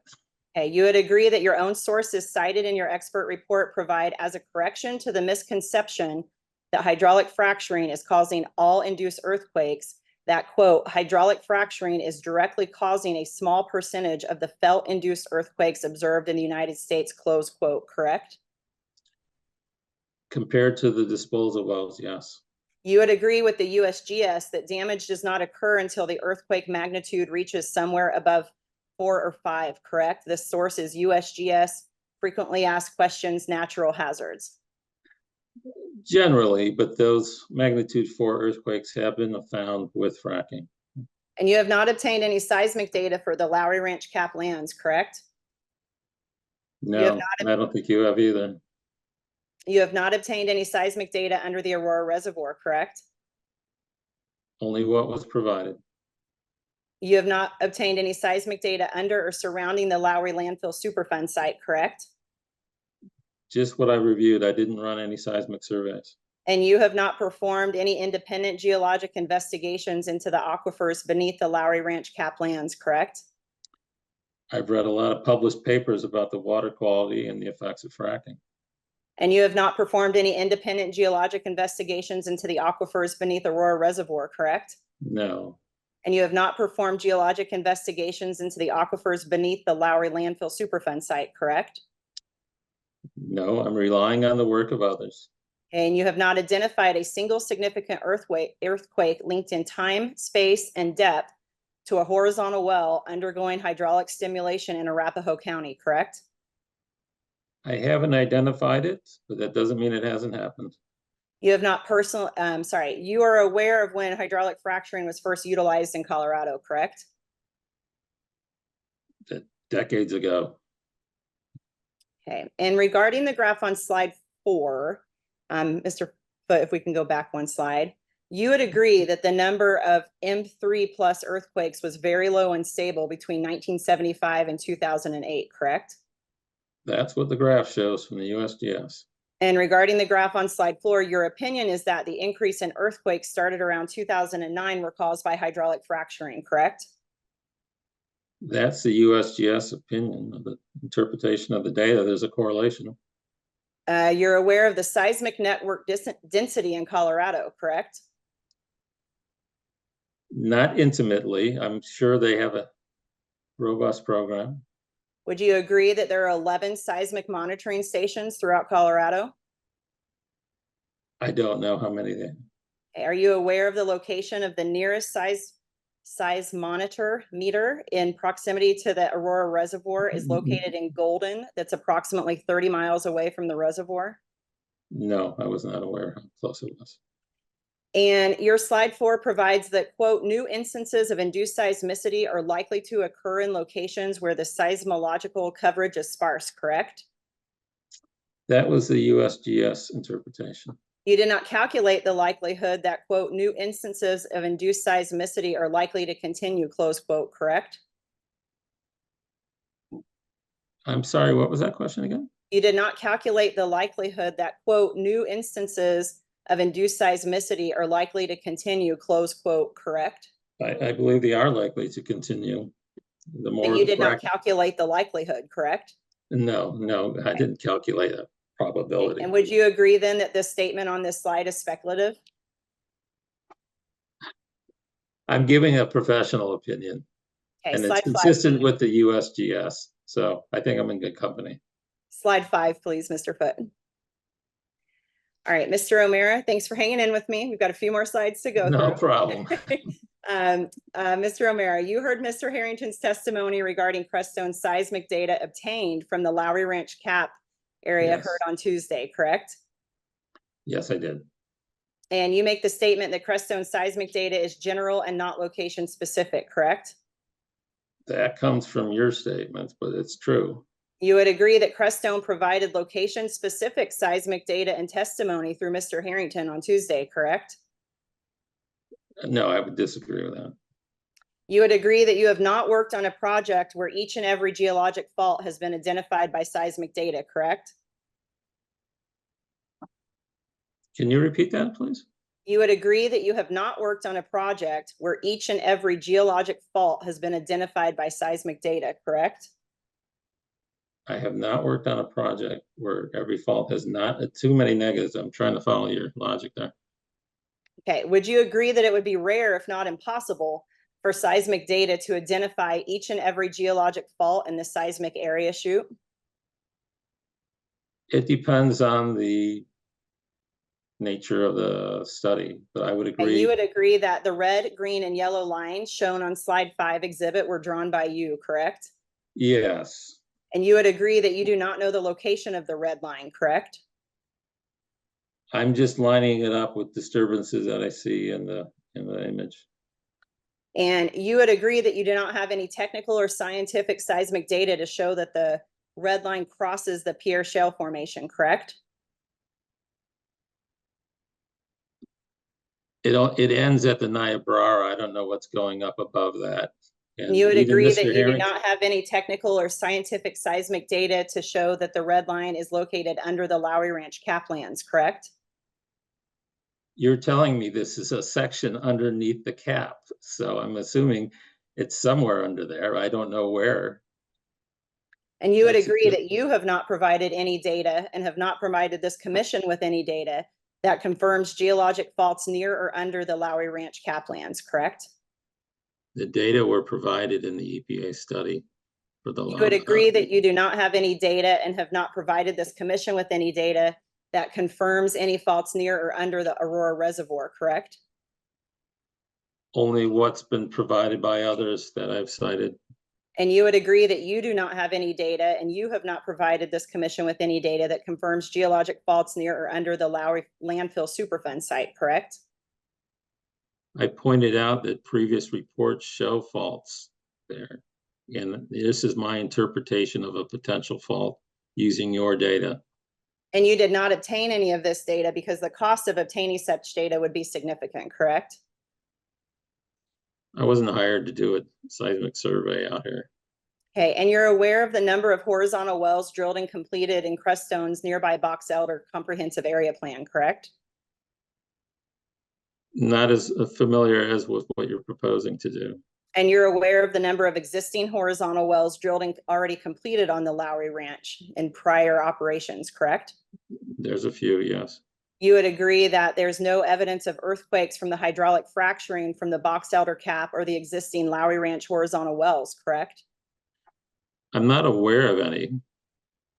Okay, slide 7, please, Mr. Foote. Mr. O'Mara, you're aware of modern 3D microseismic work's ability to locate fracturing events in 3D, correct? Yes, And you would agree that the distance of such fracturing events occur within hundreds of feet of the horizontal well bores, not thousands, correct? could you repeat that question again? Sure. You would agree that the distance of such fracturing events occur within hundreds of feet of a horizontal well bore, not thousands of feet, correct? I would say generally, I think it could exceed 1,000, but not thousands. Yes. Okay, you're aware that Crestone must conduct an offset well evaluation of all wells, including existing shut-in, producing, and plugged-in abandonment wells within 1,500 feet of the well bore under ECMC rules, correct? Yes. Okay, slide 8, please, Mr. Foote. You would agree that ECMC Rule 314 does not require location-specific seismic surveys, correct? I believe the act requires you to be protective of the public health and the environment. So the question is, would you agree that ECMC Rule 314 does not require location-specific seismic surveys, correct? I don't recall. You would agree that the ECMC rules do not require public disclosure of 3D seismic data for any CAP or oil and gas development plan, correct? I'm not sure. You would agree that seismic licensing contracts prohibit widespread dissemination of 3D seismic data, correct? I know they're proprietary in their license. Okay, you're aware that the ECMC has stringent rules on facility and piping design requirements, correct? I hope so. You're aware that the ECMC has stringent rules for secondary containment, correct? I've not seen evidence of that in the submittal. You're aware that the ECMC has stringent rules for secondary containment, correct? They have rules. You're aware that ECMC's experienced staff reviews all permits and operator submissions for compliance with the ECMC rules, correct? That would be my understanding, yes. Your testimony on this slide is effectively saying that the ECMC rules are deficient, correct? I'm saying there's room for improvement. You're aware that the ECMC staff director, based on the ECMC rules and their own subject matter regulatory, geologic, and engineering expertise, issued a director's recommendation for approval of the CAP because they found that the CAP application was compliant with Rule 314 and all applicable commission rules, correct? I believe that's why they would do it, but my purpose here is to help educate and illuminate some of the concerns that we have based on sound science. You provided testimony on Crestone's emergency response plan, correct? Yes, and I've And you're worked on not submitted as an expert to testify on emergency response plans, correct? I've been a member of mine safety and emergency safety teams, so I'm not as qualified as the fire chief, but I can speak as an expert on that. All right, thank you, sir. Slide 9, please, Mr. Foote. Mr. O'Mara, would you agree that the 2016 Sherwood study is focused on the Wattenberg gas field? It's north of the CAP, yes. So would you agree that the 2016 Sherwood study is focused on the Wattenberg gas field? I don't recall exactly. Okay. Would you agree that the Wattenberg gas field is not near the Aurora Reservoir? Yes. You would agree that it's over 20 miles north of the Aurora Reservoir, correct? Yes. You agree that the geology of an area can change over a distance of 20 miles, correct? Yes, you're making my point. On bullet point 1, you would agree that, quote, the probability of this possibility is difficult to assess, correct? Yes. You would agree that statements using the term possibility are speculative by an expert, correct? This is what was in the published journal. Okay, you would agree that the Sherwood study noted that the rate of methane detection in aquifers did not change after the introduction of horizontal drilling fracturing in the study area, correct? Can you please repeat that? You would agree that the Sherwood study noted that the rate of methane detection in aquifers did not change after the introduction of horizontal drilling and fracturing in the study area, correct? I don't recall, but that would suggest there's a fault-assisted transport. You're aware that the majority of tested methane was biogenic, naturally occurring, and linked to coal seams in the Sherwood study, correct? My focus was on the thermogenic methane, which is the red circles. You're which are aware not that the linked. ECMC has adopted more stringent rules about casing, cementing, and aquifer isolation, and that the wells in the Sherwood report linked potential contamination primarily to older vertical wells with shallow surface casing that doesn't cover the aquifer intervals, correct? I don't agree with everything you said. Okay, slide 10, please, Mr. Foote. Mr. Amaro, by your references to West Texas oil wells, are you opining that the geology in West Texas is the same as in Arapahoe County, Colorado? I'll try not to be insulted by that.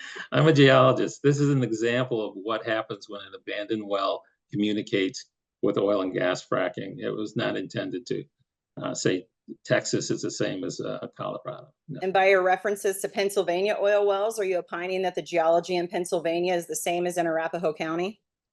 No, I would never do that. Would you agree that you do not have any data and you have not provided this commission with any data that confirms the geology in West Texas is the same as in Arapahoe County, Colorado? I would agree to that.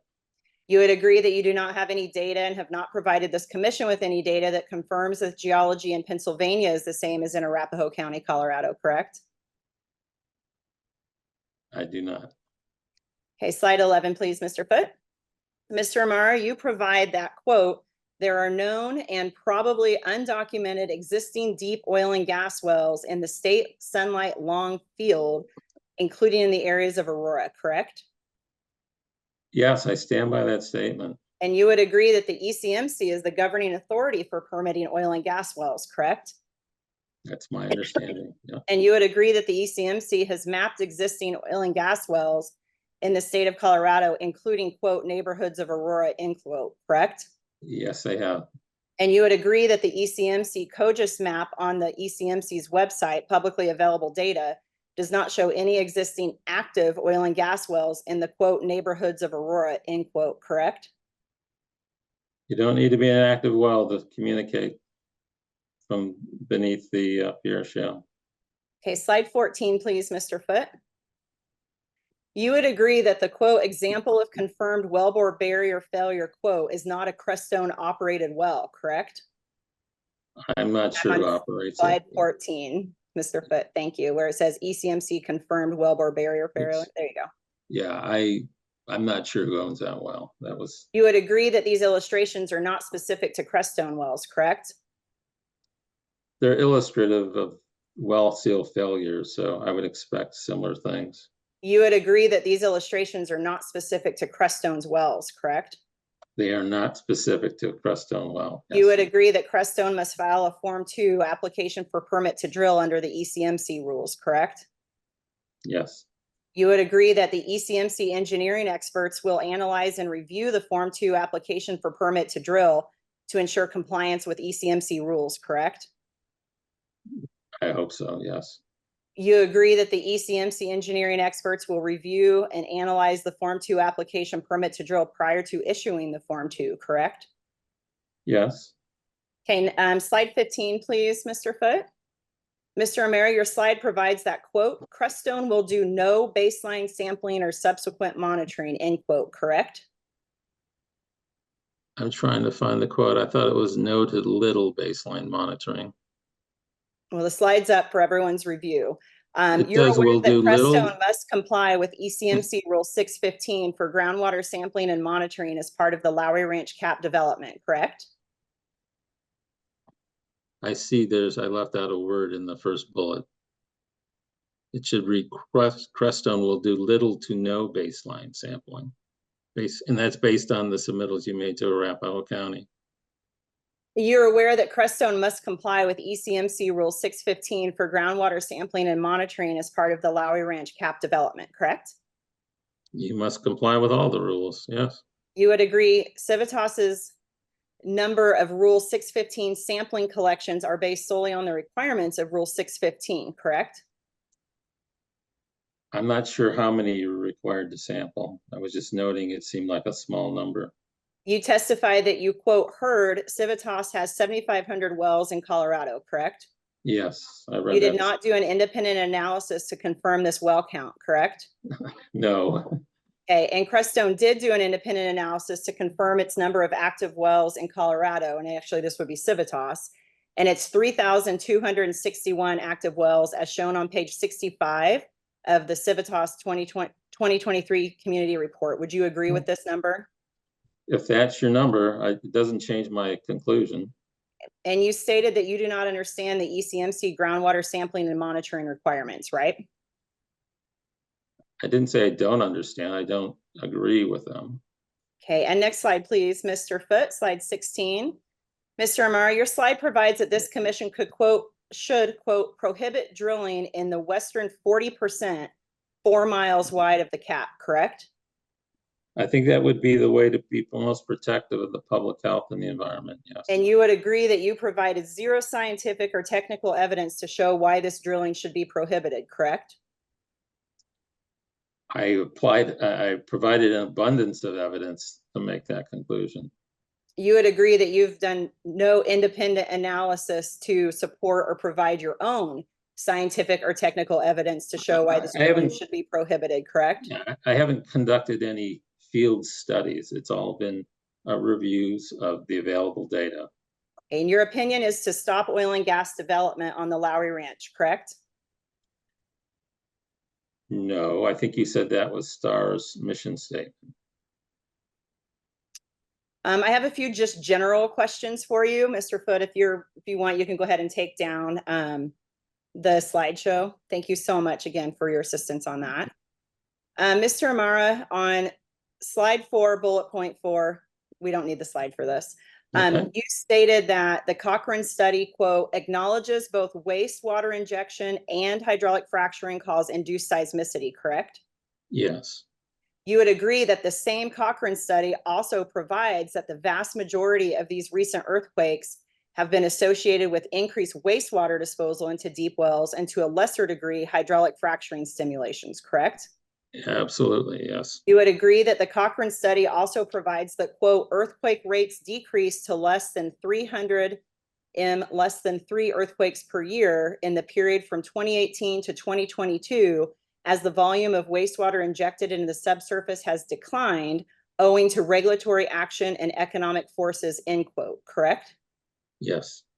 You would agree that, I'm sorry, you provide on page 76 of your expert report that, quote, the report notes that the Denver Basin, particularly the western portion, has steeply dipping, faulted, and overturned beds attributable to thrust faulting and a fault that was identified that crossed the Lowry landfill Superfund site, and 2 potential normal faults that were located southeast of the Lowry landfill Superfund site as part of the investigation of the Aurora Dam and Reservoir and Boulder Weld fault zone is located 30 miles northeast of the Lowry landfill Superfund site, end quote, correct? Yes. You would agree that the Pacific Western Technologies report also provides, quote, the presence of a growth fault at the site has since been questioned by site stakeholders, including the work settling defendants and the U.S. Geological Survey and EPA Region 8, correct? Yes. You would agree that the Pacific Western Technologies report also provides, quote, CDPHE hypothesized that the growth fault crossing the Lowry landfill Superfund site, that 2 potential normal faults are located 2 miles southeast of the site. Quote, however, 2 trenches excavated within 20 feet of the outcrop did not expose any faulting, and neither fault could be traced into the hill adjacent to the outcrop. The potential faults were considered to have very little impact on design and operation of the dam because they had limited lateral extent, minor displacement, and did not offset overlying soils. In addition, no tectonic faults were mapped or identified by field staff during work at the Aurora Dam and Reservoir site, end quote, correct? That is correct, but You note also those. provide on page 76 of your expert report that, quote, as shown in cross-section A to A prime, there are faults in the Boulder Weld fault zone that persist from the ground surface and more than 8,000 feet deep through the Pierre Shale through crystalline Precambrian basement rocks. The area highlighted in blue in the figure below depicts several of these deep-seated faults that persist from the ground surface to depths more than 8,000 feet into the Precambrian crystalline basement rocks, end quote, correct? Yes. You would agree that that statement is contradicted by the Sherwood report you also reference on slide 9, correct? No. You would agree that the Sherwood report you rely upon on slide 9 provides, and I quote, listric faults cutting through the Laramie Fox Hills Formation are believed to terminate in the upper 500 meters of the Pierre Shale, end quote, correct? Yeah, I agree with that. Have you been retained by Mr. Foote prior to this ECMC docket? No, I have not. Would you agree that your expert report is in support of an activist organization attempting to prohibit oil and gas development?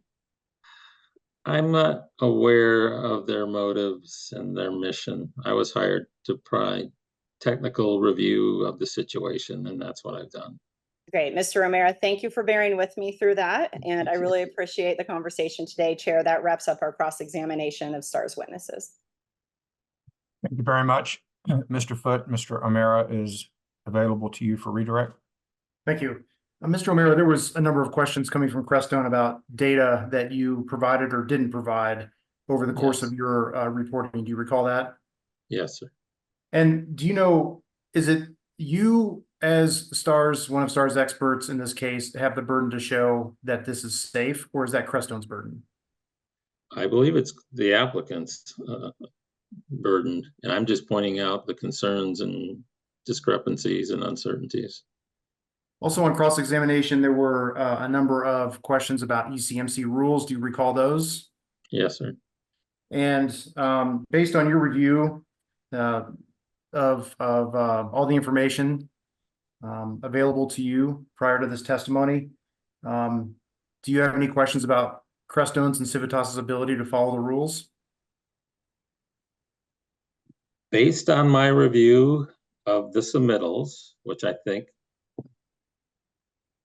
leave room for improvement, I share some of the concerns of the fire chief regarding the emergency response, the secondary containment. It's just not what I would expect for a project of this magnitude and this importance. So if that's compliant with the rules, I think the rules, I don't see it being consistent with the act, which requires the prioritization of the protection of the public health and the environment, which I applaud the state of Colorado for adopting. But I'm trying to illuminate areas for improvement that I see within those submittals and the rules.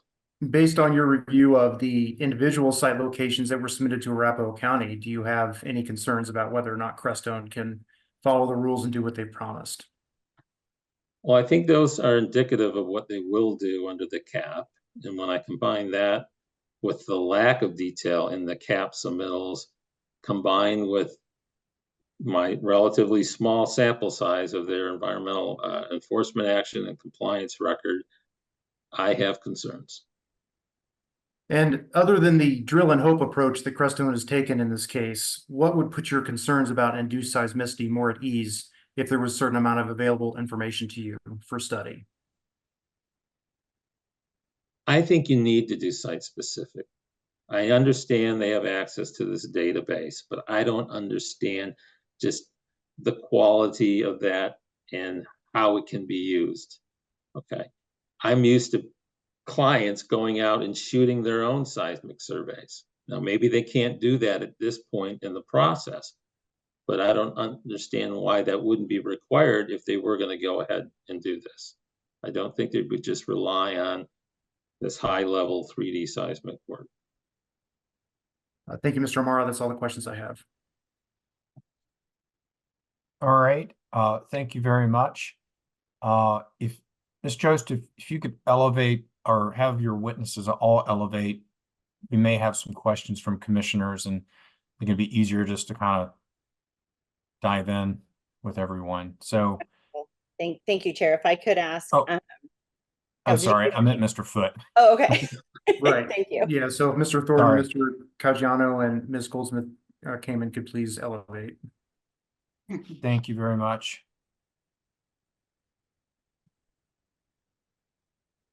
Great. Okay, we've got, or Mr. Bennett, you can unvisualize. We don't need you just yet. All right, we've got everybody. Commissioners, the panel is available for questions. Noting that with the cross and redirect, there may not be as many questions as is normal. Mr. Cross, Commissioner Cross. Thank you, Mr. Chair. And admittedly, I have been trying to cross off some of my worked upon, but I will hopefully avoid any duplication here. I wanted to first ask, you talked a little bit about the Bierstadt location and how there's a lot of light from it. Do you know whether there's any protective walls around the Bierstadt location? Who's the question to, Mr. Cross? To Ms. Goldsmith comment. Okay. I was great. already answering. Yeah. Yes, there are walls around there. This was during the drilling phase. So those drills exceed, they go past way past the walls. Are you aware there was a lesser area exemption request granted with respect to the Bierstadt location? A what kind of exemption? Lesser impact exemption? No. Okay. And it was touched on a little bit in the cross-examination about the complaints with respect to the noise complaints. Do you know if you've submitted any noise complaints to ECMC or to the proximate local government?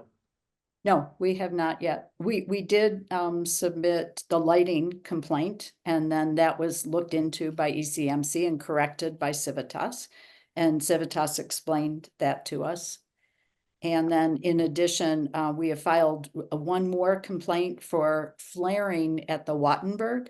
That was just referenced that they said was 20 miles away from us. The refinery there. So we saw the actual flaring in broad daylight, and we actually saw it at nighttime too. It was for about 23 hours at least. So we filed a complaint on that. We're waiting to see what the results will be on that one. But with respect to the lights, your complaints were heard. The respect to the lights, absolutely. Yeah, after about a week of bright lights shining in people's windows, yes. And are you aware of specific responses from anyone else with respect to the light complaints? I'm not sure I understand the question. So you indicated that you did, and you know that other complaints were filed. Are you aware of any other resolution with respect to separate complaints? Or are they all with respect to the same incident with respect to the light complaints? There were complaints filed in addition for some sound meters that were put in people's, right up against people's fences, and we weren't told about it. And so it was one of those situations where we were told in the future, the project manager needs to tell their staff to communicate with the homeowners prior to doing something like that. So we would know when something like that was occurring. And were these also members of STAR that had these incidents? These were people all along the front open space area. So some are members of STAR and some are not. Okay. And you had a slide talking about the state land board sub-area plans. And I know Ms. Jost touched upon it a little bit, and you said it's in violation of those sub-plans. Can you go into a little bit more detail, or is that just your opinions that it's in violation, or do you have anything specific related to, you know, what's required under the plans, what's required under any of the leases or anything else like that? It's our opinion that it's in violation because it doesn't sound like it. How could it be agriculture and how could it be water conservation when they're allowing this to happen on the property at this time? Maybe back in 2011, but not today. Are you aware of whether other oil and gas sites are located in areas that are zoned as agricultural? I am not aware. Okay. So one of the things that I wanted to try and clarify with your testimony is you talked about moving the ability of Crestone to move the sites further east. Mm-hmm. And can you reiterate again what Crestone indicated their response was as to why they would not move it further east? Mm-hmm. They said that at this point that it would be more costly for them to go further, longer distance with their laterals. That was one of the reasons. And then they talked about not having the technology available to go beyond. Okay. I appreciate, and that was at the public meeting that was held in the area to talk about the cap overall. Okay. It was actually 2 times. So one time was at the open house that we were at with them. And we were circulating the room, talking face to face with each of the Civitas employees who were present at the time. The other time was at a Arapahoe County hearing, and they were questioned by one of the commissioners. You know, I don't understand why you can't just go further east away from the densely populated residential area. And they said, oh, well, we do have the capability to go up to 6 miles. So they did say that. We were sitting in that hearing at the time. I think it was the hearing maybe on the rulemaking about setbacks and whatnot. And one of the other things that you talked about, concerns with some of what's happening in the state land board area, talked about the proposed future reservoirs that are coming up. And especially, as you said, as the growth continues, you expect to need those reservoirs as well. Mm-hmm. If the proposed sites were moved further east, wouldn't those be closer to the future reservoirs? It depends on how far east. it depends on where they are relocated to. And so do you have any recommendations or ideas on how far east they should be going? We would like it to be explored.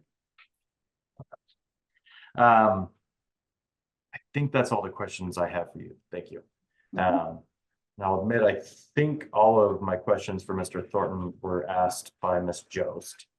Actually, I do have one remaining, I believe.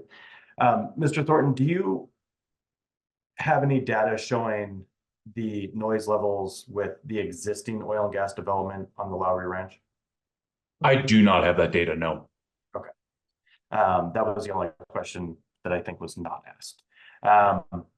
So I'll go to Mr. Amara next. One of the things I want to ask about is, and I don't know if Mr. Foote, if it would be helpful for you to pull up the slide deck, but I believe on the last slide, slide 16, where it had your conclusions, Mr. Amara, you talked about, and it was brought up briefly in the cross-examination by Ms. Jost, but it was talked about the western 40% of the cap area should have no development whatsoever. Is that correct? Or just I no believe that development? would be the way to be most protective of both the residents and the reservoir. Yes. Similar So- to what was adopted for the Superfund site. So with no drilling, would you have any concerns with access roads still going on the western 40%? I don't know why you would need access roads there, but Okay. And can you explain to me why 40% is what's necessary to protect public health, welfare, safety, environment, and wildlife resources? yeah, I'm trying to apply the same level of protection to the densely populated residential neighborhood in the reservoir as was given the Bowery landfill Superfund site. So that's the logic. I think there's risk. You want to be protective. We don't know where the faults, if they're there, maybe they're not. Will they have induced seismicity? We don't know. Are there old wells, new wells out there that can communicate? So in order to resolve that uncertainty, to be protective, that is one way to protect, would be to not drill under those areas. Do you remember the testimony about the existing wells that are near the Superfund site? There are hundreds of wells at the Superfund site, but you mean oil and gas wells? Yes. Okay.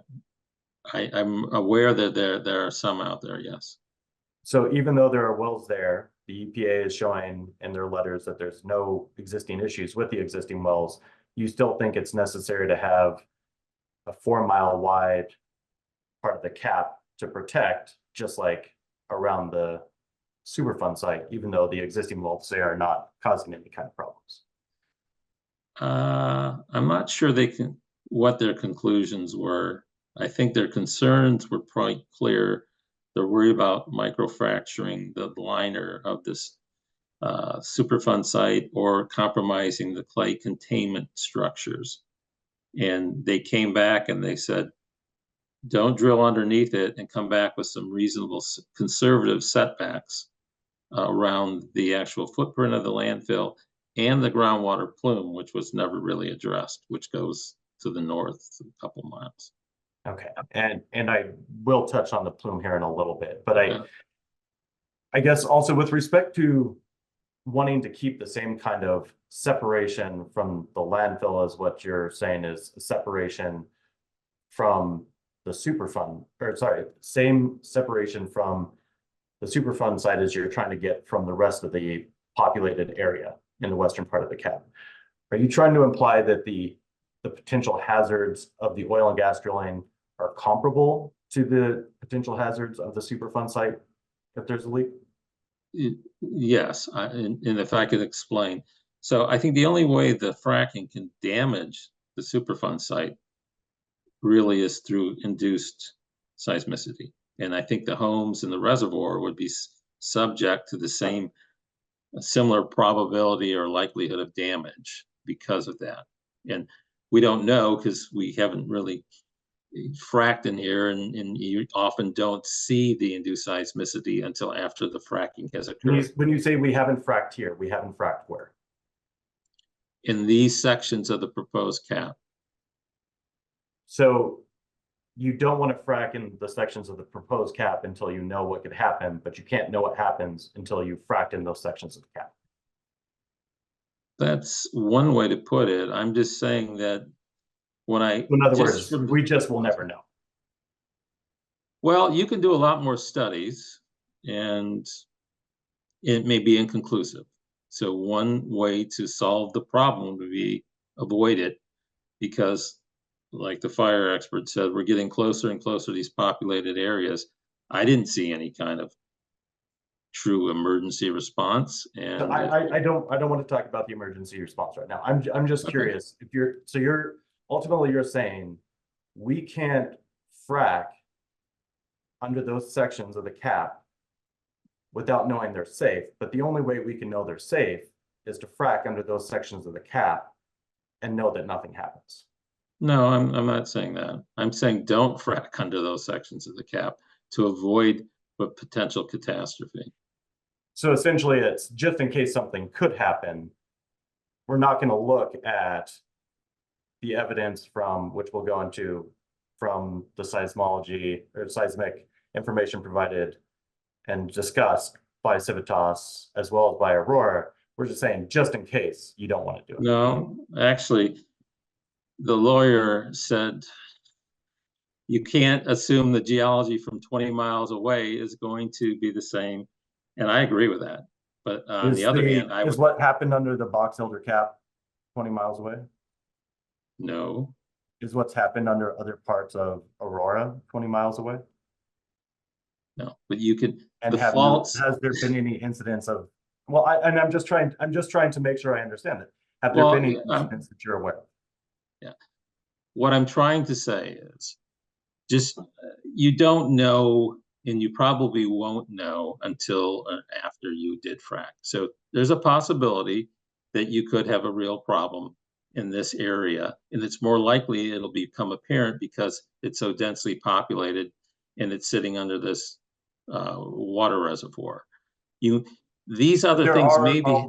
There are already wells in the Lowry Ranch, correct? Yes, there are. And some of those wells have been fracked? I believe so. But we haven't seen any instances of problems with what's currently been fracked underneath the Lowry Ranch.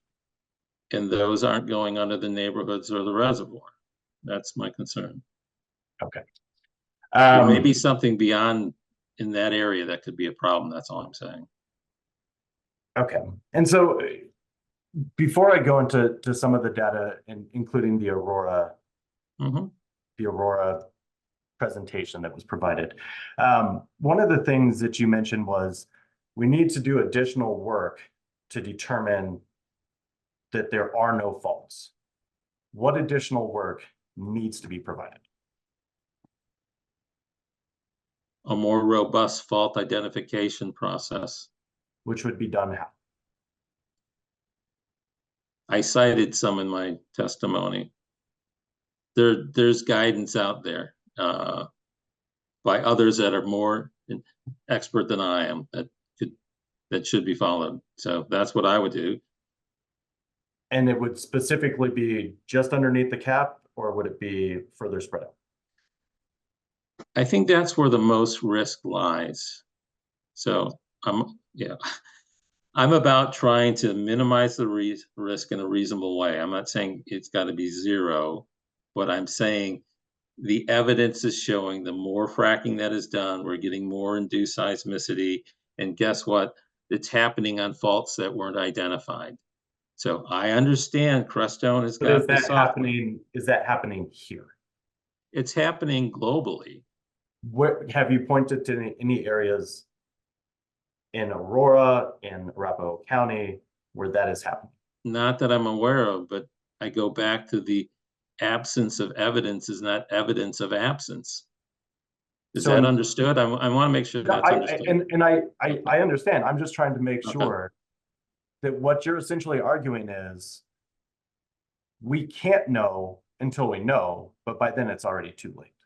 No, not exactly. I'm saying you could do more studies, but in the end, you have to do, I guess, a risk reward analysis. At some point, do you have enough data? Right now, I'm saying they don't have any site-specific data. It's just this proprietary software that they've licensed. They haven't gone out and drilled a hole or shot this a seismic line or anything, to my knowledge. I think it's all desktop. And what I've been doing is all been desktop, and I was attacked for not having my own data. Well, I'm looking at your data, and I'm telling you, if it were me, I would think twice before I approve this. That's all I'm trying to say. There's a risk, and it's your decision. And I'm giving you the warning. There's a reason why EPA insisted on not drilling under that. And I'm saying, what do they know that Civitas doesn't know? And I'm saying it's probably a lot. And you can go forward and do what you've been doing and hope that nothing happens, because nothing happened in the past. But as the chief told you, you should prepare and plan for the worst and hope for the best. And I have not seen that in these documents. And that is why I'm here and why I'm concerned.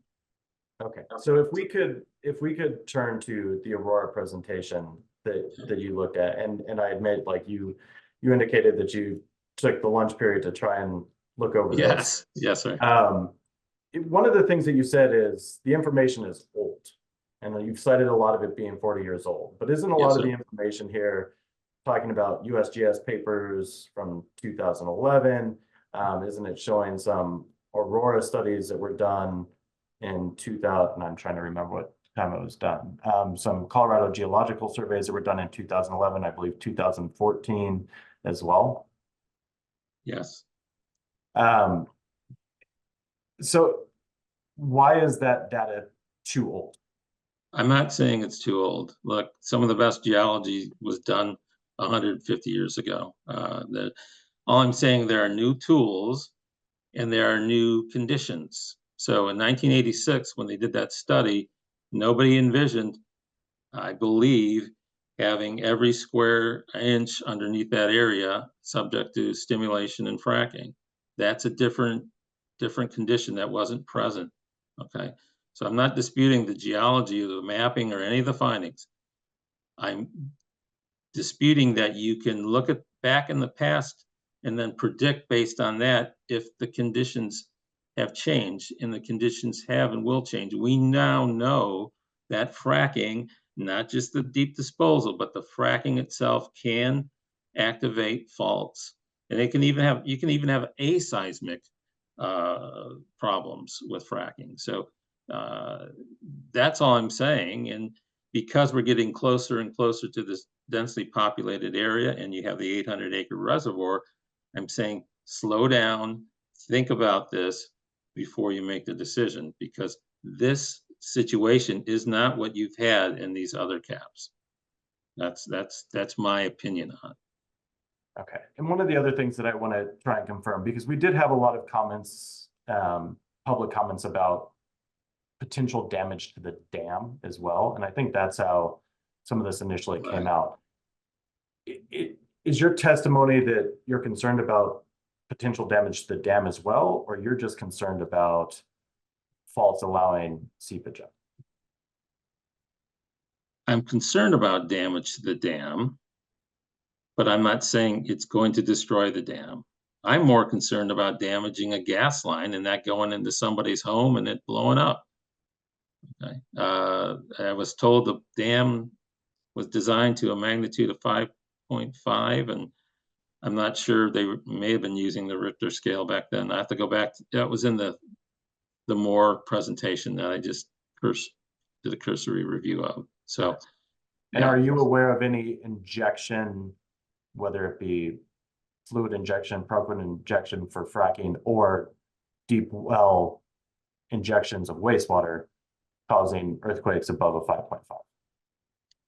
Not above 5.5. I've seen 5 and slightly above, but no. So you would still say you have concerns about the dam, but you aren't aware of any evidence that would show based I have on, concerns of the whole cap area. I'm not just worried about the dam. I'm worried about the whole thing. and I understand that. I'm just specifically talking about the dam. Right. So if the dam is designed to 5.5, I'm not aware of a 5.5 magnitude earthquake, a direct result of fracking. No.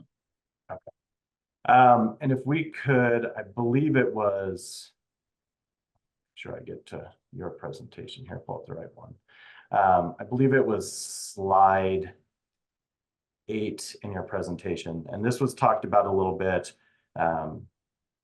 in your cross-examination and by Ms. McCoy as well. One of the third bullet point said there are no known and probably undocumented existing deep oil and gas wells in the state Sunlight Long well field, including in the neighborhoods of Aurora, but no provisions to avoid them.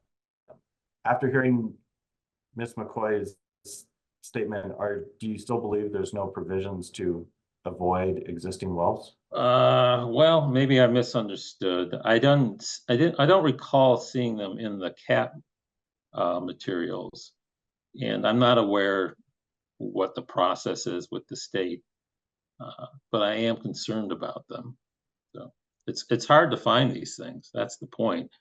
It's almost impossible, and you don't find them until they start bubbling gas and crude oil, and we just don't know what we don't know. So. Okay. All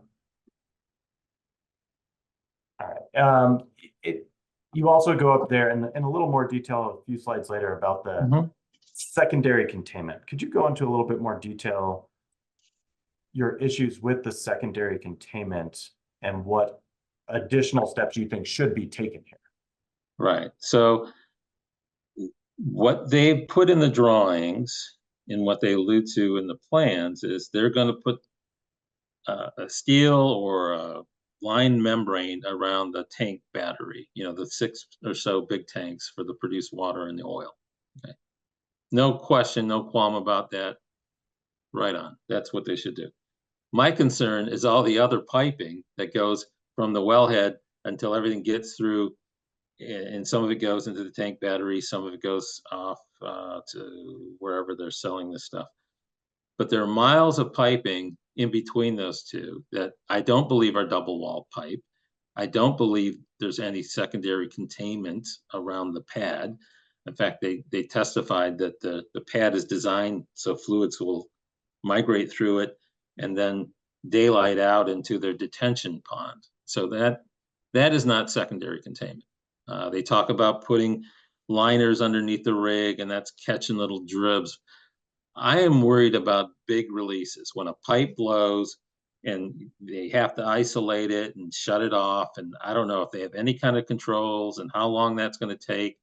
And if they have a fire, is it going to spread from one pipe, from one well to the other? Because I've seen those chain reactions, and it's been not on well pads. I've seen it at other chemical facilities, petrochemical facilities, hazardous waste disposal and treatment facilities.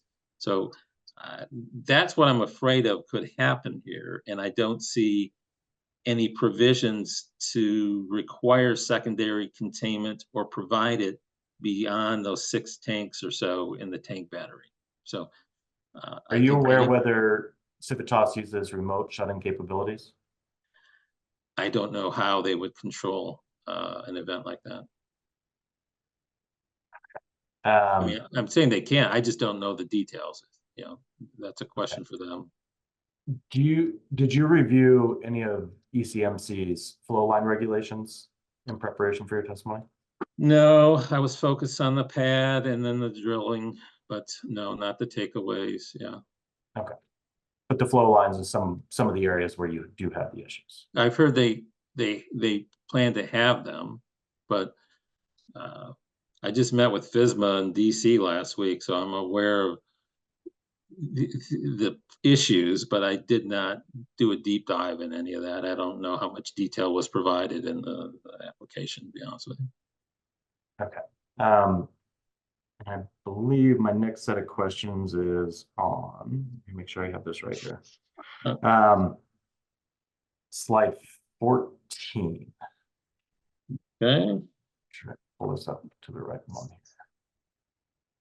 I've got my hard copy here. Yeah. So one of the things I wanted to Yeah. confirm on this, and Ms. Jost did ask some questions on slide 14. Make sure I'm looking at the right one. This is the wellbore barrier failure example. Yes, sir. The one that you're showing is a vertical well, correct? They're all vertical wells at some point, but I don't know if this was terminated as a vertical or I don't know. That's what it's showing, but I don't know if that's looking into the plane or what, but And do you know when this well was drilled? no, I don't. Okay. On slide 15, there was again some discussion from Ms. Jost talking about the water sampling. Yes. Can you describe for everyone a little bit of the difference between what happens at a well and what happens at an E&P waste management facility? Well, a well produces the oil and gas and it's somewhat processed and there's some separation and then it goes on through the pipeline. A waste facility is where waste is accumulated and managed. You're generating the same products at both, and that's why I suggested you consider adopting your rules, which I do like, for those central waste facilities would be more protective and a better way to manage the risk at these well pads. And can you give us an idea of what kind of equipment would be at a centralized E&P waste facility as compared to a well? What kind of equipment? What do you mean? Yes, what kind of equipment on the facility would be present? Be similar. You'd have tanks and you'd have secondary containment, I'm sure. And what about volume of what's coming up? Well, there would be I think I understand where you're going with this. So yes, there could be more volume and there probably would be more volume at those facilities. My point is at the well pads, you have 20 wells or more. They're operating at high pressure. I don't know their shutdown capacity. Is it instant? Is it 3 minutes? Is it 3 hours? I don't know how much could be released if there was a catastrophic full bore rupture. I think it would probably be equal to one of your waste management facilities, if not greater. And if I guess 2 questions related to that. Number one, part of what you talked about was if there is a leak, you may not know for a while. If something was to rupture under pressure at a well site, would it be known? I would hope it would be known, but I don't know their remote systems and how they operate. I can tell you, we had a 10-year anniversary of an Enbridge line spill in Michigan where it took them 17 hours to figure it out and shut it off, and it contaminated the Kalamazoo River. So that's what I'm afraid of happening here. Completely understand. And yeah. If it's shown that they do have remote shutting capabilities that are instantaneous, would that change your opinion? I'd feel better, but I would still be concerned that there isn't what I would consider secondary containment and the emergency response plans and all the other concerns, the lack of robust water monitoring. It all adds up to, a weight of evidence that is driving my opinion on this, that they can do better. Okay. And then the last bullet point you have on there says Crestone will have no way to effectively monitor impacts to shallow or deep groundwater. Yes.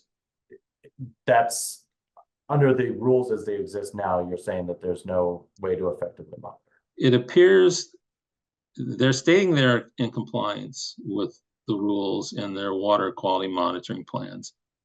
And when I looked at the 4, actually there were 4 county submittals. One had no plan. And of the 3 plans, there were a total of 116 water sources identified. All were eliminated except 2 wells and 1 surface water sample, or 1 surface water location.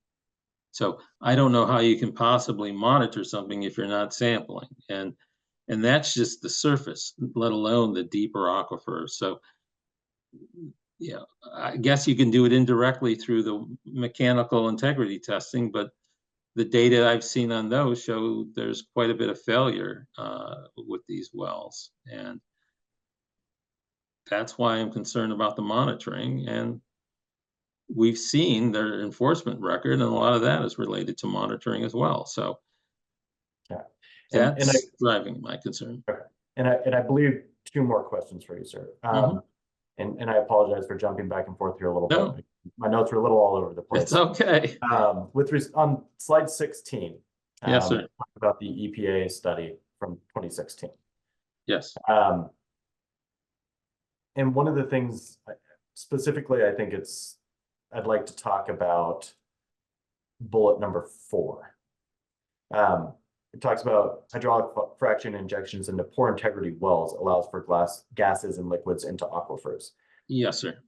Do you think the poor integrity wells is the critical point for that leaking? That is probably the only way this stuff is getting up. Mr. Harrington said this is a great sealing formation. So if the faults are being sealed by bentonite or other clay, I don't know how you explain how this deep thermogenic gas is getting up there. It's not microbial. It's not coming from the coal bed methane. This is coming from deep down. So it has to be coming through the wells if it's not through the faults. Have you reviewed ECMC's wellbore integrity rules? I've looked at them. I haven't done a deep dive on it.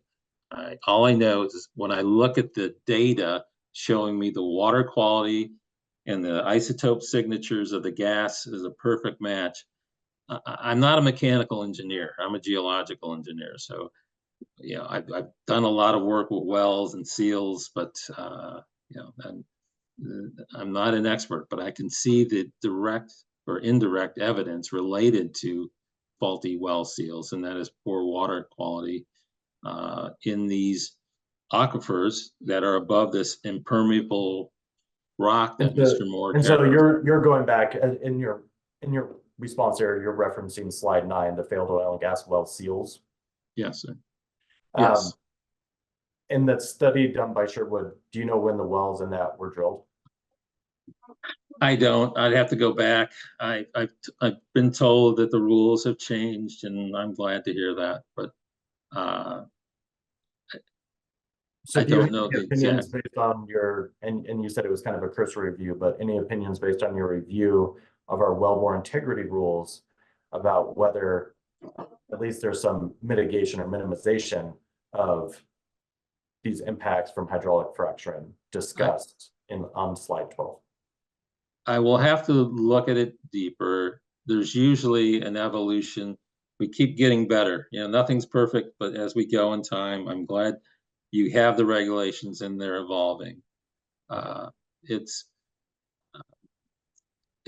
hard to tell what will happen, but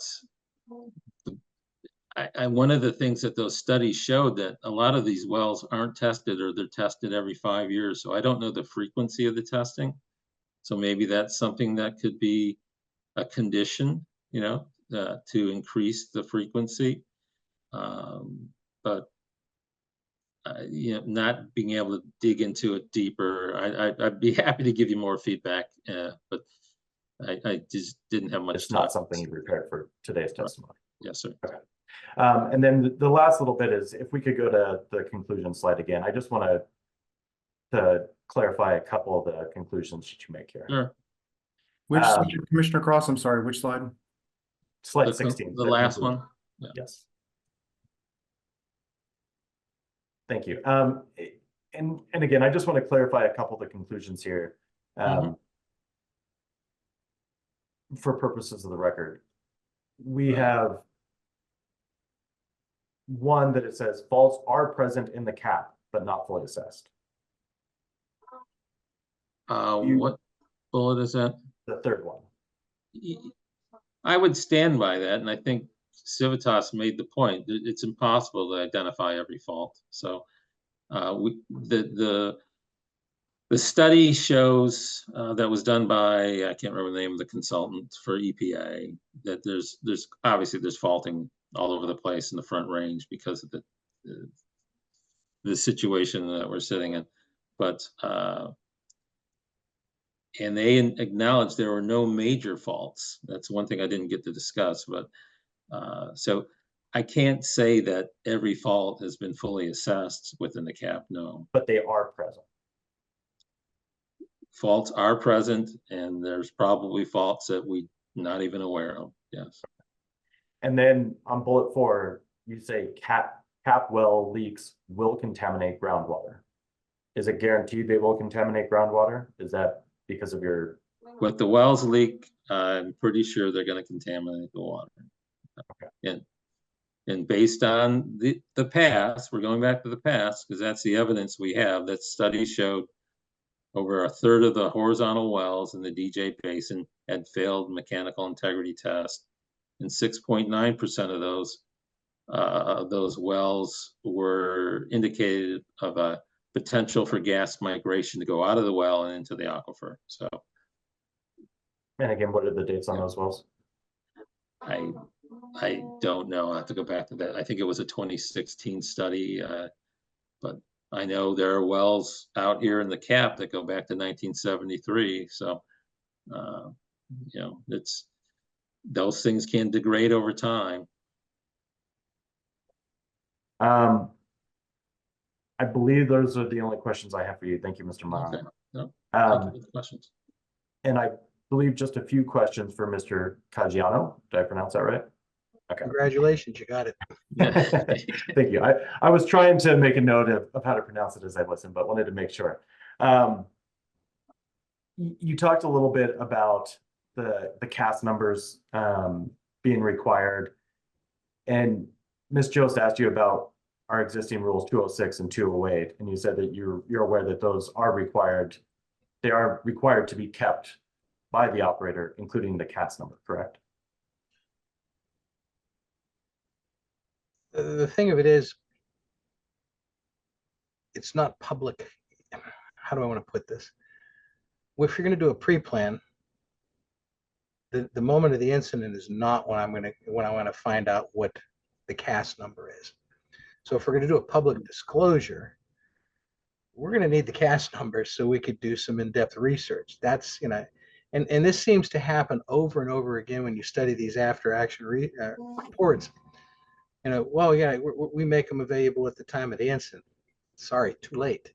So if you're going to do these reportings, and I do believe they do some requirement where they report directly to Frac Focus, include the cast numbers. I mean, it's simple. Are you aware of House Bill 22-1348 here in Colorado? No, sir, I'm not. Requiring additional chemical disclosure moving forward. I was aware that you do chemical disclosure. You give the names, which thank God you're doing better in Ohio. But I was not aware that it included cast numbers. And research of recently completed wells, the cast numbers weren't there. Okay. You go to Frac Focus, you don't find them. It's listed proprietary. But you don't know of the updated requirements under 22-1348. When was that put in, sir? It became effective in 2023. But we're well, working the last well disclosure I looked at was a well that was completed in May of this year, and the cast numbers are not in there. But I'm not referring to Frac Focus though. But I'm just asking if you're aware of the requirements under 1348. I'm aware of the requirements that you give them all the information, but what I find mostly with those laws is cast numbers are not included, or they give you.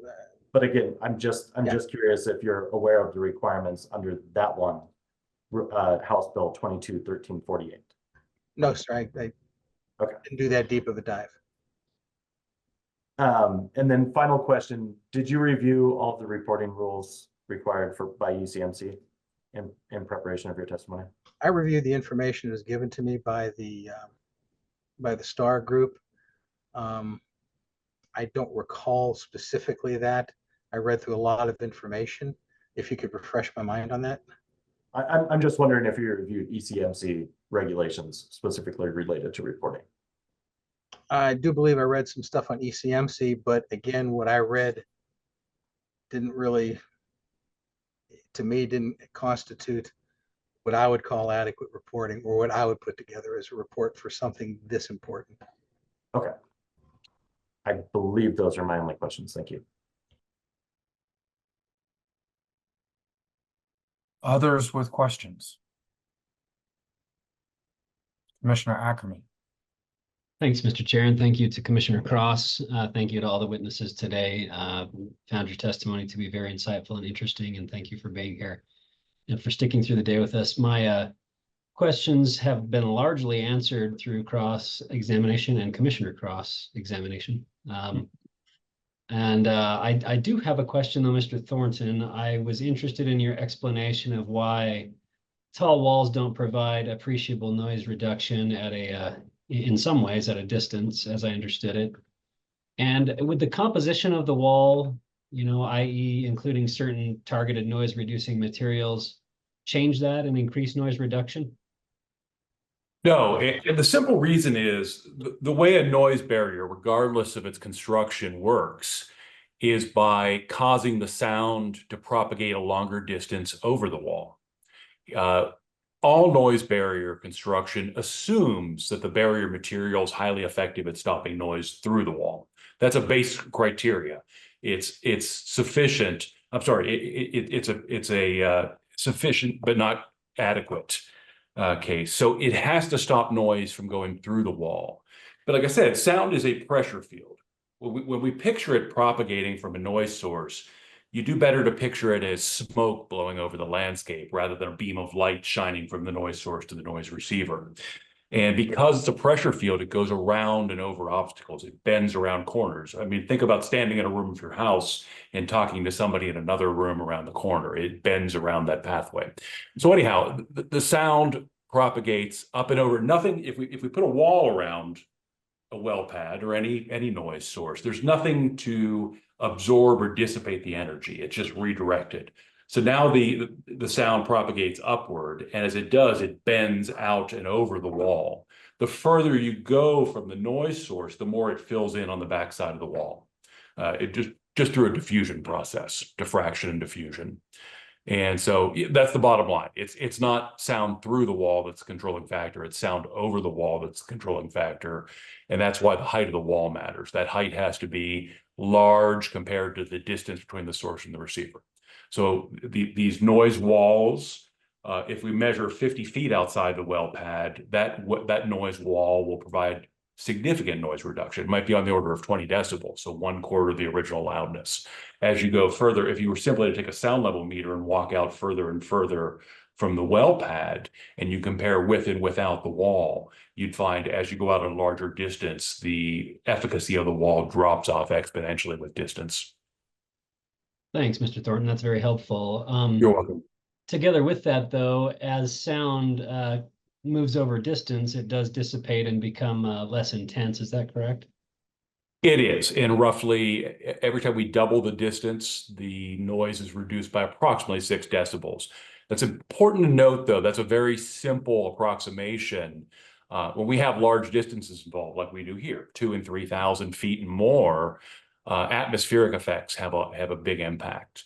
And so that simple approximation of 6 dB reduction per doubling of distance from the source can break down when we have conditions such as certain wind conditions, certain cloud cover, temperature inversions. The dissipation with distance can be much smaller and sound will propagate much longer distances. It's worth noting those same atmospheric phenomenon also reduce the effectiveness of noise barriers to the extent they're ever effective. Understand, thank you. And to that last point, the way that I'm interpreting your testimony, and albeit it's going to be simplistic from your perspective, but the way that I'm interpreting that is that from a nearby distance, there is relatively significant sound deadening through the wall. And then there's some degree of sound protection further away from the wall as sound dissipates moving away, which would create a scenario that sound walls would be effective in keeping decibels nearby below acceptable limits. And then by the time it dissipates at certain distances, it would then be below acceptable limits. So I wanted to clarify, I think in your testimony, you said that, and forgive me if I don't quote you properly, you can correct me, but I think you said that they don't provide appreciable noise reduction. And I'm having a bit of a struggle kind of rectifying those two, what I just said with that comment. If I understood correctly, they don't provide noise walls, berms, barriers, whatever we call them, do not provide appreciable noise reductions at large distances. And for the sake of argument, let's assume these noise walls are on the order of 40 feet tall. So basically, once you start approaching 250 feet and 500 feet away, just roughly for the sake of argument, we're going to start to see a significant reduction in any noise reduction from that wall. I'm not sure if that answered your question. I think so. I think we're getting close there, and I think I understand. And again, I think Ms. Jost approached this in her testimony or in her cross just a little bit as far as keeping things below acceptable levels. So, just to, while we have you here captive, you being a sound expert, what would you do to deaden sound from oil and gas wells? What are the effective methods, or are there just not any? No, there are. You beat me to the punch. I was going to expand on my answer. The gold standard for noise control is to use low noise equipment to engineer away noise at the source. So for all stages of this type of gas development, electrification can be a big role. One of the principal sources of noise, if we break it down at a typical hydraulic fracturing well pad, at all stages of the development and production, internal combustion equipment, basically the firing noise from the internal combustion equipment. We have radiators and cooling fans, which are extremely noisy. And when we switch over to electrified operations, a lot of the noise inherently goes away. Electric equipment is much quieter. It's also worth pointing out something we use a lot here in the East, is not just utility powered electrification, but actually on-site gas turbine powered electrification, basically taking a 747 engine and putting it in a very well-designed noise enclosure so that it doesn't emit noise. That's then used to power the well pad, power drilling, power hydraulic fracturing. The other thing that can be done if we are using internal combustion equipment and cooling fans is to correctly put them in well-engineered and designed noise enclosures. That would include well-engineered and designed silencers for the air paths for cooling and combustion air, effective silencers and mufflers for the combustion, for the exhaust and for the cooling air path. And then that's the bottom line. I mean, choosing and engineering quiet equipment. Thank you, Mr. Thornton. I found your testimony to be helpful and appreciate you expounding on that. Thank you. Thank you. Yeah, just one question then for Mr. O'Mara as well. And I think this is following up on a question from Commissioner Cross, and maybe I just didn't grasp the answer, but maybe I can have you restate it. I feel like I heard during cross examination that you did not agree that you had not provided data associated with other wells drilled in the area and whether or not hydraulic fracturing had penetrated to surface levels.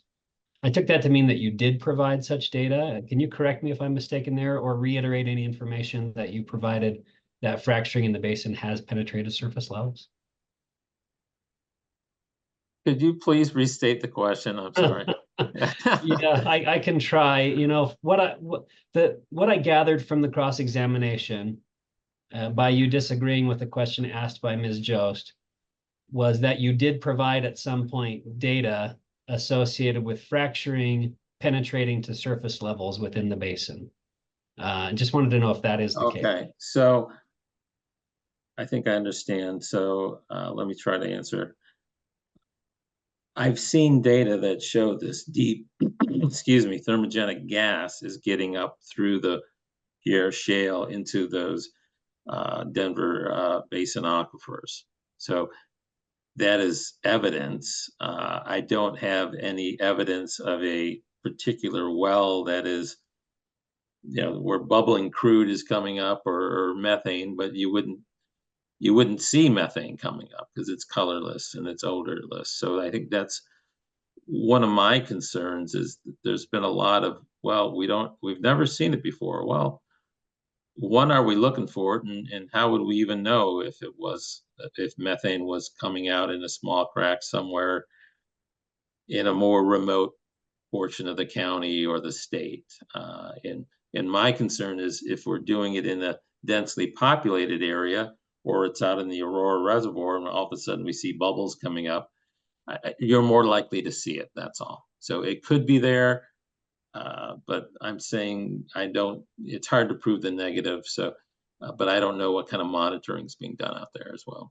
So, thank you. But I don't have a 30-foot geyser that's come up somewhere like that was referenced by the USGS somewhere in Pennsylvania. So, thank you. Thanks for that clarification. I do have two kind of further clarifying questions associated with that. And the first one, you've received a lot today, and it's tough on the fly, but you said you've seen data. Can you cite that data, or at least generally direct me towards the data? Which data are you referring to? Said you've seen data about potential gas seeps into Denver aquifers. Oh, yeah, I would refer you to that Sherwood study and the Lackey study, which Sherwood is just Colorado.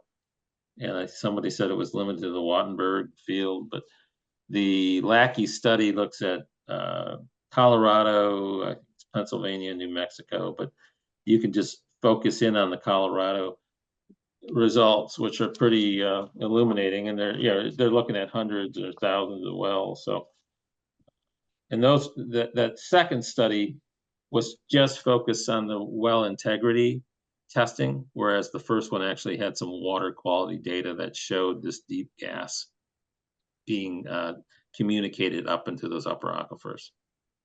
Thank you, Mr. O'Mara. And you touched on my final question there in your final statement that, we were talking about fracking and potential fracking penetration to the surface, but you just mentioned integrity, which would imply casing.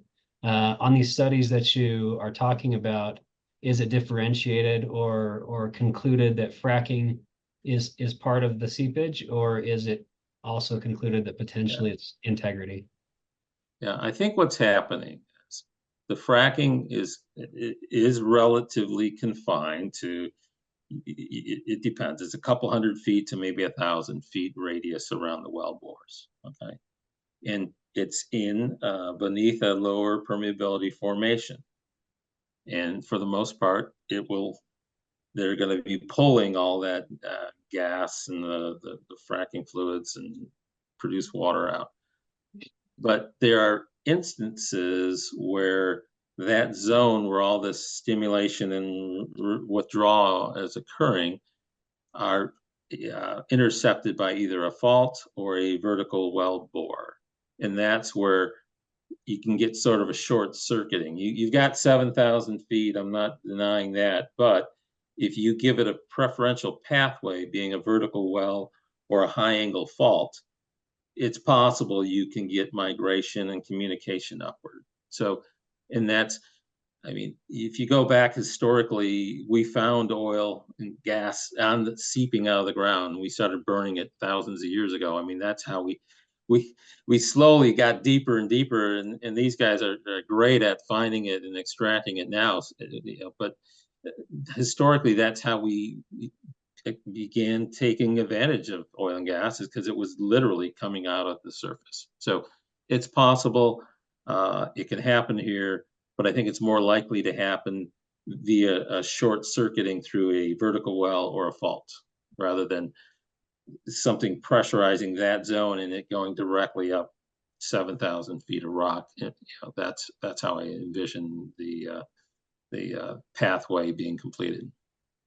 Yeah, thanks, Mr. O'Mara. And I do understand kind of the mechanics of how that works. But my question was, did the studies that you're citing tie those potential infiltrations to fracking directly? Or I feel like in the intercepted well that you were just talking about, you once again, the implication to me is that there was some kind of mechanical integrity failure associated with the bore as opposed to direct results of fracking. I'm just trying to narrow down if those studies Well, specifically tied yeah, to those studies, I would answer no, but I would point you to the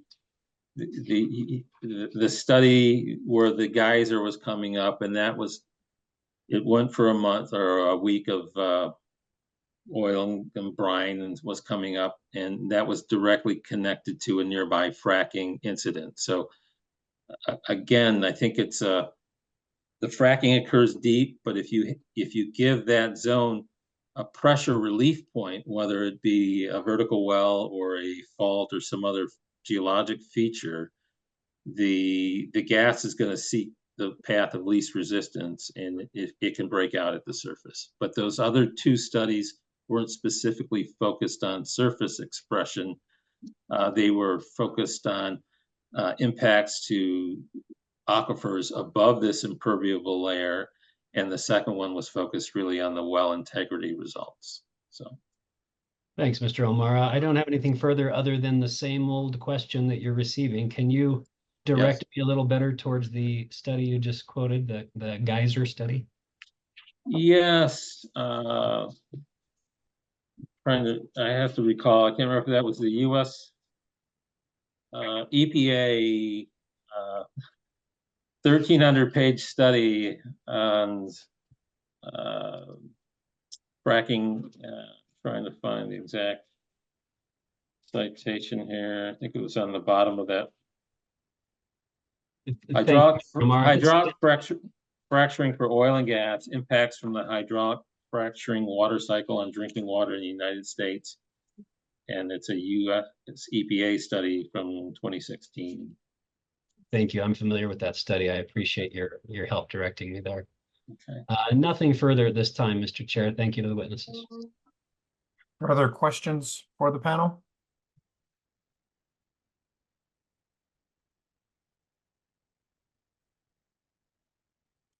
Mr. Caggiano, one quick question for you and then the same for Mr. Thornton.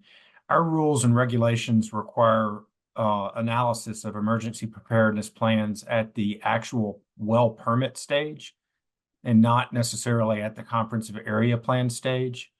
With that being the true statement, does that alleviate some of your concerns that we're not seeing as much of the emergency preparedness information at the CAP stage that we're at today? Not much, because what I would do is I would give an exemplum grate of what to expect. Okay, thank you. Mr. Thornton, sort of same thing for you on a noise perspective. I would say no, because when I've looked at Creststone's site-specific submissions, they commit the same errors and omissions in those noise studies. Thank you very much. You're welcome. Anything further, gentlemen? All right, seeing none, we will release the panel. And if I could get Mr. Foote and Ms. Jost back up on the screen, let's talk next steps. And Mr. Thomas, if you could show up as well and give us a time check, that would be helpful. Yes, currently Crestone has 2 hours, 19 minutes and 35 seconds remaining. And Star has 19 minutes and 16 seconds remaining. Okay. And then at this time, we are at a rebuttal presentation from Crestone. And then we would also have rebuttal presentation by Star, and then we would have closing statements from both. Can I get some, I mean, I'm not going to hold you to it, but I'm just trying to figure out, it's 4:12 on a Friday afternoon. So I'm trying to figure out what this looks like. Ms. Jost, do you have a sense of the time necessary for rebuttal and closing? I do, Chair. Thank you. And we want to be cognizant of this because we would like deliberations and hopefully determination to occur today. We are anticipating probably around 30 minutes, which would likely be quicker for rebuttal, and then approximately a 20 to 25-minute closing, which I could also expedite as well. So I think we're looking at maybe another hour max. And again, I will keep in mind efficiency. Mr. Foote, same question. It's hard to say about any kind of sort of rebuttal since we haven't heard the rebuttal, but I think the closing would go 10 to 15 minutes.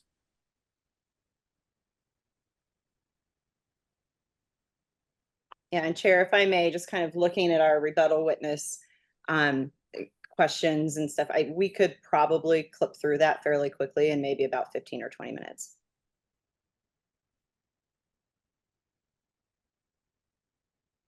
Okay. Let's take 5 minutes and then I'll get back and we can figure out what's next. Let's come back at 4:20. Great, thank you. All right, I see the commissioners are back with us. Mr. Foote, if you could visualize yourself. And Hearings Manager Thomas, please visualize yourself. All right, these are my thoughts. I think are not in a place to get to complete result this evening. We've got at least an hour's worth of rebuttal and closing testimony, which gets us to potentially getting ready to deliberate at 5:45. I do not think that is a wise thing to do on a matter that is very important to all of our stakeholders.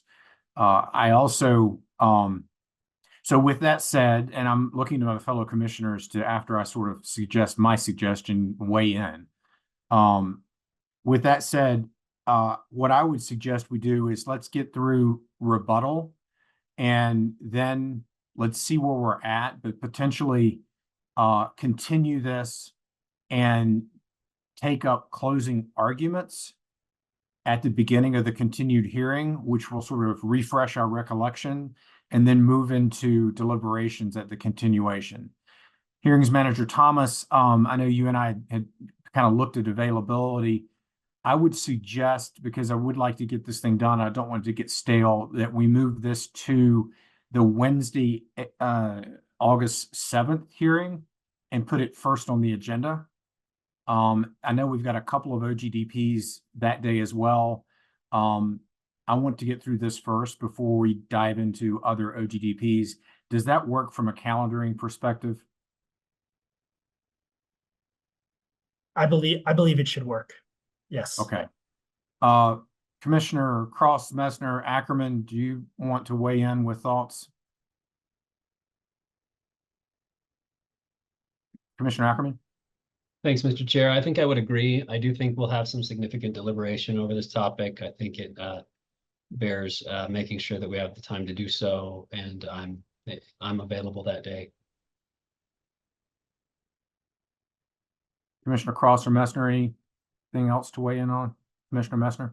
No, I mean, I can go either way. I'm comfortable finishing it up today if we can, but if we are more comfortable pushing it to Wednesday, that's fine.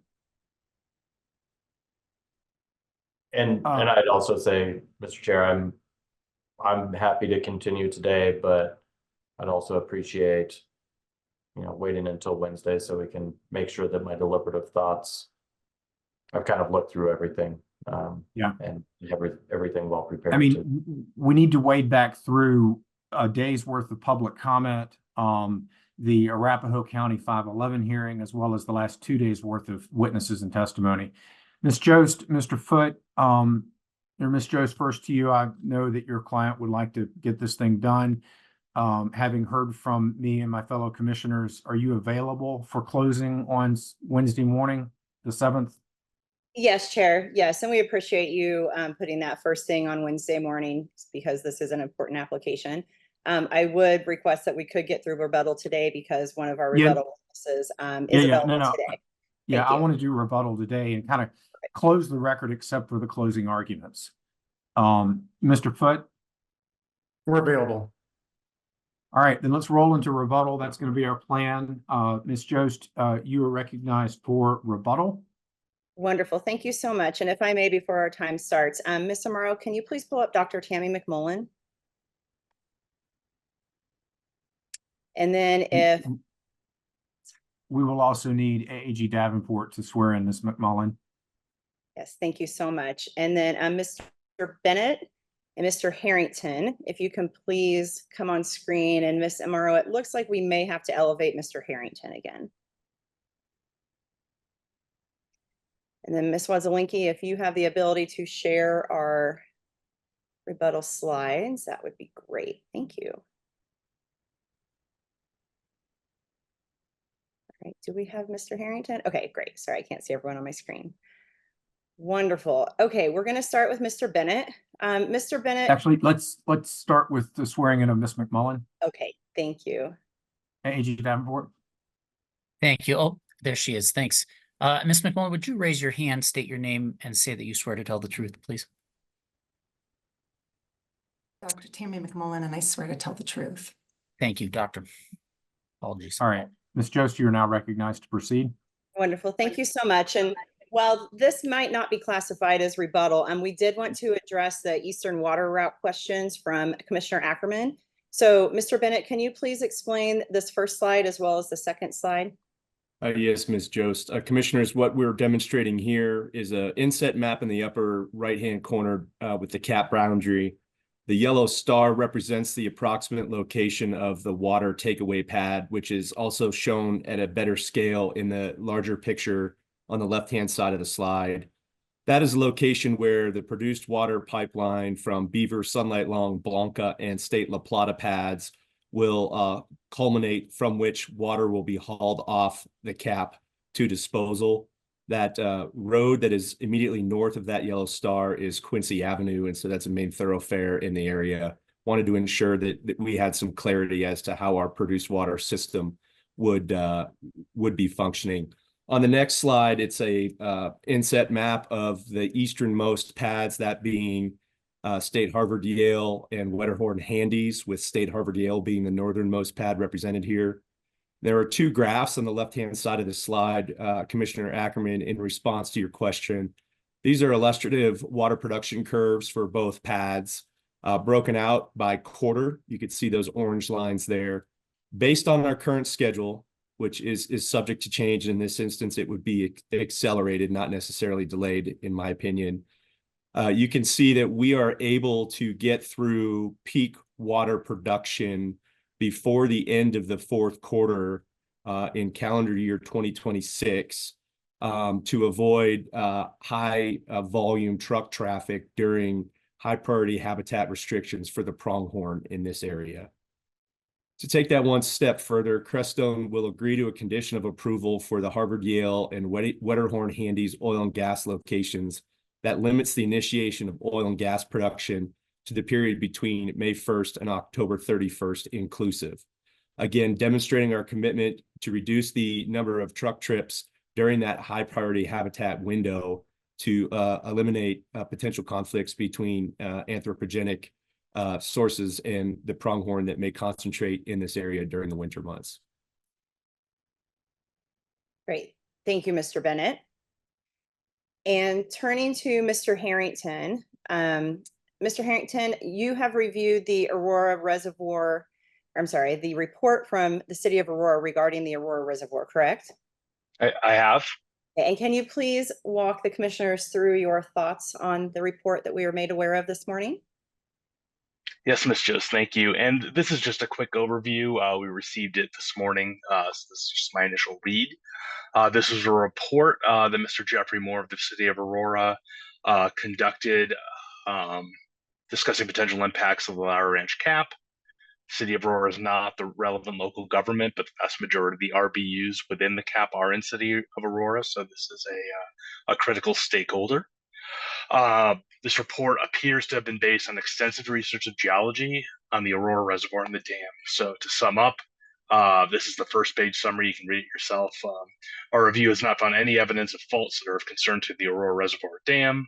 Two very minor growth faults were found at the surface near the dam, and the details are shown in the presentation. These faults are short, and there is no evidence of connection between the surface to office formation and deeper formations. Secondly, on an engineering review of the dam was originally designed to withstand a 5.5 magnitude earthquake. Quick hits on what the the data sources for this report. There was a review of USGS and CGS earthquake data showing no historic earthquakes near Aurora Reservoir. I quote, "There have never been any earthquake activity recorded in Arapahoe County." On surface geology, demonstrating no faults at the surface. References to several different USGS maps and papers confirming no major faults near Aurora Reservoir. A review of the stratigraphy, including the Pierre Shale, a thick sealing layer. A review of several studies conducted in advance of construction of the Aurora Reservoir Dam, including seismic and a geotechnical analysis. Those reports reflect no tectonic faults identified at or near the site, as well as low earthquake potential. There was also a review of the 165 approximately horizontal wells drilled in Aurora since 2013, stating, and I quote again, "We have never felt any seismic activity from fracking and have never had a report of shaking, vibrations, or damage from fracking." Lastly, mentioned here are the fact that 11 horizontal wells were drilled and completed under the contaminant plume north of the Lowry landfill Superfund site since 2021, and included the statement that reports from Parsons Corporation, the monitoring consultants for the Superfund site, indicate no change in the concentration levels in the plume since 2021. Great, thank you, Mr. Harrington. And I have a couple questions for you before we get to the next slide. Are you familiar with the complaint Ms. Goldsmith Cammon referenced regarding a lighting concern on Crestone State Bierstadt oil and gas location? I am. And how far is the Crestone State Bierstadt oil and gas location from the South Shore community? It's about 5 miles. Did Crestone take immediate action once the complaint about lighting on the Crestone State Bierstadt was brought to Crestone's attention? Yes, we did. And what action did Crestone take? We installed additional light screening near the ground level to cut out ground level lighting, and we repositioned and re-angled lights on the derrick, and we did that all within 24 hours of the complaint. And are you aware of other complaints from Star or Ms. Goldsmith Cammon? I'm aware of one more, yes. Okay, and did Star or Ms. Goldsmith Cammon file a complaint about flaring at the Wattenberg gas plant earlier this summer? Star did submit a claim that Crestone was flaring at some of our Aurora pad sites. Aurora and Arapahoe County both investigated the flare and concluded that the flaring was coming from Wattenberg gas plant. Okay, and what is the Wattenberg gas plant and how far away is it from the South Shore neighborhood? This is a gas compression facility owned by a third-party operator unrelated to Civitas. It's located more than 10 miles north of the area near I-70.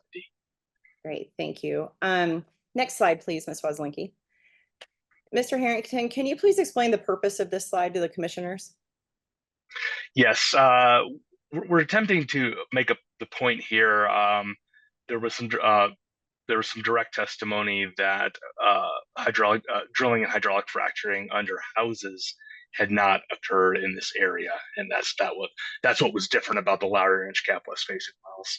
Here, if you look at the wells, particularly on the west side here, these are wells that were drilled 2021 through 2024. These are all the city of Aurora, and as you can see, these wells drill under hundreds of houses at Murphy Creek, Gun Club Estates, Thunderbird Estates, several other neighborhoods in the area, hundreds of houses. Thank you. And no complaints. Sorry. Go ahead, Mr. Harrington. I'm going to say we've had no complaints from of surface rupture or vibrations or anything coming up from the wellbores from any of these houses. What is the depth of these horizontal wells illustrated on this slide? Approximately 7,500 feet. They're all Niobrara wells. Great, thank you so much. Ms. Weslinky, you can take down our slideshow. Mr. Harrington, you heard Ms. Goldsmith Cammon's testimony, correct? I did. Okay, and would Civitas have agreed to drill a 6-mile horizontal well as Ms. Goldsmith Cammon testified? No, a 6-mile lateral is well beyond the technical capabilities of Civitas or any operator in the DJ Basin. The current record is 4 miles, and there are only a handful of those that are really experimental at this point. Great, thank you. Does Crestone's oil and gas takeaway pipeline system have automatic shutdown capabilities? Yes, it's remotely monitored and can be shut down remotely. And does Crestone's equipment on oil and gas locations have automatic shutdown capabilities? Yes, it does. Did Crestone conduct its own seismic data acquisition survey of the Lowry Ranch cap? Crestone did not. We licensed proprietary 3D seismic data acquired by a geophysical firm. This is very common practice in the industry than operators shooting their own seismic. Great. And can you please tell me about this seismic data acquisition survey? Yes, this data was licensed from GPI. It's a modern, high-quality survey capable of resolving linear features, that is faults, down to a few hundred feet in length. We did provide a couple example lines in our testimony, but just to confirm, this is 3D seismic data, so it's a fulsome 3D picture of the subsurface in the area. Great. Thank you, Mr. Harrington. We're going to go ahead and move on to Dr. McMullen. Mr. Bennett and Mr. Harrington, you can feel free to go off screen. Thank you so much. Dr. McMullen, welcome to the hearing late this afternoon on Friday. Can you please provide your full name and business address for the commission? Yes, my name is Tammy McMullen. My work address is 350 Indiana Street in Golden, Colorado. Great. And Dr. McMullen, who is your employer? I'm employed by a company called Center for Toxicology and Environmental Health. Okay. And what is your role with CTEH? I'm a senior toxicologist, and I'm also a director of CTEH's Applied Public Health Department. And what is your educational background? I have a bachelor's degree in biology from the University of California, San Diego, and I have a PhD in toxicology within the Department of Environmental and Radiological Health Sciences at Colorado State University. And what is your experience in the field of public health? I have 19 years experience working as a toxicologist in the field of public health. I'm a full member of the Society of Toxicology, including being a member of the risk assessment specialty sections and the occupational public health specialty sections. In addition to my work experience, I serve as council member for the International Society of Regulatory Toxicology and Pharmacology, and I am also an adjunct faculty member at the University of Arkansas Medical Sciences in their School of Public Health. And how many years have you worked on public health projects relating to oil and gas? I've worked in the field of public health relating to oil and gas development for almost 9 years now. And can you please provide a short background on your experience with public health as it relates to oil and gas development in general? Sure. My experience with public health as it relates to oil and gas started in about 2015 when I took a position at the Colorado Department of Public Health and Environment, CDPHE, to start the Oil and Gas Health Information and Response Program. Since that time, I've continued my work in oil and gas development and public health, primarily consulting on the scientific data in this field and how those data may inform public policy here in Colorado. But also I've been an expert consultant in other states like California and New Mexico. In addition, as an exposure scientist, I've personally spent hundreds of hours conducting field studies on dozens of well pads and in communities near well pads where I've collected independent scientific data that's site-specific to these well pads, and importantly, to characterize community exposures and potential public health risks, specifically during emissions related to oil and gas development. And can you please provide a short background on your experience with public health as it relates to oil and gas development in the state of Colorado? Yes. While I was at CDPHE, I was part of a team with the staff from the Air Pollution Control Division who responded and investigated public concerns about specific oil and gas well development activities. And we would respond by collecting environmental samples around oil and gas well pads across Colorado. Also at CDPHE, I was responsible for the design and implementation of the public health risk study that COGCC, now ECMC, used as a primary basis for the current 2,000-foot setback per Senate Bill 181 mandate. And as I stated earlier, over the past decade, I've also collected thousands of air samples across multiple well pads and different operators in Colorado. And lastly, I would like to just share that I've also participated in the most recent Arapahoe County Commission oil and gas setback hearings. And can you please provide your familiarity with the Lowry Ranch CAP application that's being heard today?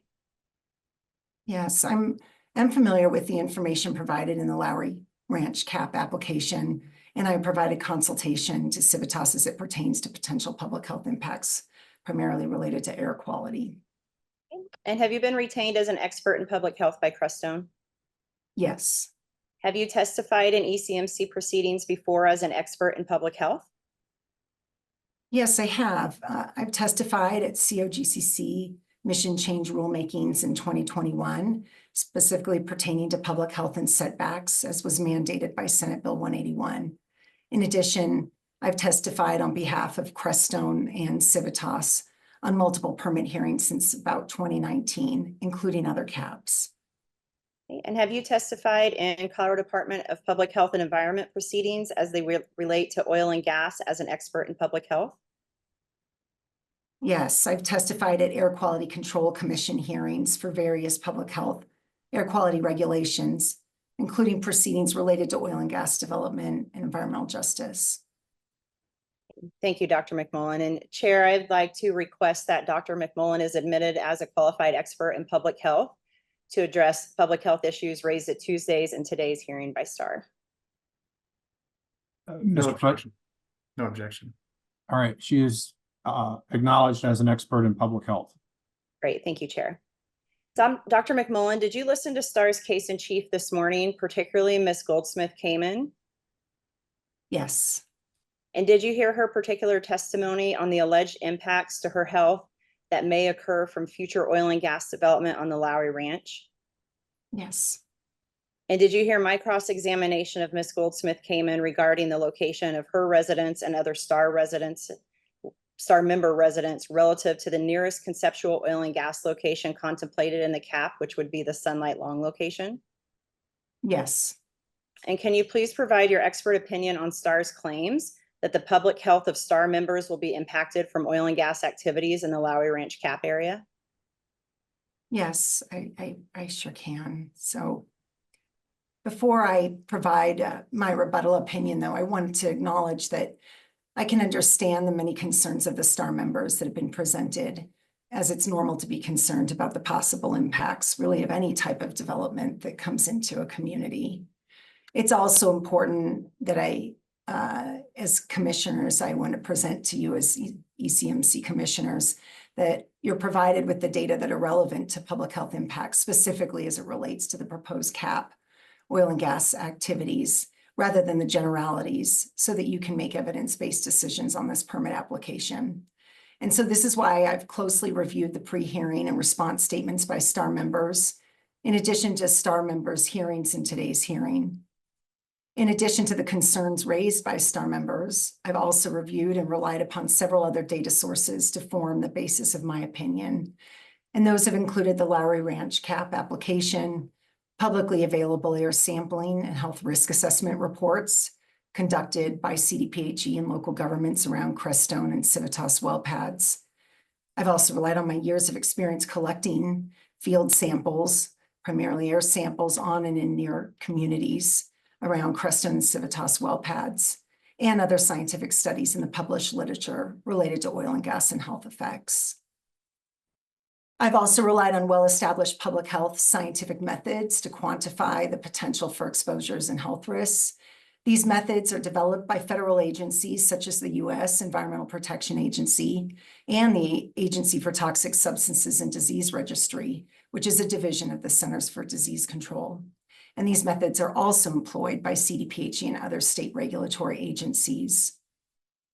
Based on my review of these pieces of evidence, it's my expert opinion that Crestone's CAP has addressed and provided best management practices and mitigation plans to sufficiently minimize adverse public impacts, specifically as it relates to the air quality and health risks. And there are multiple lines of evidence that emissions from Crestone and Civitas well pads have not resulted in adverse health impacts to people living even much closer than the 3,000 feet. First, as the commissioners may recall, the ECMC 2,000-foot setback siting requirements rule, which was based upon the mandates of Senate Bill 181, was actually driven by a high level of scientific evidence. The primary data that was heavily relied upon by COGCC during the mission change rulemaking was from a comprehensive study funded by CDPHE that I oversaw at the time. And then the study, which was published on October 17th, 2019, which was titled Human Health Risk Assessment for Oil and Gas Operations in Colorado. This study, along with several other studies, consistently showed that 2,000 feet and greater was sufficiently protective to mitigate health risks related to well pad emissions that could occur based on the operations and technology at that time. And now, even since then, the oil and gas sector has undergone significant operational and technological improvements, in addition to regulatory changes that even further minimize emissions. Second, I'd like to bring up the CDPHE modeling's study that I just spoke about has been ground truthed by years of site-specific air sampling studies conducted by CDPHE, local governments, and my team at CTH. And combined, these data give us thousands of air measurements in community areas that have been much closer to Crestone and Civitas well pads than the receptors of interest in this cap. Together, these studies have generated thousands of site-specific relevant data points from which to use established public health methods to evaluate the likelihood of public health risks and really to ground truth the concerns of the STAR members.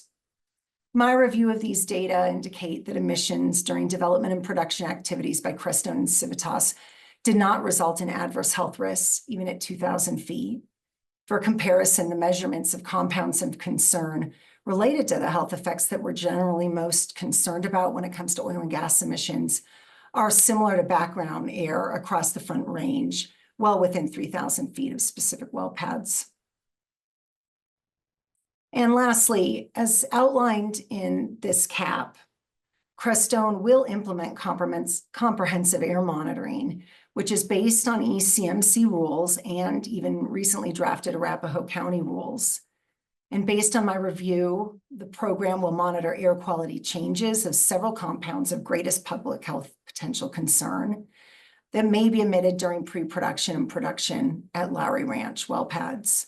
Additionally, the plan requires monitoring at the boundary of the working pad surface of the oil and gas locations, and which is more representative of levels actually of source emissions rather than public exposures, since this is a mile closer to the emission sources than where even the nearest STAR members would ever be present. And as such, it's my opinion that this program will provide Crestone and Arapahoe County Public Health Department with real-time air quality information from which they can identify, evaluate, and mitigate, if necessary, potential public health risks related to air quality well before it becomes a public health concern to the nearest receptors almost a mile away.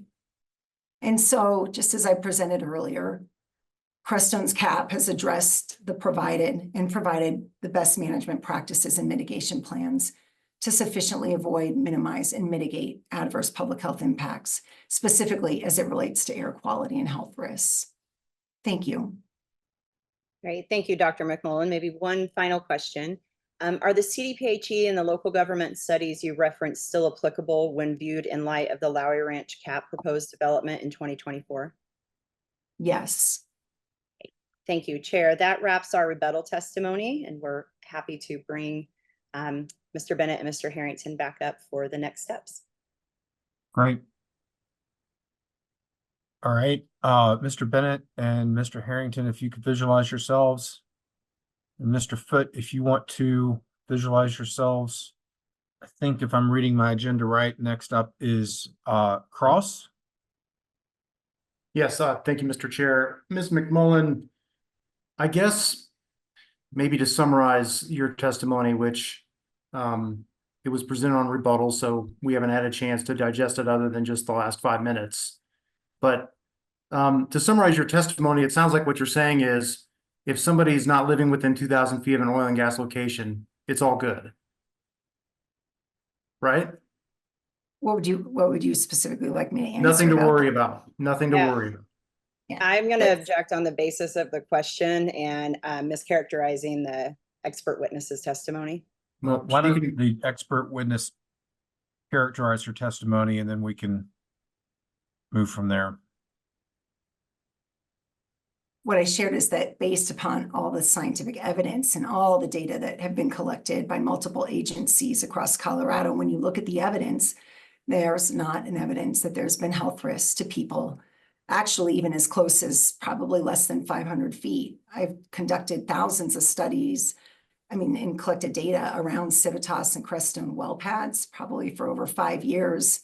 And I'll tell you, we've even collected samples as close as 100 feet to their well pads, where we have not seen adverse health impacts related to air quality that would be at levels of concern to cause health impacts. Oh, okay. So it's more like if you're not closer to the 500 feet, then there's really nothing to worry about as far as your health is concerned. That's what you're testifying to? I'm testifying to the data that I've looked at and generated specifically. Okay. And under some situations, specifically with their well pads, I would say, yes, they're even at 100 feet. It has not been a concern from an emissions standpoint. Okay. You're aware that there's many peer-reviewed studies out there that contradict that finding, are you not? I'm not aware of site-specific studies around their well pads that contradict that finding. Would you like to share some with me? Are you aware of the McKinsey et al. Study that indicated that air monitoring in Garfield County said that within a half mile of active oil and gas wells, somebody who's within a half mile of active oil and gas wells, it's associated with an increased risk of respiratory, neurological, and reproductive health effects? I'm very familiar with her study.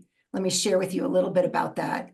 That study relies on extremely old data. It's a study that looked at associations, but did not measure data. And it's in Garfield County, where I believe Civitas and Crestone have not operated in Garfield County. So it would not be relevant as a public health expert to be looking at data that does not represent today's operations with some other types of operators. Okay, are you aware of then a McKinsey study in 2017 then? Study of 72 acute leukemia cases that found an increased risk among young people associated with proximity and density to oil and gas wells within approximately 1 mile of that oil and gas well? I'm absolutely familiar with that one also. Let me share with you that, again, McKinsey and her colleagues never measured anything in the air to be able to demonstrate a causal effect, that it was oil and gas and not something else. In addition, just like I stated before, those studies are not specific to Crestone or Civitas's well pads. And especially as a public health expert, that information is a piece of information I'll look at, but just as CDPHE have done and what we have done, we've ground truthed those particular associations with actual relevant data for that I believe is pertinent for today's hearing. Then going to Civitas wells, what about the study that was done in Broomfield then that associated increased health risks as far as 2 miles away from the Broomfield wells that were Civitas owned? Sure. Yes, again, Mr. Foote, these are all studies that are association studies.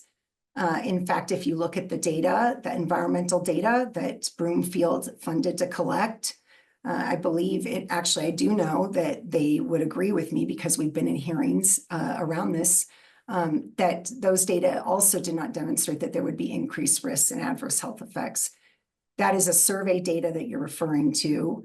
And I won't go into details here. It's been recorded and on record regarding my testimony specifically on that in previous hearings.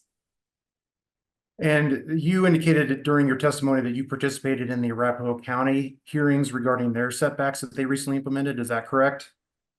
That's correct. And you're aware that even after your testimony and the evidence that was presented to Arapahoe County, they disagreed with you and set setbacks at 3,000 feet, correct? I'm aware of that. And I don't think that they used the best available scientific information. In fact, they used information that was largely from a California panel with studies that had no relevance to Colorado. Now, you're not disputing that the emissions from the Crestone facilities that would be in this cap would still contribute to the non-attainment of ozone within the ozone non-attainment area, correct? I am not an expert with regard to regional ozone air quality non-attainment. And I'm speaking in my testimony specifically on site-specific concerns with respect to the compounds emitted, not the secondary formation of ozone. My next question is for Mr. Harrington. Mr. Harrington, just one question for you. Are you testifying that Civitas has not put into place any development and has no permits pending that include laterals over 4 miles? That is correct. And that includes the Draco project that's currently pending. The Draco, I should be more specific. There's a difference between completed lateral length and reach. So when I say 4 miles, 4 miles of completed lateral. Okay, so the Draco project is actually 5 miles, not 4 miles, correct? That's correct, but the first mile is not completed lateral, and we add those things together when you get to total MD. Okay, thank you. I have nothing further. All right, Ms. Jost, redirect. Just one redirect for Mr. Harrington. Mr. Harrington, with respect to Mr. Foote's questions about the Draco location, not that the Draco location is anywhere close to or as part of this Lowry Ranch CAP project for purposes of the record. Can you please explain how you add your footage to get to the measured depth of the Draco wells Mr. Foote is referencing? Yes, I can. Thank you. When we drill wells, we drill what's called a sail section, which goes from the surface to the top production zone or the landing point. From there, we drill horizontally in the Niobrara Formation from the landing point to TD. Our maximum produced lateral length from landing point to TD is 4 miles. In some cases, we have wells where we reach ambitiously and add some distance to that. A great example are some of the wells at Lowry Ranch Cap, where we have sails of over 1.5 miles into 3.5 mile laterals. But in no case do we drill 6 mile productive lateral length wells. No one has done that. Great. Thank you, Mr. Harrington. Chair, that wraps up our rebuttal testimony. Thank you. Thank you. I believe at this time, Mr. Foote has the opportunity for any rebuttal testimony if he so desires. Oh, yeah, hold on. Sorry, I jumped the boat. Commissioner questions. Commissioner Messner. Thank you, Mr. Chair. I do have a couple questions, if I could. Absolutely. So, Ms. McMullen, sorry, Dr. McMullen, is that correct? Yes, Sorry. that's all right. I only make my kids call me Dr. McMullen. So the 2019 toxicological study that you created the framework for, that was utilized as part of our decision-making in the mission change rulemaking to determine 2,000-foot setback is protective. Yeah. The model that was utilized modeled a single well in proximity to homes, correct? That's not correct. It started with information around emissions, variable emissions around different wells, but it was modeled to have even, various sized acre well pads, as that was known by the experts primarily at COGCC at the time, other experts. They modeled various acreage of well pads and in order to understand what it would be for comprehensive well pads like what we're dealing with today. Okay, so it was not a single sorry, well. The initial data was off of one well, though, that then was used to model. Is that correct? I got it back. So the original study that was conducted by Colorado State University, where they went out and they actually drove and collected emission rate data on various well pads. I think there were over 20 some odd wells and it of course varied, and they were all during different times. It wasn't just production well, but it was during all different phases. And so that gave them a range of the worst case. Single vertical wells.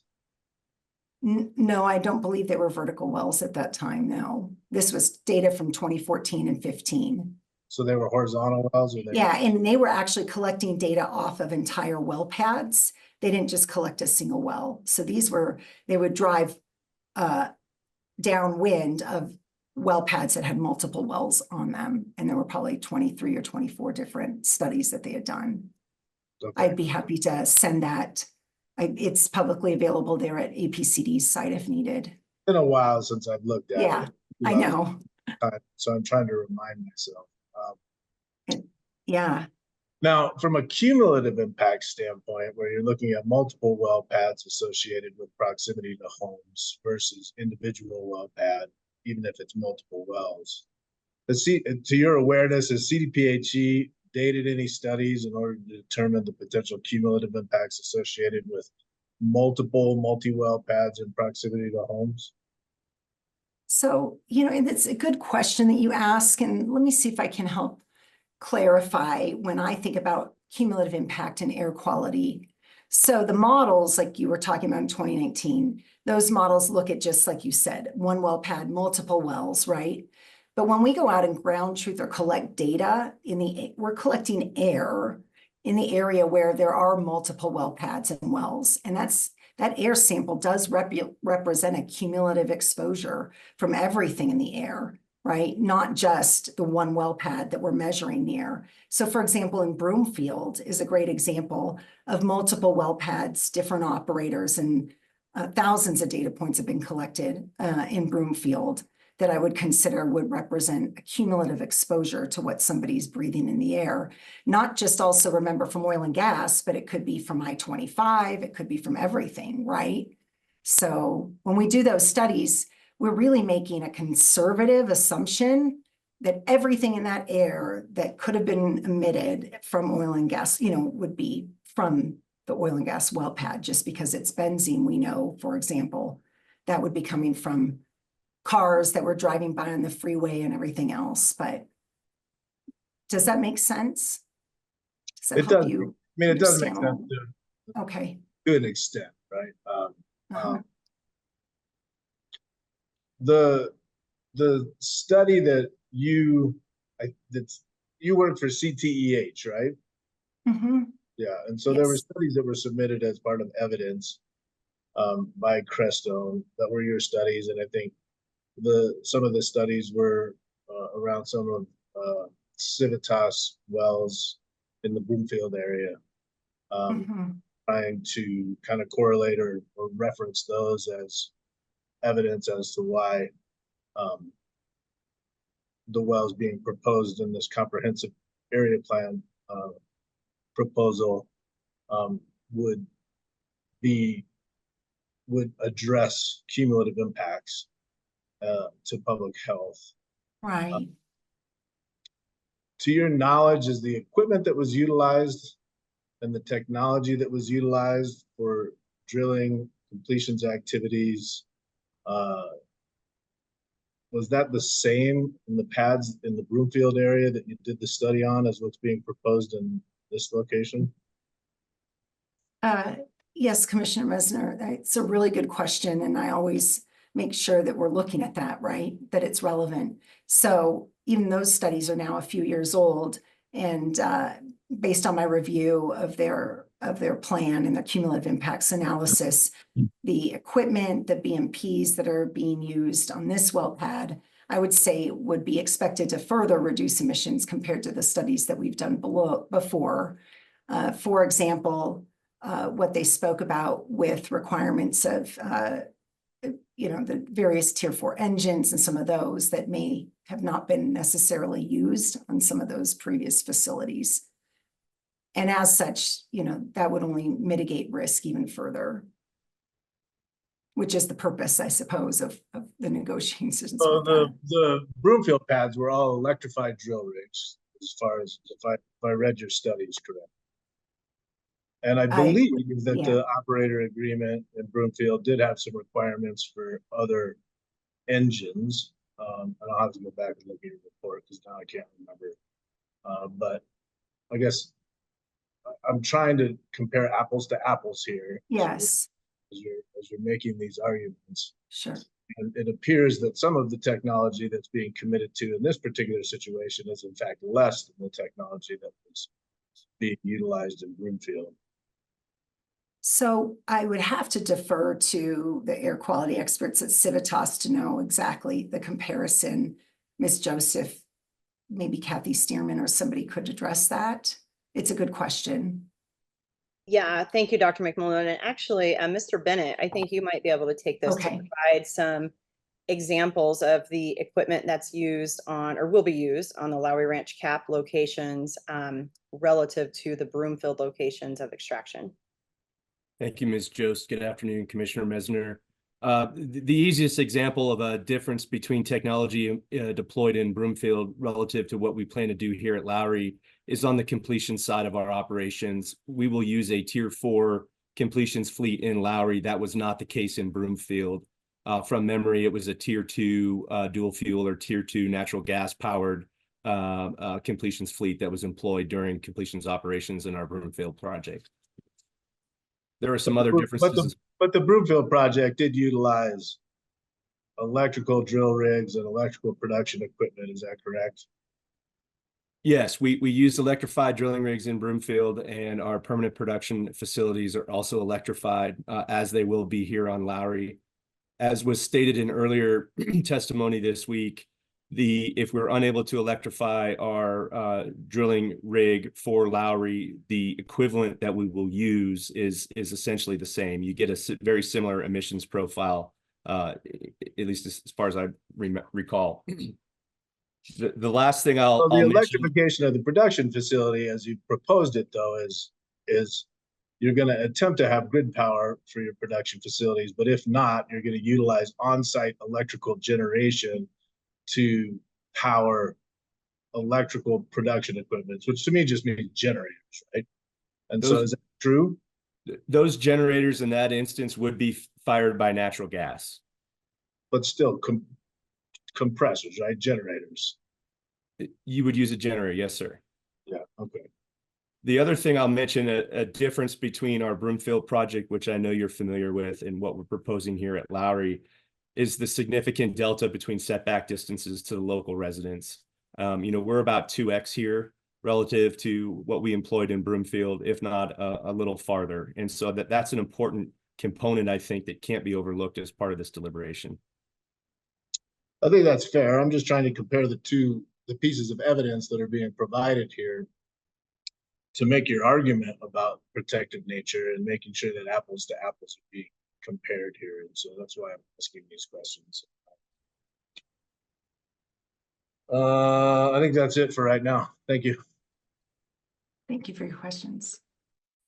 Other questions from commissioners for the panel?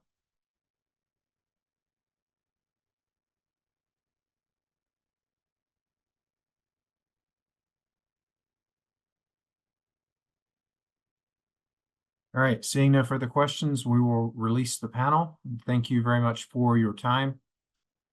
Now we will move to Mr. Foote to see if he has any rebuttal or not. We do not have rebuttal at this time, Mr. Chair. Okay. Then with that, as we indicated further, I believe a motion to continue this hearing to Wednesday, August 7th at 9 a.m. is appropriate. At that point in time, we will hear closing statements from both sides, and then we will move into deliberation. We'll take this matter up first thing Wednesday morning. And again, just for everyone's information, we're moving to Wednesday because Monday and Tuesday we've got geothermal hearings and rulemakings. So this is literally the first available date that we could come back. With that, I would so move the continuance to August 7th at 9 a.m. of this docket. I'll second. Motion and a second. Further discussion? Seeing none, all those in favor signify by saying aye. Aye. Aye. Any opposed? All right, we will see everybody. If you want to see geothermal, come on over on Monday morning at 9 a.m. You also have an opportunity for geothermal Tuesday morning at 9 a.m. And then we'll take this matter up Wednesday morning at 9 a.m. Thank you to the parties for the professionalism in the presentations. And with that, we wish you all a nice weekend. Bye.